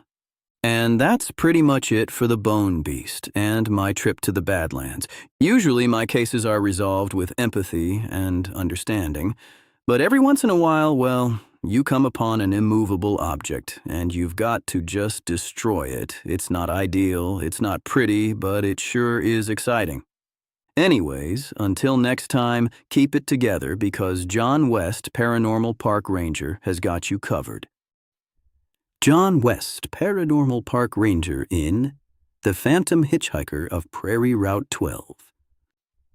HQ Incident File Number 11, Theodore Roosevelt National Park. Aggressive apparition annoying attendees to near insanity. Assigned ranger has abandoned post citing inability to take it for one more second. Paralentity, Clovis Fisher, hitchhiking ghost. Assistant appeasement requested until new ranger can be appointed. Have you ever been forced to spend time with someone so annoying that you thought you were going to lose your mind? Howdy, folks. John West, Paranormal Park Ranger here, heading through North Dakota on I-94 towards Theodore Roosevelt National Park. I haven't been here for years as the place isn't very paranormally active, but recently one of its few resident ghosts has been acting up. They call him the Phantom Hitchhiker of Prairie Route 12, and while he's well known for running his mouth, it seems like lately his story has taken on a life of its own. Driving into Teddy Roos feels like slipping into a hidden world. One moment you're surrounded by open grassland and big sky, and the next the land suddenly fractures into painted badlands of rust red, gold, and gray. The road winds through layered hills and eroded buttes, revealing distant horizons, grazing bison, and the quiet, rugged beauty that once shaped the bull moose himself. I don't have a partner for this assignment. They ran away. I passed their abandoned vehicle on the side of the road. That's actually why I'm here. The phantom hitchhiker is an appeasement case, a ghost that just needs to be paid attention to. No danger. But they are very, very needy and extremely annoying. So every few years, the ranger assigned to the appeasement quits. Until we can find another eager recruit straight out of training that loves Dakota, I'll have to listen to the ghost's tale. I have the radio off and there's no one else on the road when Clovis Fisher himself appears in my passenger seat, facing forward like he's been there the whole ride. Gaunt and dust-streaked, he wears a weather-beaten hat pulled low over hollow eyes, and his old frontier coat hangs loose on his skeletal frame. And that's when I told him. I said, "Teddy, that's the finest horse I ever seen," he tells me. "Clovis," I try to interrupt, but he doesn't stop. "Now, Teddy Roosevelt," he says. "Most people don't know this, but he drank 13 cups of coffee a day. You could smell his breath before he entered the room. He wanted to call the horse coffee, but I said, 'Mr. Roosevelt, that's no name for a horse.'" I can't lie. He's a good storyteller. I settle back in my seat and prepare for a good, long listening. Now, the horse was the smallest ever born, they say, and he grew into the largest in the Dakotas at the time. Roosevelt and I found him as a colt, trying to stand on two legs like a man. The horse already knew its own name, Ricardo. Now, Roosevelt was no fan of South America, and so he tried to rename it Coffee, but the colt would have none of it. Now, the strangest first thing of many strange things, was that little Ricardo would refuse water unless it was poured into a hat, but we entertained him, obviously, because he was exceptional. We started to notice that the colt was growing fast, lightning fast, but only when no one was looking at it. And so we'd leave it be, and every day it kept a-growing. But not just physically, emotionally too. Started opening gates and sweeping up after itself. Real polite. Well, unless it had a problem with what you were saying. Why, he'd even interrupt the future president with his snorting. Anyhow, all sorts of folks wanted to see this crazy critter, and soon he developed a crowd. And he loved it. Loved it so much that he stopped doing anything if people weren't looking on. But looking on they were. Newspapers back east even started talking about the horse that could nod convincingly during conversation. So, of course, money came calling. Was a banker tried to buy Ricardo, but he couldn't keep up with the horse's negotiations. Ricardo knew he was a star and wanted to be remunerated accordingly, and so he bought a ticket and headed east, seeking an even bigger audience and a better paycheck. Ricardo was soon the darling of the nation, and not just our nation, but others too. European heads of state insisted he had the most excellent breeding they had ever seen, and no one gives a crap about that like Europeans do. Anyhow, an Argentine princess falls in love with old Ricardo, and that's when he finds his life's true passion, the tango. He was famous, ultra famous before the tango, but when he began to perform with his wife Parmenita, the whole world stopped to watch. Ricardo reached heights of fame never before seen, and not seen again until Elvis. Elvis the horse, that is, which history doesn't remember because of the rock and roll singer. Anyways, Ricardo became the 13th Viscount of Baraculfa and moved into politics. They say you shouldn't look a gift horse in the mouth, but I'd add that you shouldn't try to argue law with a dancing one either. The horse was a politician? I ask, mainly because I haven't talked in so long. Well, yes, but... Oh, you made me lose my place, Clovis moaned. Well, let's start back at the beginning. Oh, God. I think I see the issue here. Why the other rangers are always quitting. It's got to be the classic, he has to finish his story. I wonder how long could it go on? I'm kind of curious to find out. But my gas is low, so I stop to refill. And when I climb back in my wagon, like I had feared, Clovis is gone. I spend a night in a squat, flickering roadside motel, knowing I'll find the old coot at the beginning of his story the next morning. Bright as rain, about 12 minutes after I'm back on the road the next day, the phantom hitchhiker reappears. "Howdy," he says, almost like he recognizes me from the night before. And then he launches right back into his story. Smallest ever born. Tried to rename it Coffee. Sweeping up after itself, real polite. Was a banker tried to buy Ricardo. Darling of the nation. And that's when he finds his life's true passion. Elvis the horse, that is. 13th Viscount of Barakalfa. The hairs on my neck are bristling, but I force myself to think, just don't interrupt. Let him keep going. I grip the wheels and check my gas. We could be doing this until Wisconsin. And you know what? That's exactly what we do. For the next 6 hours, Clovis goes on and on and on.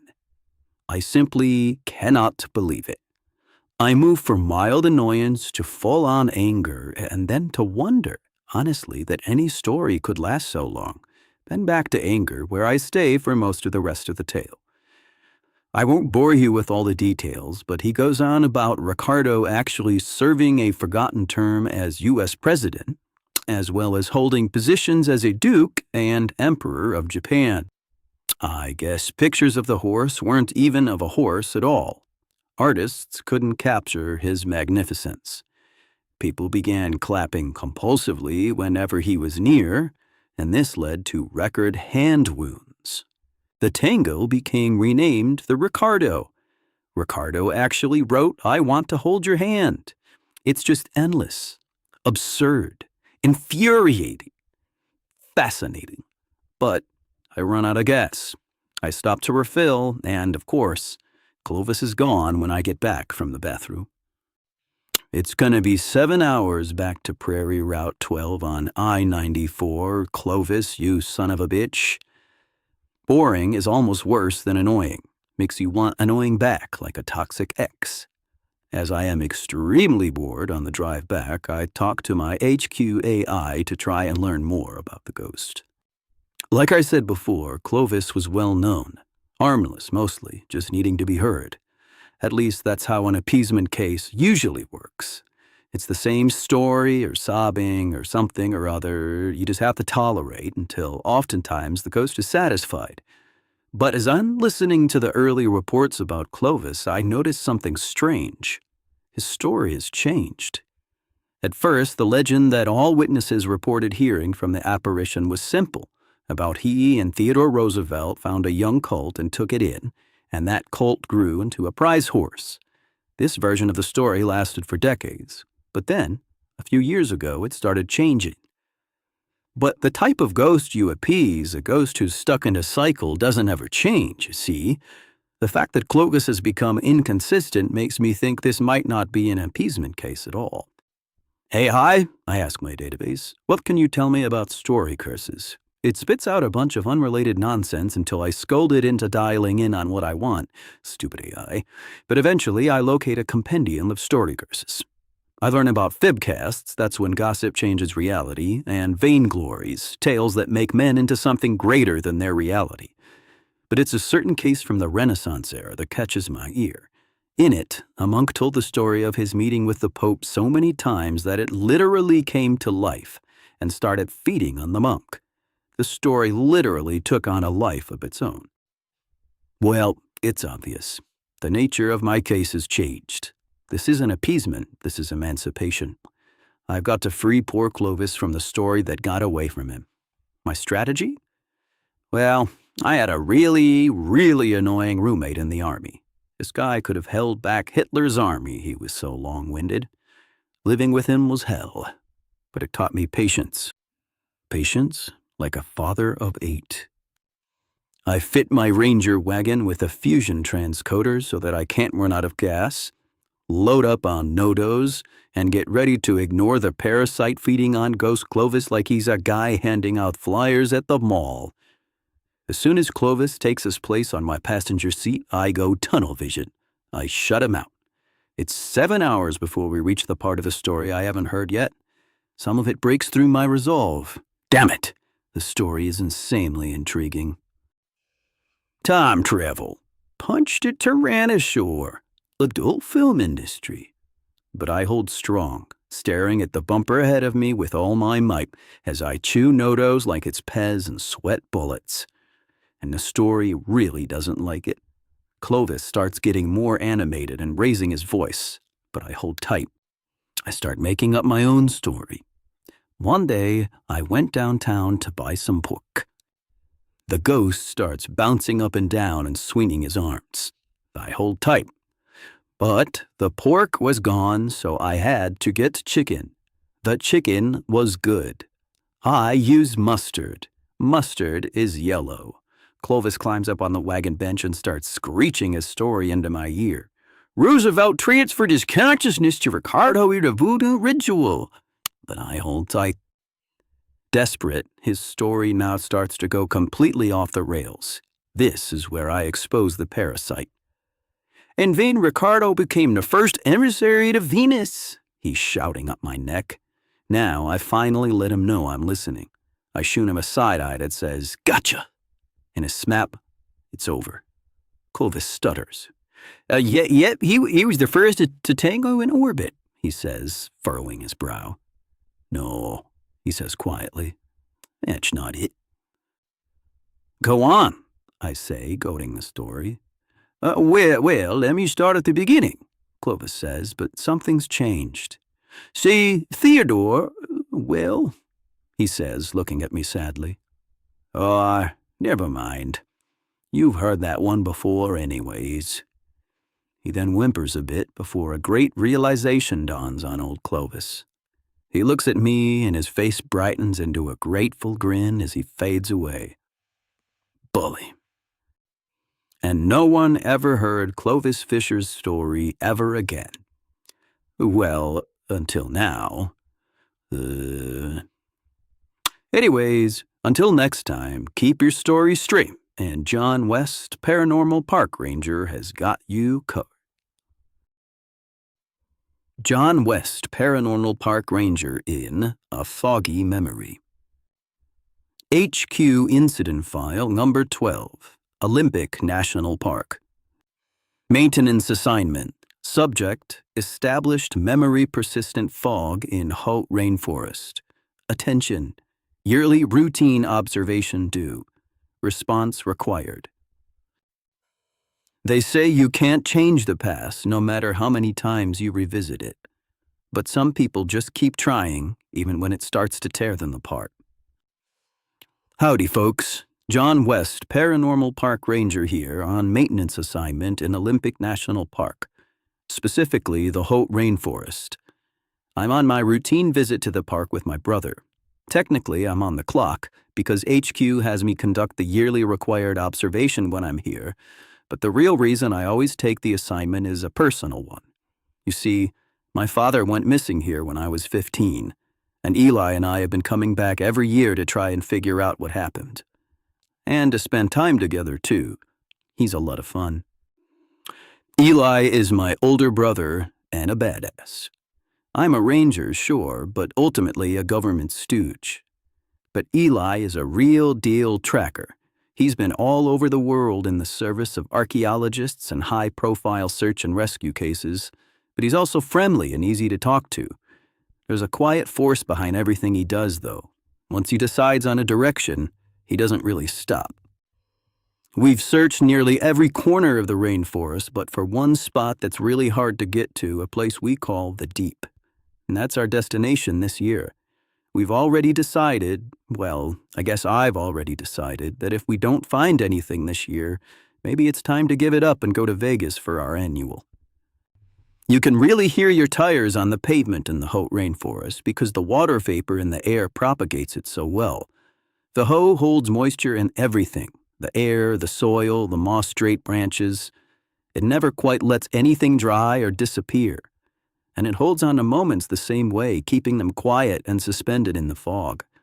I wind through the greenery as the sad sense of nostalgia that I always feel here starts to take over. Johnny boy, my brother calls, dispersing the gloom as I step out of my wagon. We've got the same campground we've had for 36 years, one tucked into a bend where the ground is soft with centuries of fallen needles, and the Sitkas lean close, their limbs dripping with long curtains of moss. The rough fire ring and weathered picnic table occupy a small clearing we've treated like a second living room since I was 4. It's mossier now, there are more names carved into the big tree on the left, but otherwise completely unchanged. You look good, brother, I tell Eli as I throw my sleeping bag and tent onto the ground. Wish I could say the same for you, he jibes. You still active, brother? You still hike? Think you can make it to the deep? Eli, I'm in excellent health, okay? I tell him, dodging the barb. Eli laughs. Sure you are, G-Man, he says. Well, here we are again. Ready for another go-around? Ready to be done with it, I answer. After the deet, we'll know we looked everywhere we possibly could. Yeah, Eli answers. I can tell he's nowhere near ready to say goodbye to our ritual, even if we chart the deep and come up with nothing. Did you bring the darts? I ask. Oh yeah, Eli answers. Would I ever pass up the opportunity to beat you in darts? After I set up my tent, we crack open a couple of beers. You ready to find him this time? Eli asks me. Between you and me, I'm probably not. But I really don't think we're going to find anything. We come here for each other, to honor a memory, really. At least I do. I think Eli's always really thought we might find Dad. He's a very rational guy except for this one thing. What's he think? Dad's gone full Jumanji or something? He's alive in the 10 square mile section of the rainforest we haven't searched, living his best life? But then I wonder, maybe Eli's just doing it for me. Maybe he thinks his little brother needs it or something. It's a really sad tradition, but one we just haven't been able to let go of for some reason. We'll give it our best yet, E, I answer. Our best try yet. And if it doesn't work, if we don't find anything in the deet, well... Eli ignores my implication. Beer's warm, he says. Let's put the others in the stream to cool them down. Later that afternoon, after I lose to darts, the sky grays up and the fog begins to roll in, just like it always does every afternoon here. It seeps in around the ancient forest like it were alive, seeking every crevice and gully to fill.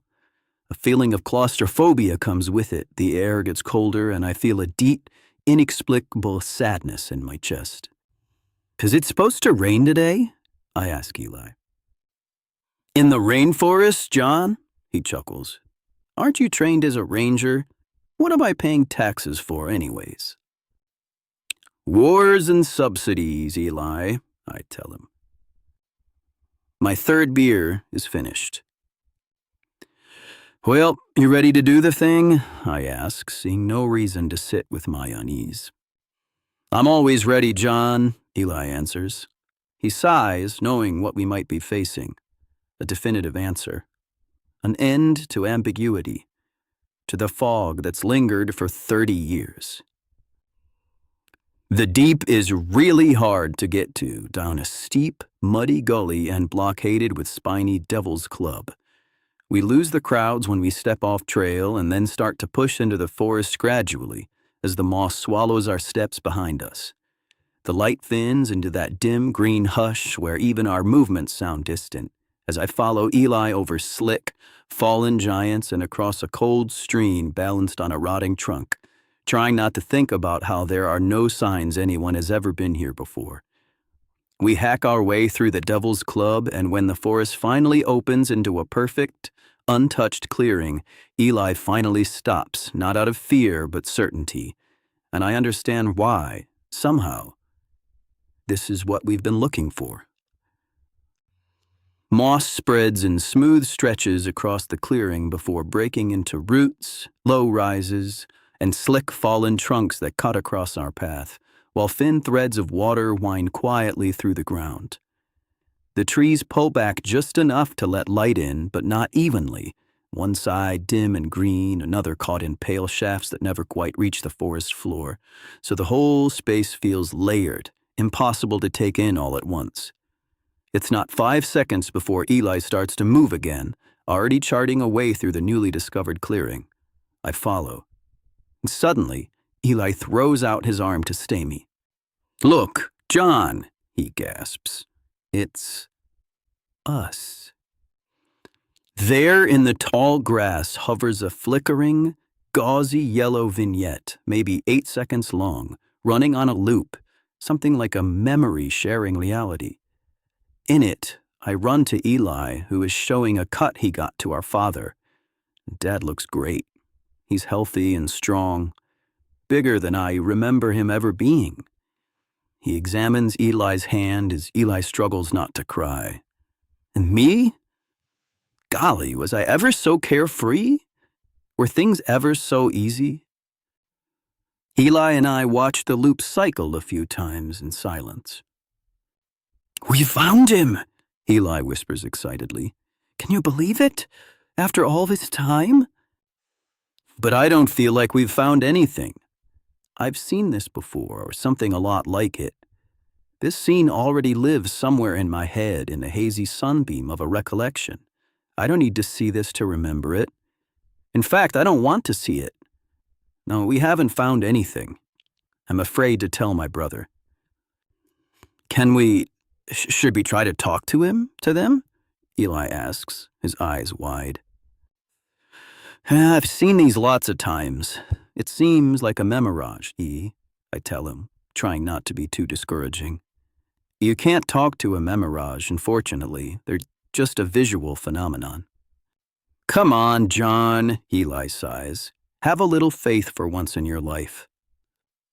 He takes a few steps towards the memory, but before he can close any real distance, it fades into the swirling fog.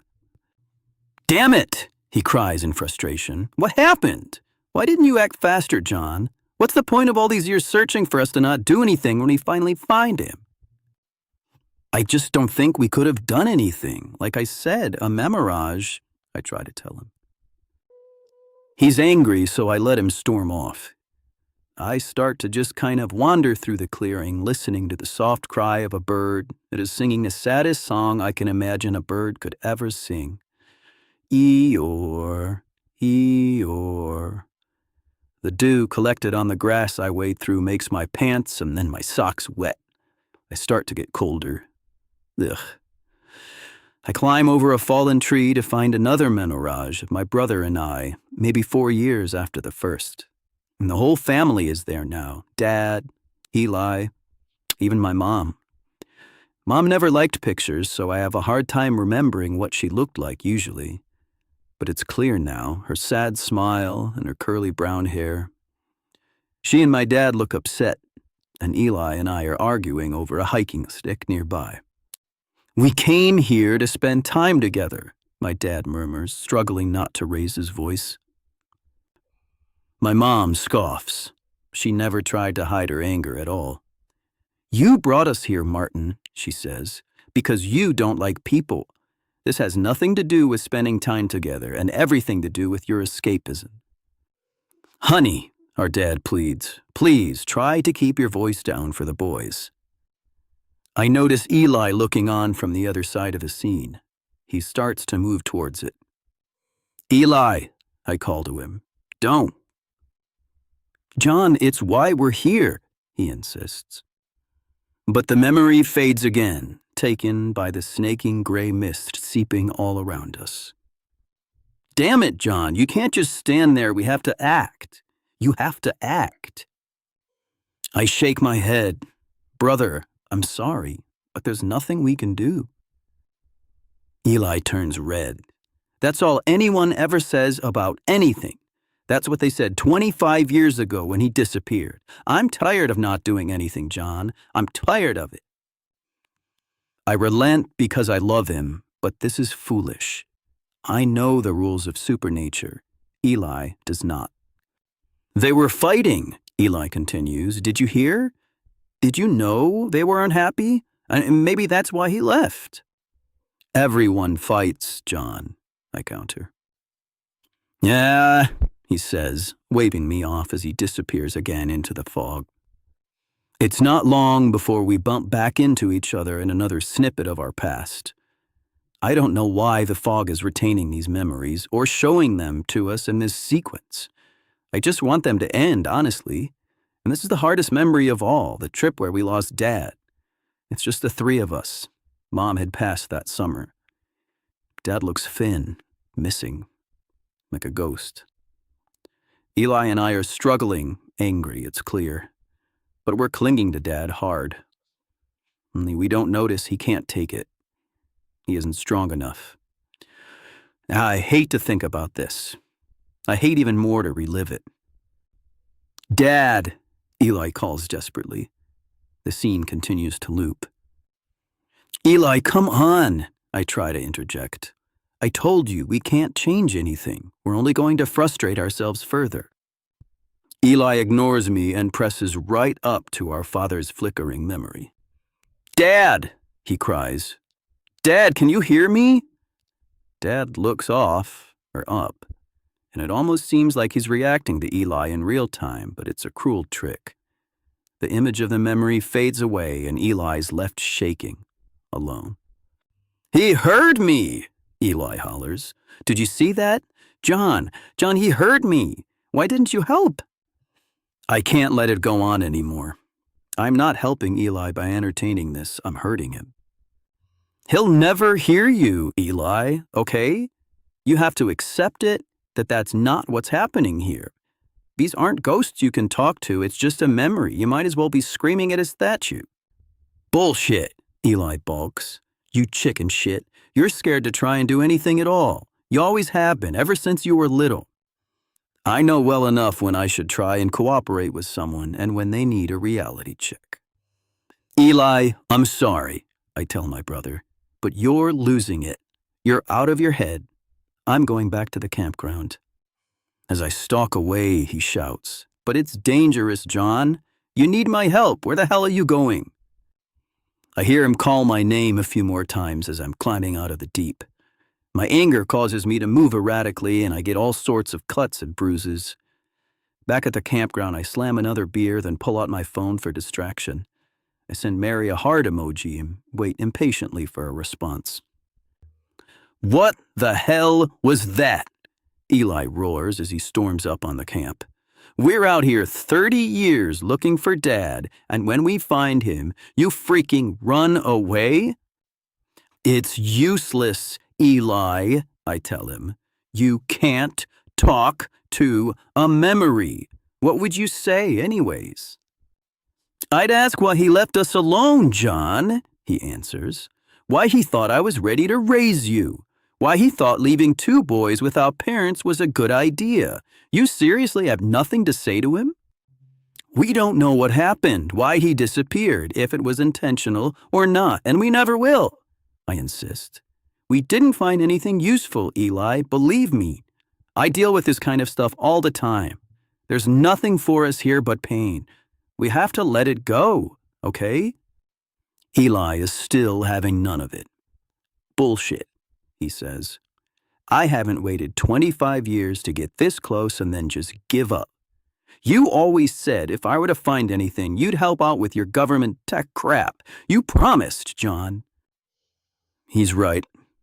I did promise him I'd run the Spectrola if we ever came upon any paranormal evidence in our search.